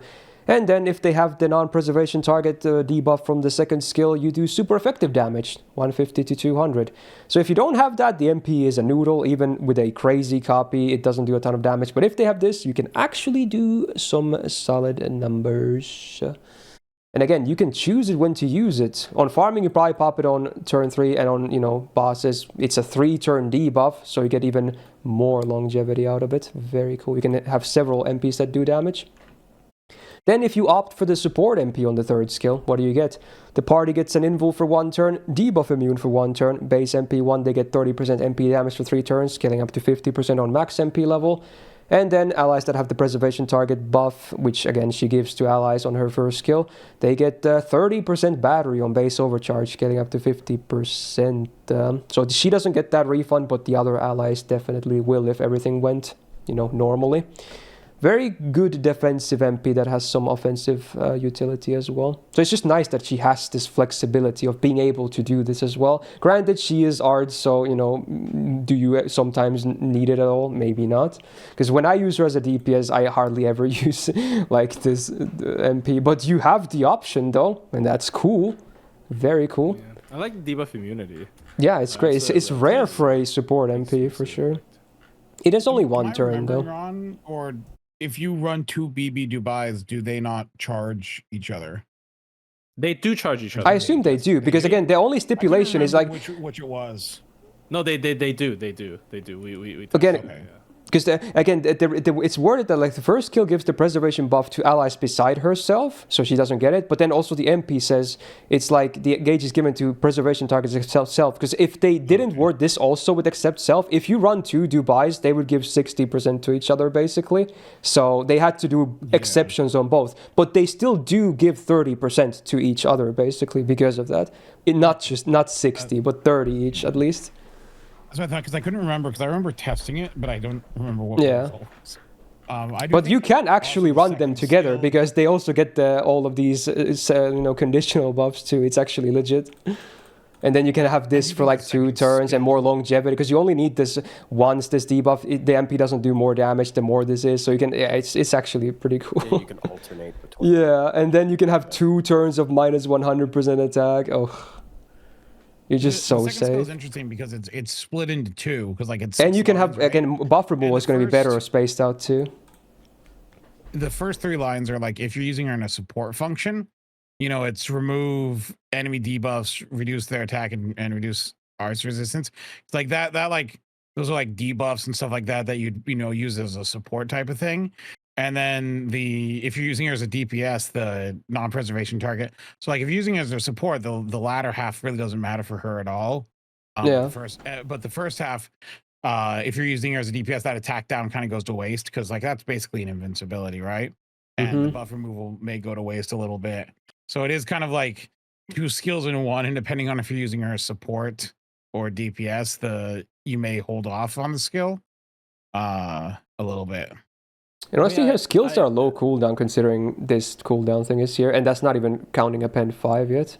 The amount of stuff you get is very nice for 5, 5, 6. I don't have much to add, but like one thing that I've slowly learned when using her as like a secondary support, because obviously your support MP doesn't have a 100% uptime, right? Is that the offensive MP is still an arts down. It is. So it still supports a bit. Yeah. It She does. still gives the team 60 arts. Yeah. So Yeah, so I actually still find it to be decent. I like mostly for like not super serious stuff, because I like to use her with like Kiara, for example.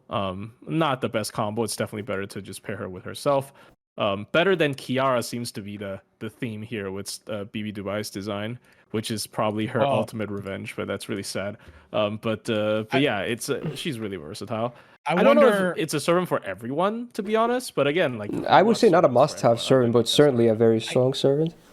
I do have to wonder what other living human servant with a support MP, but also damaging MP, then that can alternate on defensive things might work. Look, okay, I still feel like it's a bit different though, because like, yeah, okay, they also have debuff on the MP. It's a little bit different. True. What if you pair? No, I'm saying use them together. Oh, true. I mean, I haven't she tried buffs that. living human, remember? Well, she's human. Buster has a problem. The other one's Buster has a problem. But 100% crit. No, 30% crit. Sorry. It's 30% MP damage, and still, I'm sorry, it's the MP damage. That's 50%. She actually has good synergy with Jinako as well. Yeah, speaking of the living human, I don't necessarily think you need to force it to be good as well, though, because like it's kind of a, honestly, in the grand scheme of things, it's a pretty small part compared to like most of her. Like it's nice that the big meat is always guaranteed. I like that a lot. Yeah. And she herself always gets the bonus stuff as well, which is cool. Yep. It's really cool. Dude, I don't even. What would you guys rate her? Because I'm pretty biased with her. I use her so much. She's my most used servant ever since she came out. I use her in everything. Yeah. I use her in everything. So there's so many. What's EX look like right now? What's EX? I think she's EX. I think she has to be. I think I'm. I mean, that's what I would do, but I don't want to sound too biased. I think. Look, here's the thing, chat. I'm just saying it here so you can stomach it before you like bash me. I think we're definitely gonna pull someone from EX. I think I'm moving Art personally, but I'm just saying. But it just happens to, because like this split happened to be like this. It's also because of that. There's happened to be a lot of good servers in this split on this part. Bazett, maybe. Alter Ego and Moon Cancer just happen to contain some of the best units. Like the class sucks, to be honest, but they just have really good servants in them. Yeah, like it's one of the weakest classes in the game.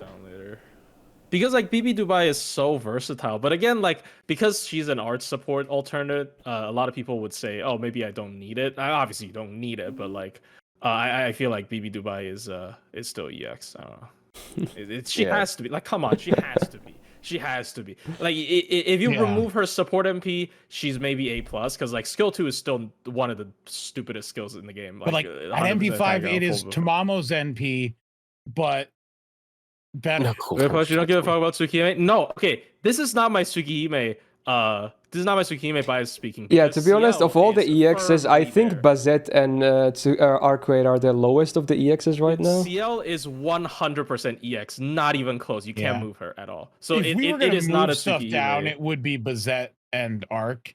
Maybe, yeah. I think Melt would be the third, but because she has a how- more staple foot there. Oh yeah, maybe Melt actually. Maybe Melt. to be honest. I think Melt is better. She has the advantage of having the insane coverage because Well, the competition the good sucks. news Maybe is- honestly, maybe Melt. I mean, the guy Yeah. can stop getting pissed at me, and also maybe Melt. To be No, honest, I 'cause, need like, no Melt. I no, need no, no. Melt is the Okay, we should discuss that at the end though. So we'll leave it as is for now, and then we'll do the shuffle at the end. Yeah. Okay. Anyway, same event still, because again, moon cancers galore. Well, we get yeah. I was about to say maybe we relax a little bit right now because we have Summer Tlaloc. Again, dude, someone in the comments got pissed off. Like there was like solid tier list, but pretty rude the way you pronounced her name. I was like, bro, I can't pronounce it. I just say it's like again. Tlaloc? Just Yeah, say because Tlaloc. What's wrong with because we were trying to like meme with the name or something. It's like pretty rude, man. I was like, it's just a joke, bro, because we can't pronounce it for dicks anyway. Yeah, That's there you what go. the Kana says. That's what I'm gonna say. Yeah, like I'm just gonna say Tlaloc, not to offend anyone. But yeah, we have What's the E sound? Tenochi in that? Titoran. What? Tenochi Titoran? yeah, that's how the No, Japanese goes. I'm Yeah. gonna make him mad again. I'm saying it wrong, and he's gonna get upset. Yeah, where's that E sound? Can you point to the letter and So it's and that te, no, chi, and then the next two, like the It's Okay. the tiny one, Titoran. that's T Toran. but I see CHT. Where, Yeah, but again, that's English and versus I'm Japanese. But reading yeah, I the digress. It's because Japanese is missing phonetics. They can only do so much. Yeah, so, but I'd rather be wrong but correct in the Japanese reading than Yeah, wrong it is in not my 100% ability to correct. know how to They read. try what? to go as close You as know what? possible I'm as they sure- get with their limited I'm phonetics. sure all of the Japanese people will greatly appreciate you for that. All right. Hey, dude, I have some Japanese No, viewers it because of just my makes me Lohi look less videos. stupid. There's actually a few viewers. Oh, I saw that. Yeah.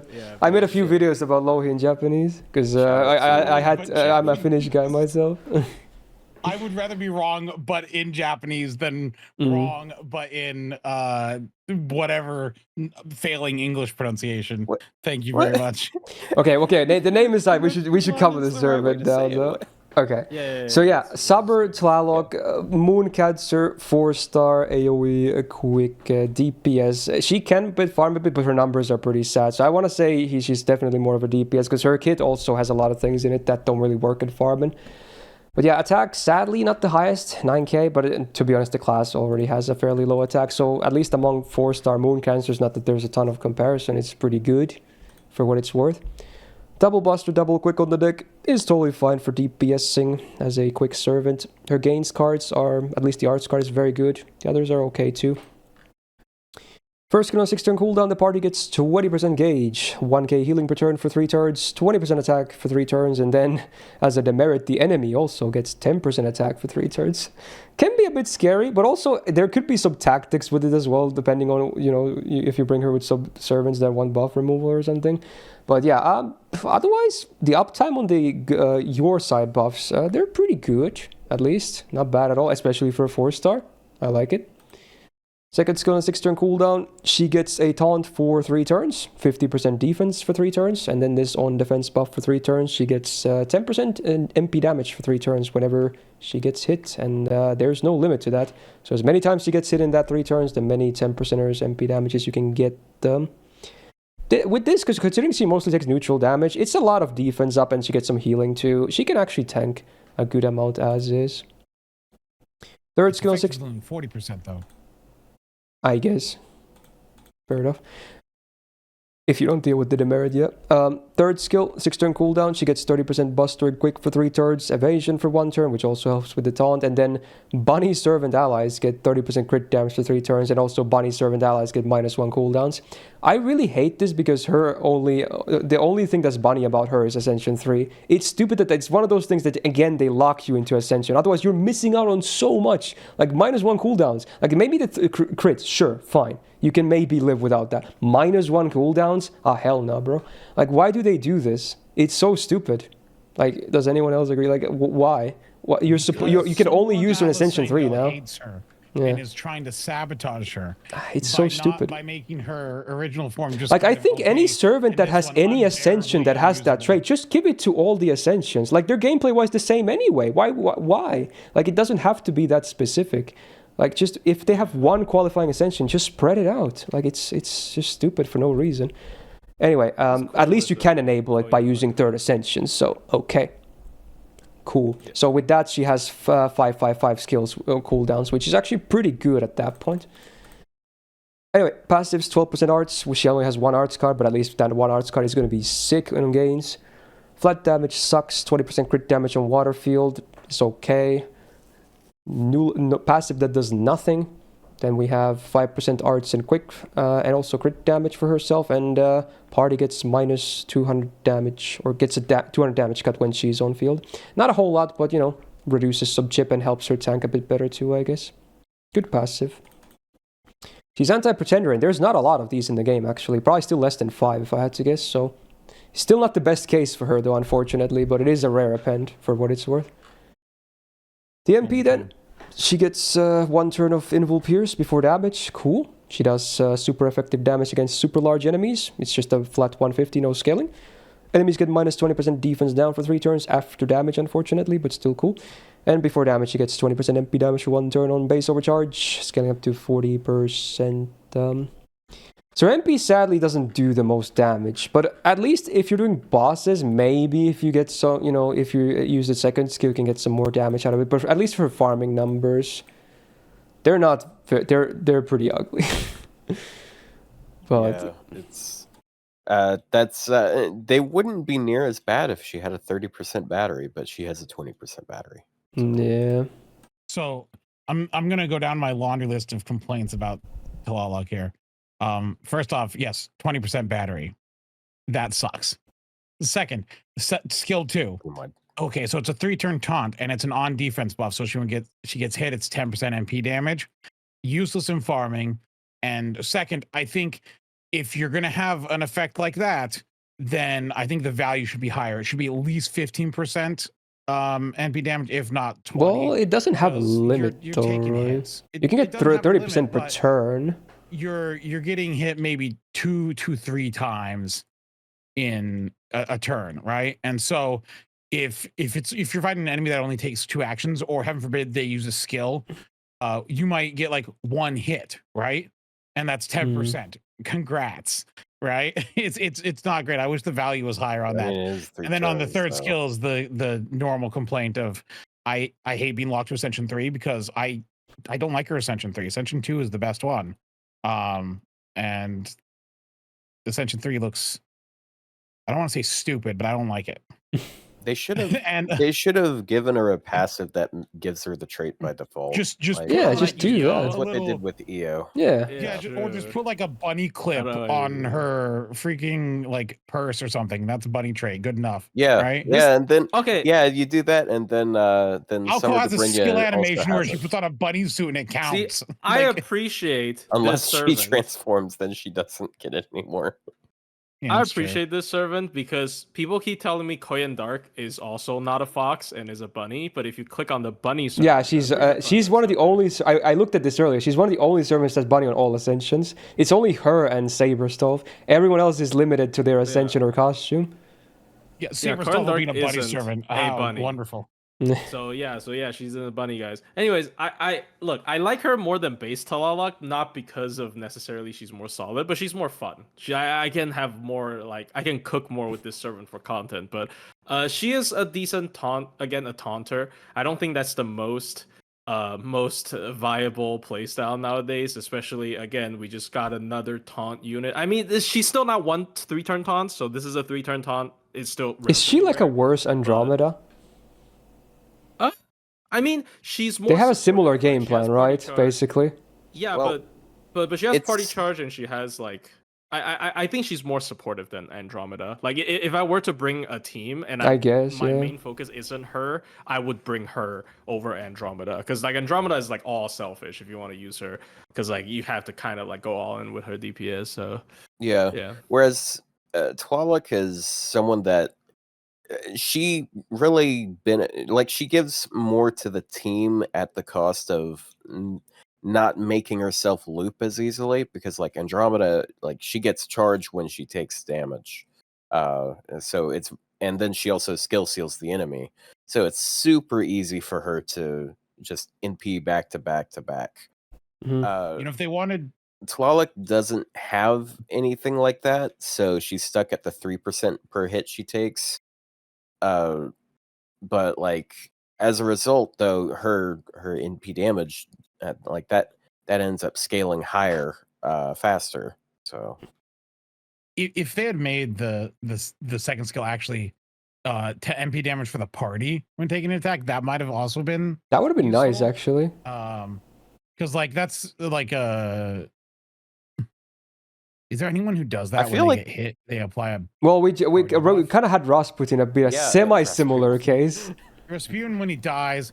Babon's is kind of similar when someone else gets hit. No, when he they get doesn't die, that's the key. But yeah, I just wish the second skill was better, because it's not. Look, my auto may think I hate Tlaloc, but I actually quite like. You Tlaloc. said she was wish absolutely completely unusable. Well, because she is. She's a little. What is the implication? She's a little garbage. I wish she was better. And it's not out of hate. It's out of the fact that aside from her original third ascension, which I think is the ugliest thing known to mankind, I quite like Tlaloc. It's not also, that I hate ugly. the giant robot. I don't like the robots. I think the like robot giant is robots. ugly though. I think this one's NPs MP is suck as fine. well. I think the base form's MP is really ugly. I'm so sorry. This I one's think I MP already is mentioned it definitely last time. better, but I still the hate base the form's robots. MP looks like a Mega Bloks character, like toy. Who built that? I just don't like Okay. I'm tired of mechs in this game, I swear. Okay, it's my turn. Okay, so I think she is pretty versatile. I like her DPSing. It's pretty fun, even though she's at neutral most of the time. She does ramp up her damage quite notably, because she has defense down on NP. She has NP damage on her second skill. If you're lucky, you can get 90%. You're still probably going to get at least 60% across those 3 turns. So her damage is decent. Like again, like you're always going to be contending with the class, which is kind of a common issue on this list. But she also has some cool like defensive stuff, which I think she's a completely solid support. Because like if I can justify George like with his 3-turn taunt and basically nothing else, like I can justify her 3-turn taunt and everything else, because she gives the team charge immediately upon entering the field. They get HP regen, attack, and then like she lasts on the field longer. Like if they're a bunny, they get more, but it's a pretty rare trait. So Yeah, this list is pretty small. However, Koyan Light is bunny, so like if you're doing a more long-term team, even where you're like cycling supports, then that can help her get her skills. What about double Summer Tlaloc? It's kind of weird. They'll probably fight for the taunt, though. Yeah. I hate to break it to you, Otto, but most people who use George, they just use level 1 with a Bond CE and they let him die. I think most people do that. Like, I understand that you might want him sometimes for the guts and stuff, but I think like a lot of the thing with George is the Bond CE and the taunt and die. Like what you use him for is you use him for 3 turns of security while you're waiting for your NPs to. Like you're building up your NP and your cooldowns are down. Slow play brain rot. I get it. Look, I already talked about why I don't value taunt as much as a playstyle anymore. But again, I think she is definitely a little bit like we. I don't know if it's just we or just Rio, but like I think it's just Rio. I would say. I wasn't entirely done. Oh, sorry. So, like, also. Something notable is she's not just a cycler. Like you can just keep her on the field. It's really easy to. She takes very little damage because of her second skill. Like it's 50%, and then like you do have the attack buff, but like you can remove it with command codes or I mean, it's 40% defense. It's literally the same as George, but she has more HP. Then you can, like, her third skill is so nice because it cooldown reduces her over and over again, so she has low cooldown on her second skill. If you have her fifth append, and she can use her second skill, and then in 4 turns, like, you have 1 turn of downtime on a taunt. Like, she can just keep taunting for a really long time. I did a video where I was using her as a DPS, and I had her taunt for 9 turns straight, and she didn't need that much help for it. It was just Edison and Atlas, and most people bring Atlas to this types of quests anyways. So, she's super unique, and like I'm glad that they finally added another 3-turn taunter that actually has a more supportive focus, if that is what you're going for. I get why Rio hates her, but I don't understand the supportive focus. 20% spread charge and a little attack up doesn't mean supportive focus. It just means that they threw something her way. Can you justify using Dion? No. Wait, but for the buff removal resistance, though. No. Removal resistance. AoE buff removal resistance. If you don't need buff removal resist, would you use Daeon? No. Yeah, there you go. But yeah, there is one use case at least. All right, well. So, like, again, I think for Tlaloc, I would have liked her a lot more if she was Buster. I really think if you run her with double Coin Light, she would have been so much better. If you could use her with double Coin Light and you double reduce cooldown for Coin Light and herself, of course. I think there's a lot of like fun things you can do. Not necessarily great, but there's a lot of fun things you can maybe do with this character. But because she's quick, it just feels very mismatched. I think her MP not being Buster was a huge mistake. That's just my take. I don't have the most experience with this character, but that is how I feel, because I definitely tried to cook with like a double Coin Light plus Tlaloc kind of comp, and then it just like, oh wow, so my Buster ups are just, I guess I just throw them on Coin Light anyways, so it's not that big a deal. But I say chat saying C plus. I think that's a little mean. I think B. She could probably be B. Yeah. Wow, that's what I was gonna go for too. You know what? Okay, hey. Admit she's slop. All right, that's good. I mean, B is not a bad rating. You know, Rio, you've said a lot of things. You never said that B was bad until now. Well, that's what B stands for. No. C is for crusty. I don't even think B is for bad. C is for crusty. B is for dick. Okay. I like to hear more takes rather than better being Buster. Well, I mean, I don't have that much takes on her, because look, the moment I saw her kit, I'm just like, oh, Koyan Light support. Pog, because I have 120 Coin Light, but like that's just not what most people do. So anyway, we'll go with B. Frick dude. I'm okay with that. All right, we got 3 more servants. Auto could be like praising her so much and me dumping on her, but the opinion ends up the same. What is the point? Because of all of the servants on all of these lists, I'm pretty sure this is the servant that you've been dumping the hardest on. So True.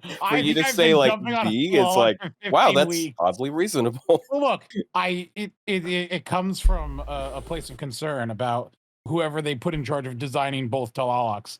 I'm worried for them, and I hope they get better. Fair enough. Fair enough. Anyway, next up, I guess a welfare as well when you think about it. It's a special case, of course, because FP stuffs. But okay, fine. I'll do it for you. Anyway, let's talk about Hakuno. Again, gameplay-wise, they're basically the same, but yeah, there are 2 different servants that you can get separately as well. You can't field them at the same time, but you can own them separately as well, funnily enough. But yeah, Hakuno time. So a very interesting moon cancer. They are like, they're AoE buster, right? Not AoE. AoE. Yes. Okay. Yep. So yeah, AoE buster, but most of the time you might not even bring them for DPSing anywhere or damage in general. You can't. Oh, sorry. I'm just gonna answer it because like somebody asked in chat. You can field them together, but one of them has to be support. You cannot put male and female both from yourself. But if it's a male, right. I mean, you can always do double female. It's just like double support. It doesn't have to be male plus female either. Okay. But like, you just can't field both of them from yourself. If you have 2 of them, you can reset twice as many cards. Fair enough. For no reason. Fair enough. But yeah. Anyway, 8.5k attack is okay. for a 4-star Mooncaster is just whatever, not the biggest deal ever. Double Buster, double arts on the normal deck. The arts cards are pretty good. Everything else just okay, but arts cards are nice. Then the first skill immediately is already spicy. So here we go. 0 turn cooldown. Yeah, the only skill in the game to not have a cooldown, if you max it, that is. But you do still pay a cost. You pay 10% MP gauge from them, but what do you get? If you don't have 50 stars, you get 10 stars on use. But if you have 50 or more, then you get nothing, of course. Which, I mean, it makes sense because you don't need more anyway. Chances are. Maybe in some rare cases, but I digress. Anyway, the main thing. You shuffle the hand. You get 5 new cards. It's just a full-on shuffle. There you go. Again, it's always a reset as well. It's like a full-on shuffle. It starts a new cycle. And then again, it's a 0 turn cooldown, so you can use it multiple times as well. If you're fishing, you want stars or whatever. You just need to pay that gauge, 10% per use. There it is. Very cool design, actually. I'm a huge fan of that. So I like when they do wild shit. Second skill, 6 turn cooldown. They get a 30% rainbow for 3 turns. Then also buffs for the card type. So whenever... For the next 2 attacks, 3 turns, whenever they use quick cards, they get an evasion for 1 turn. Granted, it's sometimes a bit hard to get 2 activations out of it because they only have 1 quick card, but with some hand resets, it's totally possible. Then for the next 3 turns, they get 20% gauge whenever normal attacking with arts cards. Very cool on top of the normal gains, which are already pretty okay. And then for the next 3 turns, whenever they use buster cards, they get 20% crit damage for 3 turns before damage. Does not work with the MP though, it's normal attacks, but yeah, some crit damage there for their DPSing. So this is a full-on selfish kill for their own sake, basically. But if you're into the DPSing with them, it's not a bad skill at all.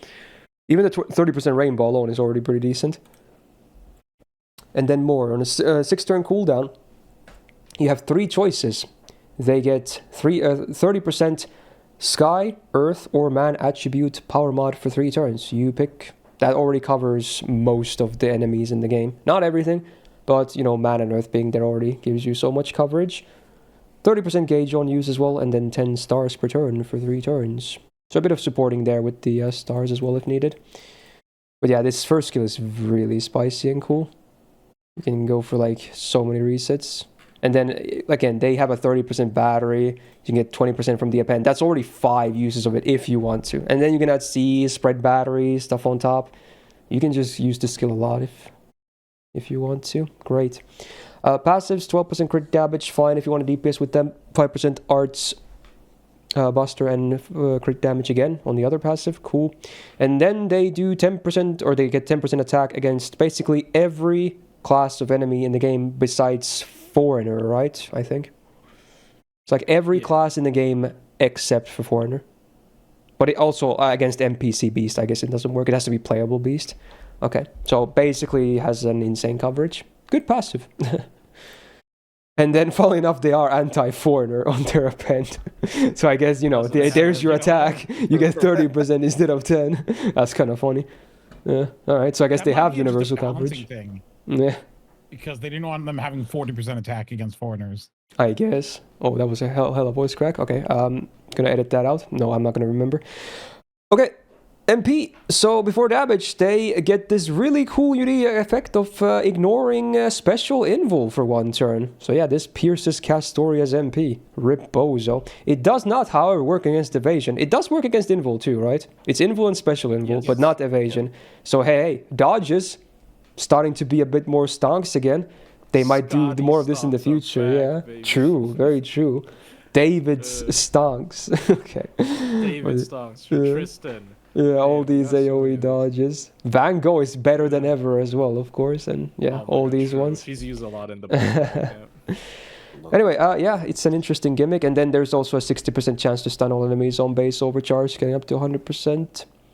So, not many people really use them as a DPS, right? It's mostly for the supporting stuff. Wrong. Bro got a 120 here. I have a 120 of them. I want to mention, look at that second skill. They can control their hand. 2, they get crit every time. I guess that's true. I was just thinking about the supporting stuff. Their buster cards hit so hard when you start like spam them. Also, the second skill does have some portiveness. their arts cards get like 60 to 80% refund. Like, come on. Oh, true. And then they can forgot about spam more card shuffles. It's not even. They're not joking around with their NP gain either. Yeah, I just want to bring up they're pretty cool in solos because you can get the quick card again and again. I mean, like I guess not infinite, but like it's you can get a lot of like evades for free. There's one turn do evasion, that's have- true, yeah. Well, it's a full turn evade. It's 2 1-turn evades every 6 turns. So you're not taking a lot of damage. Yeah. So yeah, I mean, Just they're. don't use I his think friends, yeah. their only like problem is their low-ish attack, which is why I 120'd them and fixed that problem. I think that they're great as a DPS, honestly. How would you rate a Plus base they're free. copy? Like a base copy, well, they're free, so you can get them MP5. Yeah, right? obviously They're useful assuming for MP5, shuffling. yeah. Yeah, they're useful for shuffling. I think they're like decent for just like as a free DPS. Because you are relying on the cards there. I do think that they're A or A plus. Like as far it's like that second skill. If you put that second skill on like most other characters, like they become like super busted, right? Yeah, it's That is like one of the all best your cards skills in the become a lot game. better, yeah. Just to confirm, I'm 99% sure this is the case, but protagonist correction can't make first skill free, right? It cannot. No, protagonist. That would be I'm stupid. yeah, you can just click it a million There's times. no way, yeah. That is However, one of the first Alco, things I tried. however, Alco can get you 1 or 2 more resets of the first skill with her skill set. So Oh, she has passives as well. Passive charge return after super. So yeah. Yeah. I think like it doesn't matter, A plus maybe even A. Yeah. Yeah, probably one of the A plus. A's. Yeah, higher damage. I will say- they'd be more, but I Because will of the say, I feel like accessibility. you might be overrating their base crit damage. Like I want to like say in yeah your- too, because it doesn't look Yeah, super 'cause they're impressive on base neutral. with the numbers they have and the neutral damage and It's- whatnot. It's gonna wind up being better than a lot of them because they can just like basically guarantee it every turn, unless Yeah. unless you Like, want to use you- the NP more often. you pair them Yes. with like Van Gogh or something, and it's really simple to like ramp up their crit damage really high. Like, But Yeah. the problem Oh. is Van Gogh's already ramping up a lot of crit damage. That's the only Yeah. thing I have. What was it? well, I mean, But the problem is don't again, think they're they're 4-star No, I do semi low also have attack their neutral damage. Wouldn't you just like pick anti-class and ramp them up with crits or something, Yeah, Van Gogh? true. Yeah, Like they are I- accessible. I'll normally give I you would- that. It's great, and everyone should get their copies because this tournament is I'm nice not to saying have. people But should use them as a main DPS a lot. No. I do okay, think that okay, they that's are, fine then. Yeah, like, okay. very good as a DPS though, if you choose to use I guess them. just A then, because like I definitely use them for Yeah, like I the think- Olga thing. Yeah, I 'Cause think the A Olga tier is quest, pretty good. They have counter class, so I use them like they are one of the main carries for my Olga free to play run. But yeah, I kind of get it because like, Also, we now have a like stepping stones here. I guess we kind of I would do. also Can we move the pink one up to C plus just to make it look better? No, I'm just kidding. see here's the thing. Since we ended up getting both Oh. Hakunos, what I kind of wanted them to do was the male one consumes MP to reshuffle cards and give you stars, but the female one consumes stars to give you MP and shuffle cards. So if you put them, But then people would be pissed because they would have to pick the one that fits their gameplay style better instead of the one they like No, but more. you get both. You get both. yeah, you can. Oh, I guess yeah, But true, yeah, you true. can't put them Yeah, together, but I guess. then You they need would to be like, I don't want to balance use it. male Hakuno, I only use female servants. You know, stuff like that. True. No, well, Real. People would still get. They would find a way to get Well, pissed. Don't worry as a about male, it. you know, They would still get pissed. yeah, you'd I- have I'm an just it's saying. sort of a feedback loop, and one could support the other like ridiculously. Yeah, As far as- infinite. I mean, Hakuno. I can think it would I make would- sense. I'm Here's would like my to just- argument though. They are It's like they shower are thoughts, bro. free. You can get as many copies as you want from them, and so it's a free 120 technically to everyone. No. And- Look, and if there's a yes, free 120, Look, if there's got- a free they got 120, I'm gonna 14K go with the attack. other one. I'm gonna go with the other one that we're gonna talk about. You later. Yeah. Honestly, there's Go with the other one, dude. there's actually quite a few.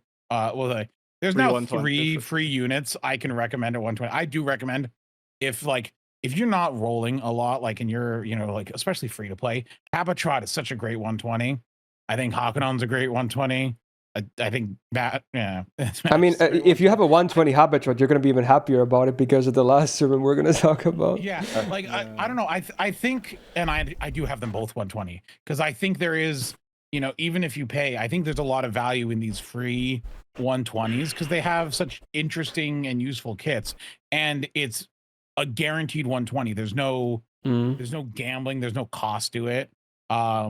Which, so people are like, oh, I don't have 120s because I don't whale. Than the dozens of hours of grinding for it, which is kind of annoying. That can happen passively. But yeah, that's we're not going to factor that too much in here. But yeah, there you go. Bonus. Anyway. I would like to say one more thing. I'm not sure if people still think this, but like back when the servant first came out, and they saw their NP. And it was like, oh wow, anti-purge pierce is like, of the 3 pierce effects, that is easily the worst one. It is the least applicable one because you're going to run into evade so much more than anti-purge. Like even sure hit, I would say. I mean, it's still not bad, but of the 3, it's the least applicable. No, I don't think sure hit's better. Sure hit is not better. I think that you're going to run into evade more than invuln, and if you run into evade more than you run into invuln, then sure hit is just better because you were never. You run into evade more than invuln. Here's what you do. There was an evade boss? You run Jane. It doesn't matter. Now you have ignore invuln and ignore anti-purge, and now nothing can stop you. And now and you're destroying everything. Fair enough. All right. 2 more servants. Just pointing that out because some people. But yeah. Let's move on to the last 2. Yeah, these are very spicy last 2 servants though.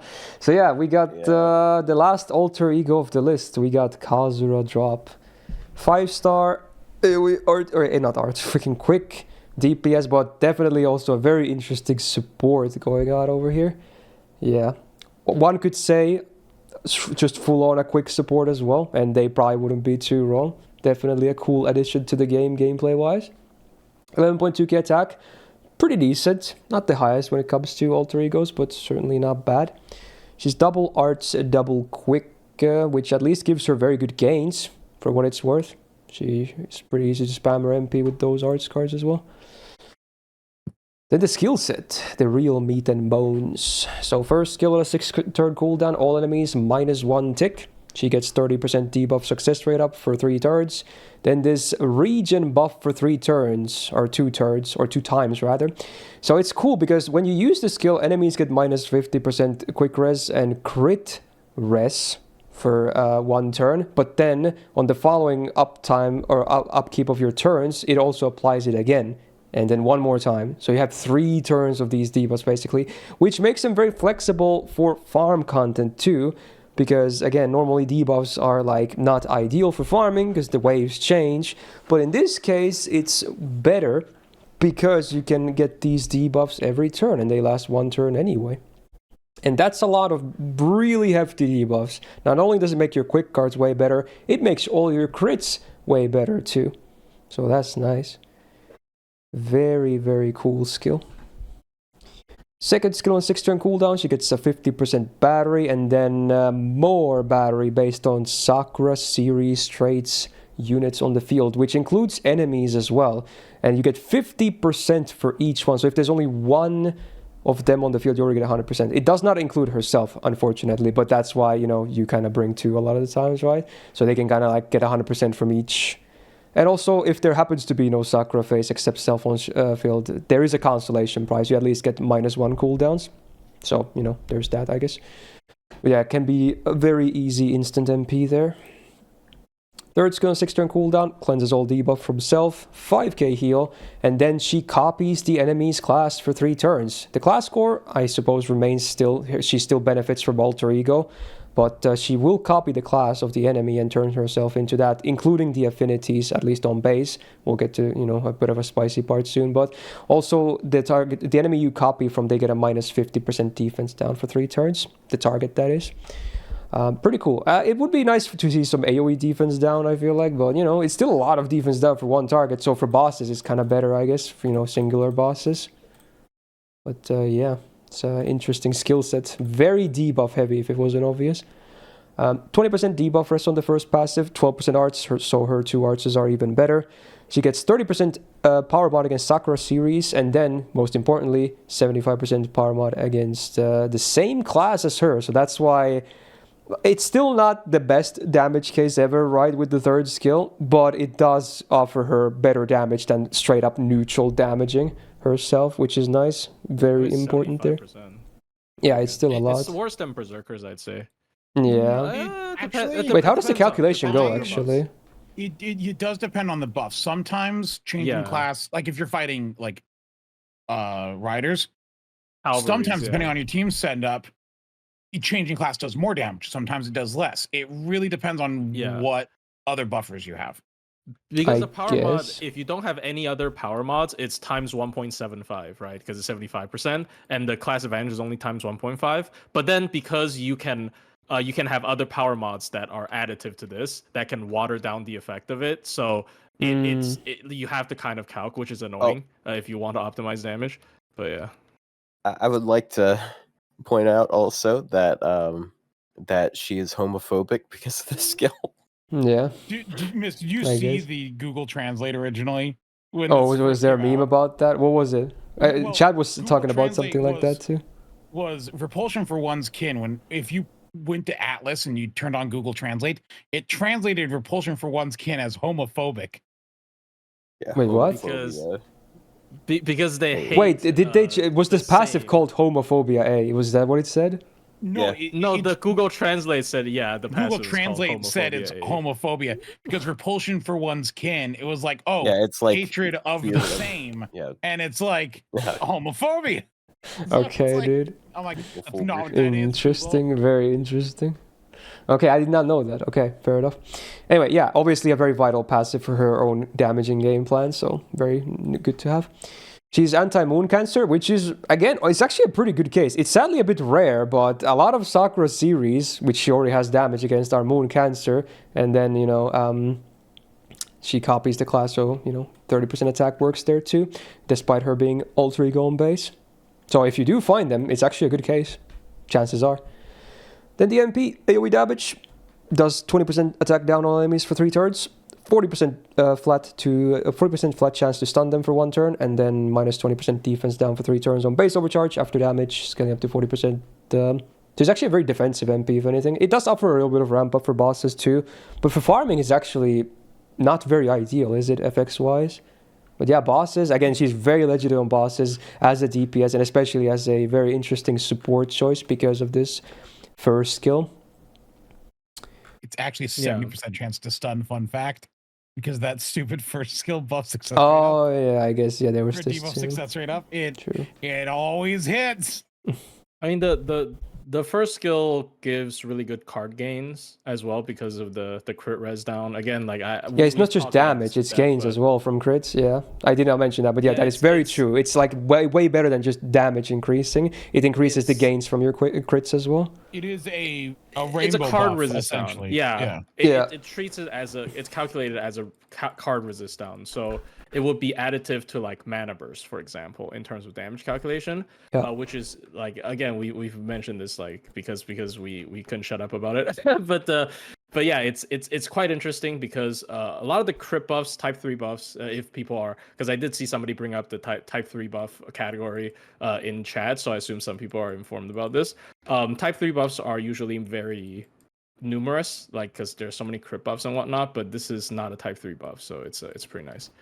Anyways, enough about the yap. I think she is a essential crit support for DPSs in bosses. Again, like you said, a lot better in single bosses. Like if it's against like 3 bosses, I'm not necessarily sure this is the best because her defense down is single target. It's a big one too. But for killing bosses with a single target quick, I would just almost always bring her unless the enemy is debuff immune, because she just gives so much extra damage. It's 50% and gains as well for the crits. It's such a damage increase and 50% defense down. Like it's it's a lot higher than Scotty, for example. So that's why I think she is. If you like quick boss killing, she is almost a must-have in my opinion. Like if you're using like for example like Melt, it makes like Melt's arts card like a full refund. So like and it's just more DPS. Like if you have the choice between Scotty and Kazura, because your MP gain's taken care of, you just take Kazura. Like it's kind of a no-brainer. She actually is the first servant that made me feel like defense down cap shouldn't be 100.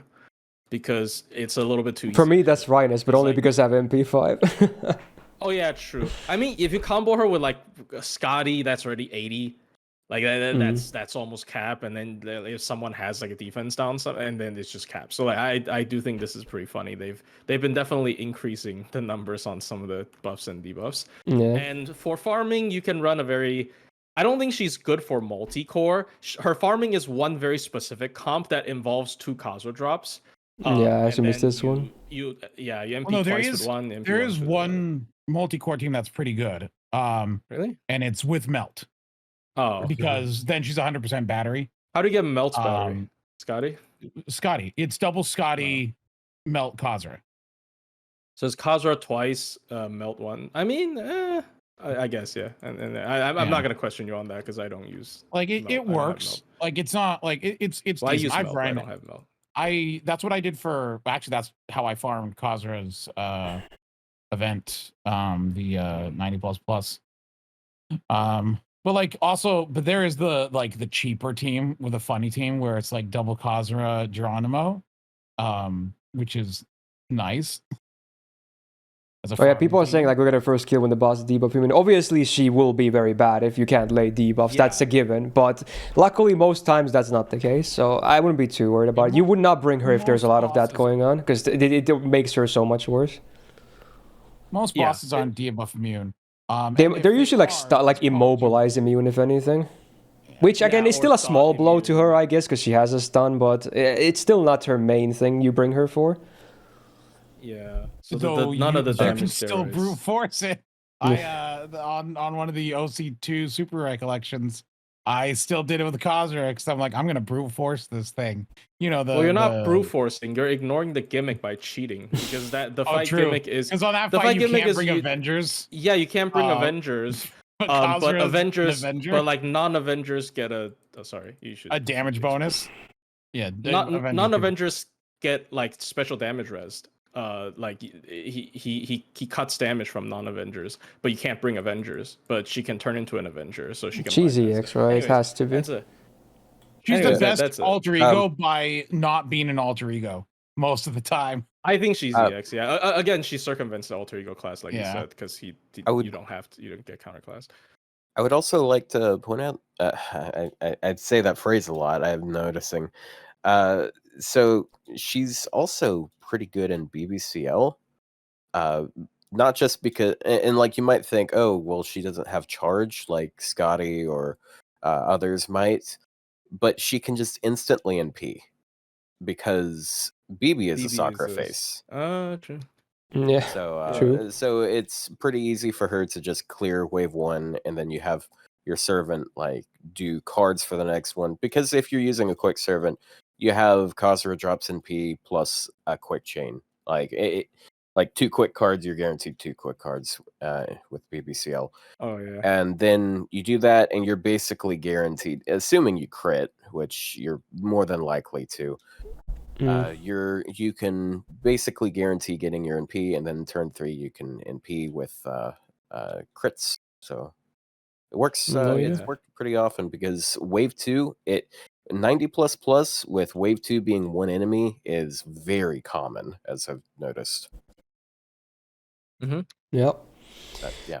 There you go. That's Kazuradrop, and I guess now we started with Shielder, and we are gonna end with Shielder. None of us was probably expecting this, before we for OC4 drop, but this is happening. So yes, I already did the disclaimers and everything, and we mentioned her several times. We're gonna talk about Paladin Mashu, okay, of course.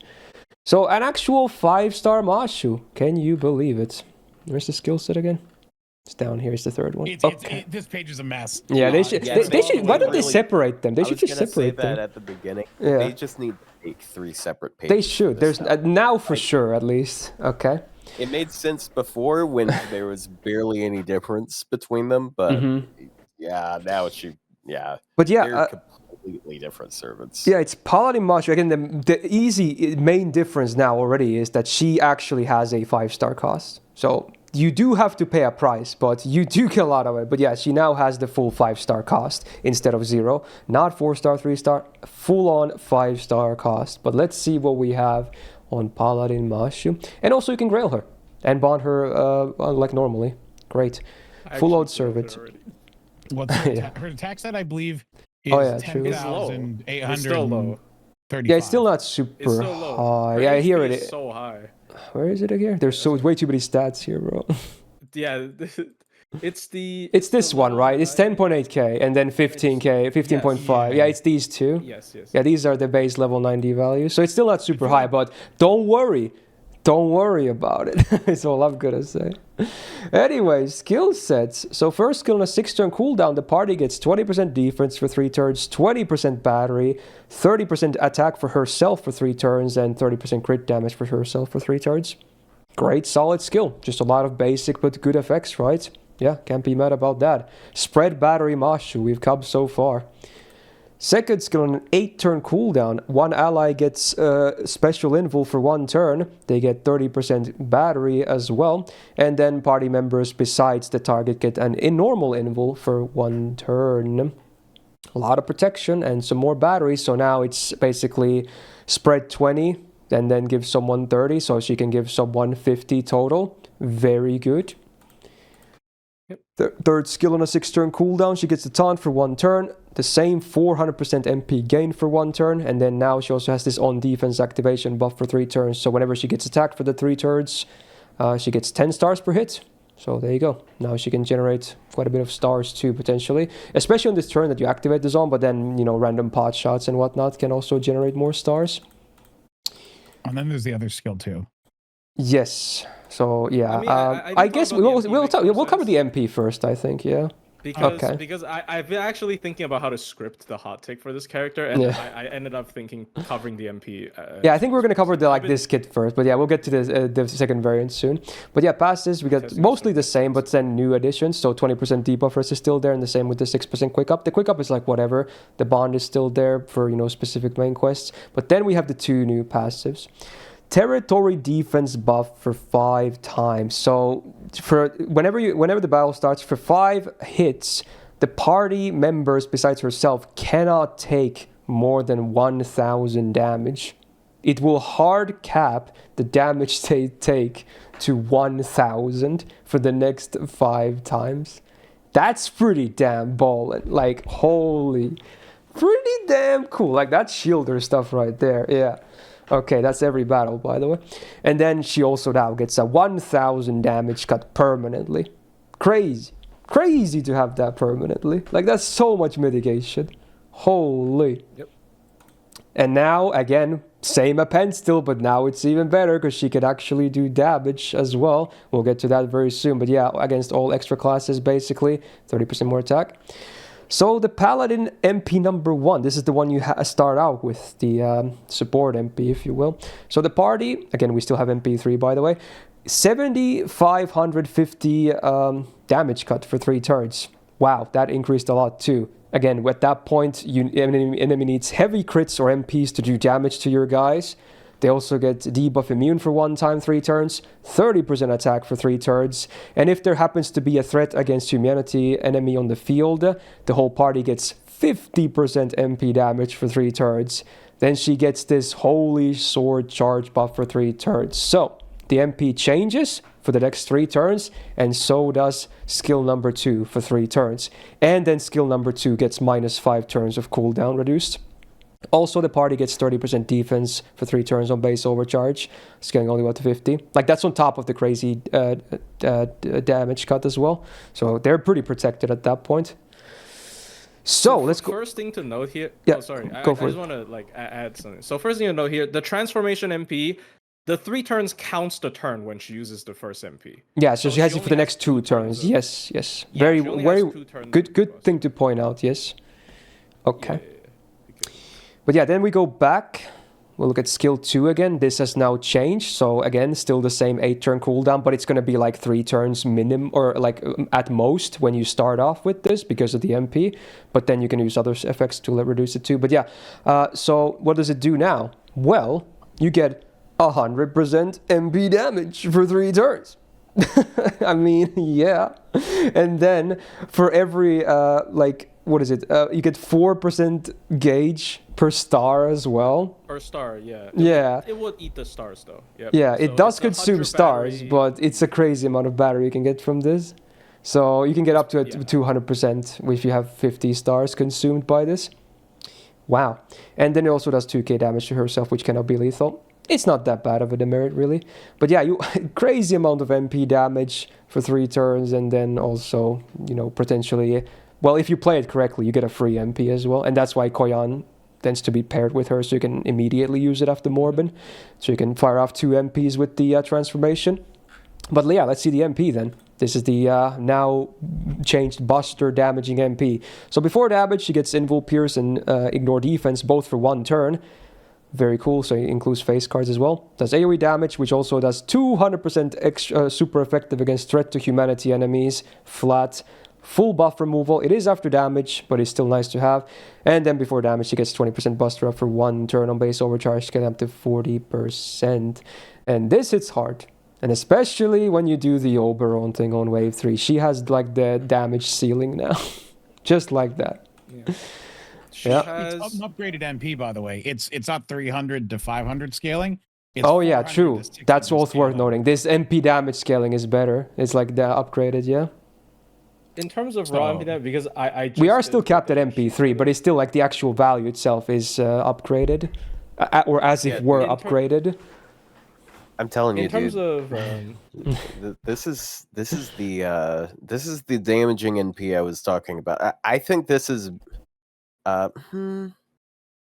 okay, I think effects wise, this is like one of the best, if not the best, damaging NP in the game. It probably always is. does damage, and it Also and it worth noting for the comp, the turn 1 is going to be a bit finicky. You're going to have to use like Arash or Habitro turn 1 because she can't obviously do that. This is farming, by the way. You can't really do wipe out enemies with her on turn 1. So you're most likely you're going to have to use Arash or Habitro at first, but then you can start blasted. here's the Look thing. at the damage. Here's the thing. I don't think you should use double Vich. Because I've been testing this servant since she came out for like 3 days. I don't think you do double Vich at all. Because here's the thing. Her second skill is 8-turn cooldown. And then after the MP, it gets reduced to 3, right? And then after 2 with one the turn passage, it gets to 2. So 1 Vich is enough. So the more optimal comp that I personally came up with is with Mash, Habatrot, Vich, Oberon with no plug. And you just need a 10% charge on your Mystic Code. This is a no swap comp that does it because like if you're doing like So it's a 4 slot Habatrot, instead of a Double 5 Vich, slot Oberon, for servants. yeah, because that's too much cost. So that team is I mean, again, I'm not trying to plug my own channel, but because I really thought about this quite a bit. If you want to do like with Arash, it's a little bit more expensive. You have to use like I think plug Merlin is actually more damage than plug double Vich. Like Vich, Merlin, Arash, Mash, and then Oberon. You just have to make sure that Merlin and Oberon doesn't appear on the same stage at the same time. So like there's a lot of stuff you can do with this. There's also double mash. Double mash plus Koyan Light can do frontline only. And double mash plus Metatron Jean can also do frontline only. But I think the Koyan Light is better. Anyways, I'm just Also, getting her coins is easier as also been usual as well. I've also been messing around with teams, and I came up with one that is so dumb but does so much like actual damage. And it is to use low heat, Tonalico, and Mash in a frontline only with Atlas, because you have 600% charge between the 3 of them across the entire party during the whole thing. I guess you do. Like low heat can NP twice, Mash, so Lohi and Mash can MP twice, and Tonalico handles one wave and then throws charge everywhere. It's the dumbest comp I've ever come up with. But like, if Mash isn't enough to kill wave 3, Lohi's MP is also there on wave 3. So you got both of them together. It could be for like a high node that has like a lot of high HP enemies, but like in a balanced way between the waves. You could maybe do something like that. It's so funny because I'm like, this seems so dumb, but it works and the damage is good. But yeah, Mashu has some options. She is a bit more limited than some others, but she does have options. And again, this is just talking farm, and she's gonna be hella nice on like just outside of farm too. She's gonna be even more versatile because you don't necessarily need to like do the minimum strats. So and is it me, or does if the damage is less than 1,000, the Paladin stack's not consumed? Because It's not. I swear that lasts it is forever. not yes, it is not consumed if you give like the party enough defense. So that your damage taken is already less than 1,000. Obviously, so it doesn't waste the amazing passive. It doesn't waste it. Yep. That's crazy. That's so crazy. So here's another thing with the skill too. If you're using Mash, because like I hear a lot of complaints about Mash tank because she can't keep on doing the tank MP. She has to turn into the Buster, right? So she I did mention that in my first impression. I was like, it's always forced, right? So it's a bit of a shame because it would be nice if you could choose, but yeah, you can't. Yeah, so but one thing you can do to make your team tankier is you use skill 2, right? And then you use the MP to transform, and then you don't use this as a battery. So after her MP changes back, this turns back into a party invul. So this actually has a 3-turn cooldown if you use it only for tanking.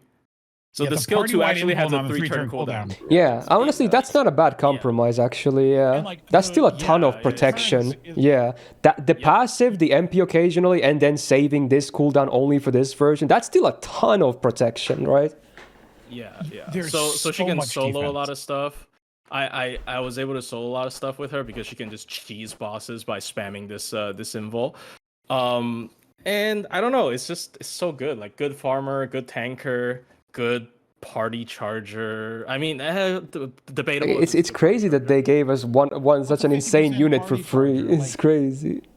Yeah, her first skill's not AoE, so like she didn't completely kill Waver with one skill, guys, but still. Yeah, I mean, still a very good skill though. Very good. Yeah. If that attacker was AoE, Waver would be so dead. Yeah. Yeah, I mean, if it's AoE, I might use her over Castoria. At all. That's a bold statement. I might use her. Actually, no. Anyways, if it was AoE, wouldn't it just be a tankier Castoria? Like, I mean, but you don't have solemn defense, but yeah. It depends if you want. Well, you do on the second skill, but yeah. not to that scale, but yeah, you still kind of have it. Same way, but you kind of do. All right, so. Speaking of damage earlier, so remember last week when I was talking about how like Ushigozan is special for having like the highest AoE in trait, like the ceiling damage, like on their own. It is kind of hilarious looking back at that. Oh, now. Did you calc with Threat Against Humanity now with the absolute best case? Oh, it's gonna be disgusting. Threat Against Humanity. Okay, it's Skahawk level damage. Okay, so think this in your brain. How much damage a Jalter without a craft essence NP1 does on her one turn with her third skill. Now, you get that number in your head and add 100,000 to it. Yeah, her. Yeah. So here I have it on the so spreadsheet. absurd. This is what I've been working on earlier because somebody wanted me to work on it because I've been slacking. So Jolter at MP5 with only self buffs does 116,760 damage, and Mash against Threat to Humanity with only self buffs does 215,586. And that's an AoE. So it's almost double to one target. Oh my and God. If we're saying no Threat to Humanity, because obviously is that with the craft essence? no. Wait.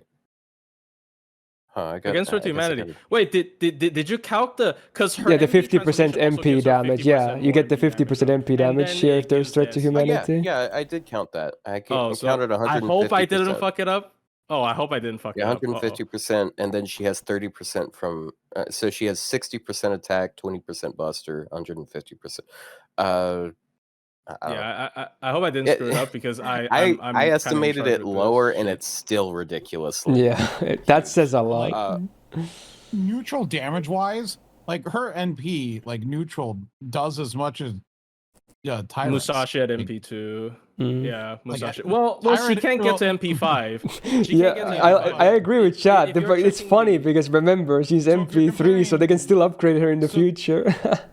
So Yeah. MP3, yeah, MP3. If you're comparing her against MP5s, it puts her around Aussie, King Hassan, Skaha without traits, but Yeah. then with traits, oh gosh, what is she like what's her damage attack stat wise? again? Can you scroll back up to that? I mean, would with scroll traits. down. Wait, what did you wanna she see, Otto? Matches Never mind. MHXA. Never mind. I have it in front of me. Yeah. I don't know, man. EX is there's so many good servants in this group. Oh yeah, you know mean, what? Okay, honestly, this We've is, kind of glazed Mashu enough. So yeah, on that note, this now finishes the initial. Azumi EX is very unanimous, by the way. Yeah, initial placements done. So now we're gonna take X amount of time to just discuss maybe moving some stuff around, and then we will just lock in the final servant class tier list of the year. So begin discussion, I guess. Are we gonna move something? I apologize about the yap earlier, but No, it's fine. It's fine. But yeah, so This is why we're here. couple of people to remove from EX, banish from EX. I think Melt, Bazett, and Arcueid. I refuse to let Melt be stolen from me. Melt, Bazett, and Arcueid has to go. In my opinion, I think all three of them has to go. I am so sorry. Meld is the one I think should move the least, but maybe those two could be A plus. Because we do have Tiamat in A plus as well. Who's in A plus? Because I'm thinking of Tiamat's in A+. Arcueid here. It's not even a bad place. Like, come on. Yeah. We got Like this is Draco, just a Tiamat, crazy Tiamat. stacked list. If anything, there's got so some many really god tier. crazy Yeah, ones. the problem is that Alter Ego and Moon Cancer, like Moon Cancer originally, the first couple kind of sucked. And then they were like, what if for OC3 we just, except for Tlaloc, put out actual good units? Gotta throw shade. But no, we can move Arc and Bazett down. No. Look, as much as I love Melt, I don't think she belongs. We can do all three as a compromise to not look too biased. Fine. We'll do all three. Fuck it. We'll do them let's all. go. Oh my god, it's so Dude, funny. okay, Rio, you have to understand. I literally fought someone in chat for like 2 more servants just so that Melt would be in EX. So when I said I no longer think she's EX, it's not because of anything against you. You gotta trust me. So is the EX fine Arcueid now? should be EX. No, Arc. No. Look, if Melt and Bazett aren't EX, Arc isn't EX. I'll be real, guys. If Arc is EX, it's only because she's carried by Mash, baby. Let's go, Mash City. anyways, I'm joking. But I like how that the Mash image is like a screenshot from in the game and not like the others. Yeah. But it makes her special like that. yeah, I also think Mash. She even has the 5 stars there just to. And look, ensure that you know that it says 5 she's stars. number 1. You see that? This top player says she's number one. Yeah. But she was number 1. Another thing. Okay, I promise I won't go back to because another thing I do see some people comparing is like, oh, isn't this just Alco farming? And didn't you hate Alco farming, plushie? And I say yes, but it's Alco with 50 charge. That makes a very big difference. Anyways, that's it. Yeah. It's Alco with 50 charge and then 100 self battery.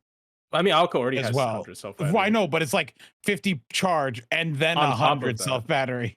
Well, And yeah, then she with also, Alco, like her if NP you also use does her- the 30 attack, so Yeah. like she contributes. Yeah. Anyways, yeah. Okay, before we that's discuss it. more of the That's top it. ones, is there anyone from the lower half we would want to move anywhere? Like, because that should not be that big of a No, I'm content shed. fine with the lower I'm part okay with there. like Kiara. I don't have that much say on all of these servants, but like for example, my 120s, like Kiara, I think she's fine in A. Oh, Jesus, I think this Summer text was- Kiara is fine in B plus. Yeah.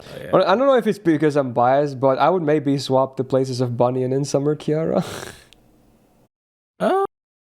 I'm okay with that, but I Maybe think I'm beating Summer Bunyan down too much. But to be honest, no, Bunyan's better than Summer Kiara. well, to be honest, I mostly use her in NA where she doesn't have the MP upgrade yet. But even yeah, once you get the MP upgrade and you're throwing that 120, you have her at 120, right? well, she So will be. She might be my next Bunyan. 120. She's 100 right now.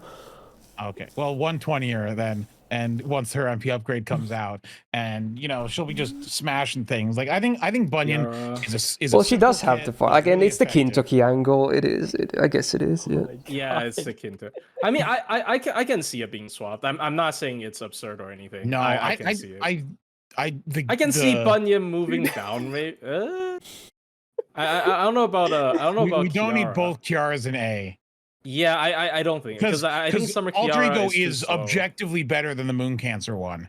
Dude, before we switch up the list anymore, it's literally this Brendan Smalls' face from Home movies. It is spend too much identical to time that. thinking about faces. Like your life is single core damage level of Ash. Yeah, because it's funny. Single core first round Bro. in the game and very good trade to target. She's very good. But Buster, Black Grill Loop. I mean, look, I understand the rationale for Arc to EX. Right. I did actually. We gotta remember we did push for it. But should we move it's back? crowded up there. Remember, this is contextual within these groups of classes. Because here's overall. the thing. I really don't like Arc and Challenge Quest, but I guess if she. Dude, I think she could be EX because of the farming, though. I think she could be. I think she could be. I mean, this list is perfect as it is. Right another now. thing with Arc is I really do believe her MP levels are important. Because that's the thing. I think Tonalico at lower MP level can sidestep to be more of a support. I think Arc, if you're farming with Arc, you probably at least want like MP 2 to 3. I don't know. Or especially if you're bringing up the chaotic thing, like that's you want MP5 for. Tonalico at least can sidestep to a support role. Move Dubai down. No, I like Dubai. Here's the thing. I would rather move Dubai down than move Arc up. Maybe. I actually am not sure. Damn. Hey, plus you stop being influenced by sucking guide in the comments. No. Here's the thing with Dubai. You ask anyone if she feels redundant, she's gonna feel redundant to a lot of people. They're like, "Oh, I have Avalon, I have Castoria, I have Talmo. Why do I need to pull for Dubai?" Right? Like, it really is it's a redundancy issue, right? Like because like if she was, I saw posts online of Jean calling people Philistines this week, and now the word Philistines is in my mind a lot. What does that even mean? She's ultra redundant. Philistines. It's a biblical thing.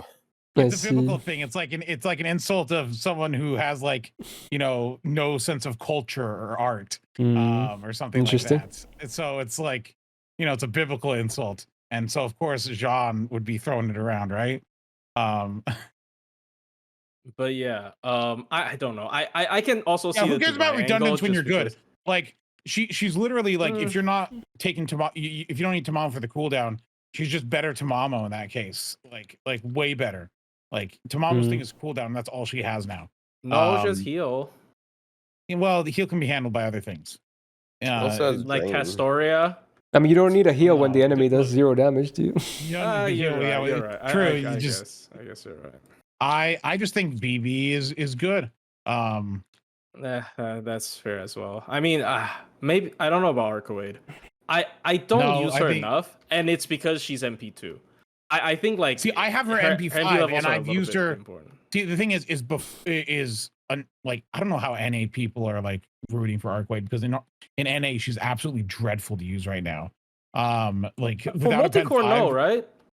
No, you're not using her for single core. For multi-core, she's the same. Well, I know, but like for single core, she's absolutely dreadful in NA right now. Well, you're not doing single core with her. I genuinely don't believe you're doing single core with Arcueid like most of the time. That's what people are doing in NA plushy. Really? That's how they operate. Really? Are you guys more single core Arcueid or multi-core Arcueid? Because remember There was the meme that Arc does it needs to be 120 MP5 2K4 MLB Black Braille in order to do damage. And that was the meme her until single core Appendix 5 isn't happened. great though, because the defense down is not stackable. Even like with BG, it's okay, but obviously because of BG. But like again, BG farming is not always going to be relevant because there's going to be a lot of events with 50 starting charge damage bonuses. So BG, I think her multi-core is more valuable. But that is just my take. Also, somebody said, Mene only, is Ciel really that good? Unfortunately, yes. Yes. I have grappled with that for a long time. I'm like, is Ciel really that good? You know, like at MP1, her MP damage isn't that good. But like, it's just, she is one of the more functional farmers at MP1, which is honestly is saying a lot in FGO. It is so frustrating how useful that card damage thing is. Yeah. And like, because like when I was doing like the 90 on the Bleached Earth to farm for the OC3 mats, it's just like, man, she is just the best option there. Yeah, Santa Martha, not really, but that's cool. Another thing with Ciel is like her combo with Koyan Light is kind of negative synergy because Koyan Light drains her HP. But currently, the best farming Mystic Code, I think arguably the best farming Mystic Code, is the new plug suit that has a heal that can heal away that drain. So it's actually really good. So I think Ciel is EX. I think Ciel is not a movable. Yeah, I think she's fine there. Ciel's not. I guess we really just have to figure out whether we want to move Arc or not. That's the one thing remaining. Does damage sheet not have anti-trait for? I assume it's on the like detailed calcs. This is just like not cutting traits. They technically have universal anti-trait, I guess, because yeah, it's like I think it's here. Or there's the anti-chaotic calcs in the detailed ones. Can I take a look at A+ again? Because like now A+ is the problem. I don't even. Is it though? It's just, again, I feel like it's a testament to how good the servants are in this list, and it's fine. Isn't Arc also dependent on how to notice? Would you use Arc if there's an ST enemy on wave 1 or 2? She might not do enough damage. I mean, for multi-core, you're not using her to do the one enemy wave unless the enemy is chaotic. Then you can do the chaotic. But I think Arc is very reliant on the anti-chaotic and on MP level because of her reliance on the anti-chaotic. And her challenge quest, I don't like personally. So I think maybe right as of now, it compared to the other EXs that are a lot more well-rounded and also just very good in general, Arc might take a backseat, but I can understand her rationale. I kind of agree that all the EXs right now, they do many things. I'm gonna pause at a question. People non-EX are bad. Okay, so if you guys had to take only one servant from A+ and move them down to A, who would it be? Well, here's the thing. It's either Hibiki Shikagi or Kingprotea. No, well, as much as I hate to say it, if I had to move one, which I don't want to, I would do Jinako probably. Jinako? Yeah. I know. I guess she's not always useful. I guess she falls off a bit if you're not against lawful, right? You move everyone down except for Arc, Bazett, Mel. Or Summer BB. That would be my other pick. Summer BB. But again, I kind of like them in A+ anyway. That's just like if I was to be forced. Someone down, Otto? Because there's so many in A+.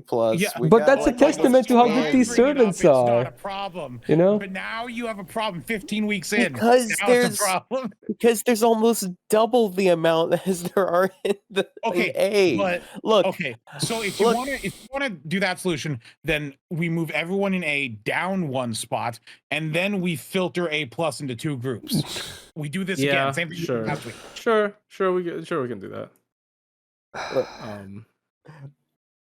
Sure, let's just do that. I think that's too much. I think that's too much. Bazett, Melt up there, and probably Tiamat, and then BB, KP, Jinako, and Hibiki and Chikage could go down, and then we figure out where Draco goes.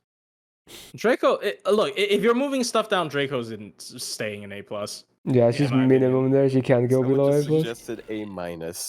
No way, no. Why do that when you can just shift everything down by one?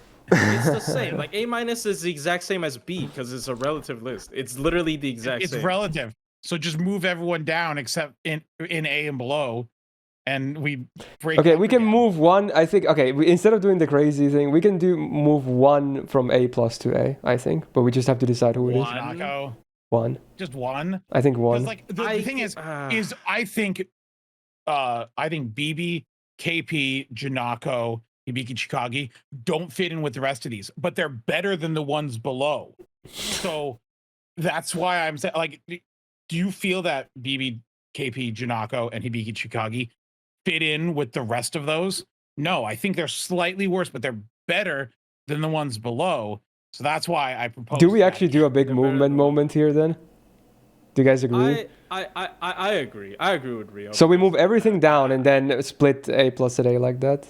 Yes. Okay. We moved, yeah. Sure. We did it last week as well. Was it last week or 2 weeks ago? I think it was last week. Yeah, it was last week. Okay, fuck it. It was last We're gonna week. do it like this. We're doing this again. Fuck it. Oh no, it was 2 weeks ago because it was with Kenshi Huang. Oh yeah. Oh, whoops. So it That's was right. Summer Let's not talk about that BB. again. Was it Jinako? If we relit it, Hibiki? Was it KP as well? I think it was Summer BB, KP, Oh, yeah. Jinako, This. Okay, there you go.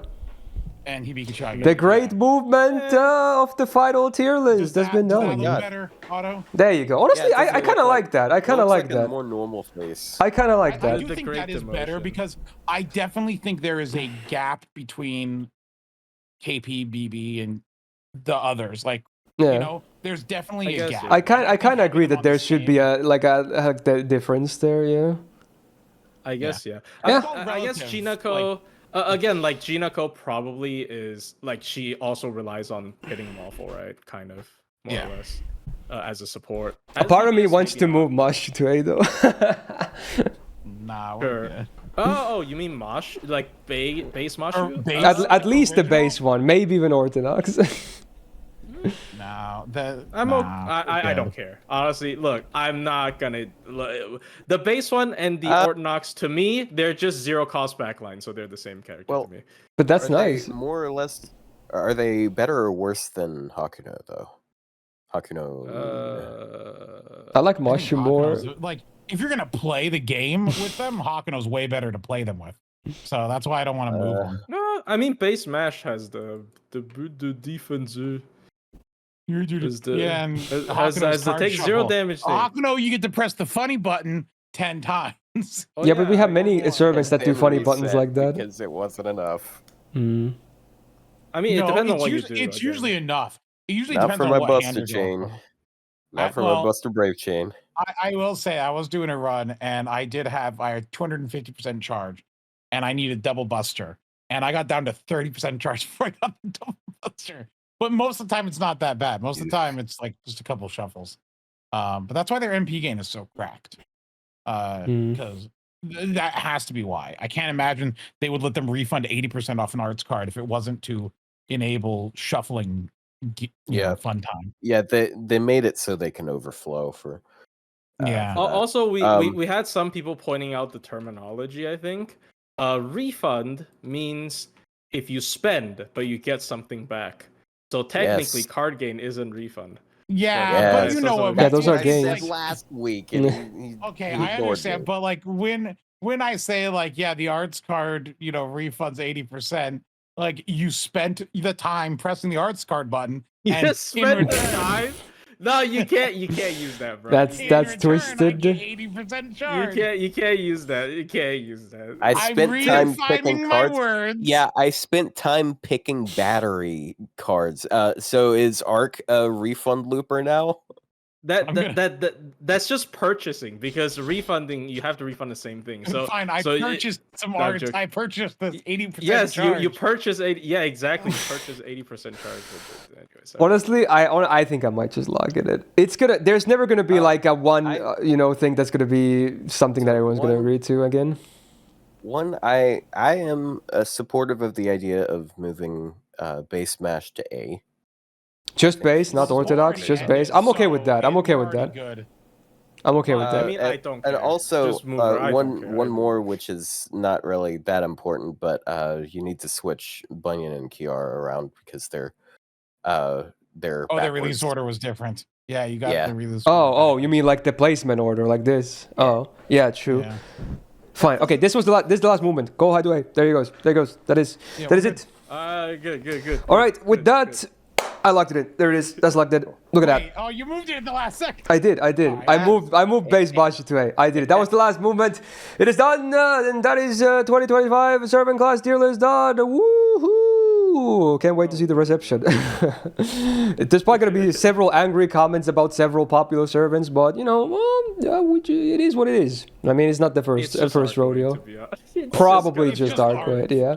But so be it. There's been I know for a fact there's been one guy in the comments who's been pushing for Arcueid for EX on every single tier. He's like even before I started my tier list. Actually, he was like, "Okay, you're gonna start the tier list soon. Here's why she should be EX." He wrote like a paragraph on every video.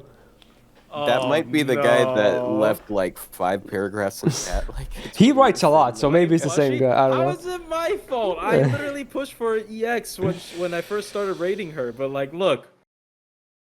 Finally, there it is. My burning hatred for Arcueid bears fruit. I don't hate her actually. But okay. So for a small closing word here, this is now 3 months of tier list weekly in a row. Oh my God. Very cool. We were maybe thinking of taking a break or two at some point, but we didn't. And here we are. This is now 12 freaking weeks. Yes, crazy. So at least if you're watching this on YouTube, can you at least press the thumbs up button for that? I mean, come on, like it's a bunch of effort at least. Even if you don't agree, because no one's ever gonna agree fully on a list. It's not fully objective or anything like that. So people can have their own list. That's fine. But there you go. This is it. 12 weeks of work. We're done, so there might be other tier lists in the future, maybe some more lighthearted ones and whatnot too. But after this, I'm gonna take a very nice break out of tier lists because as much as these are fun to do and they're entertaining and just good vibes and all that, at least for the most part, I'm gonna need a break. This was so much stuff. I want to stream these took like a full stream out of my week every single week as well. So.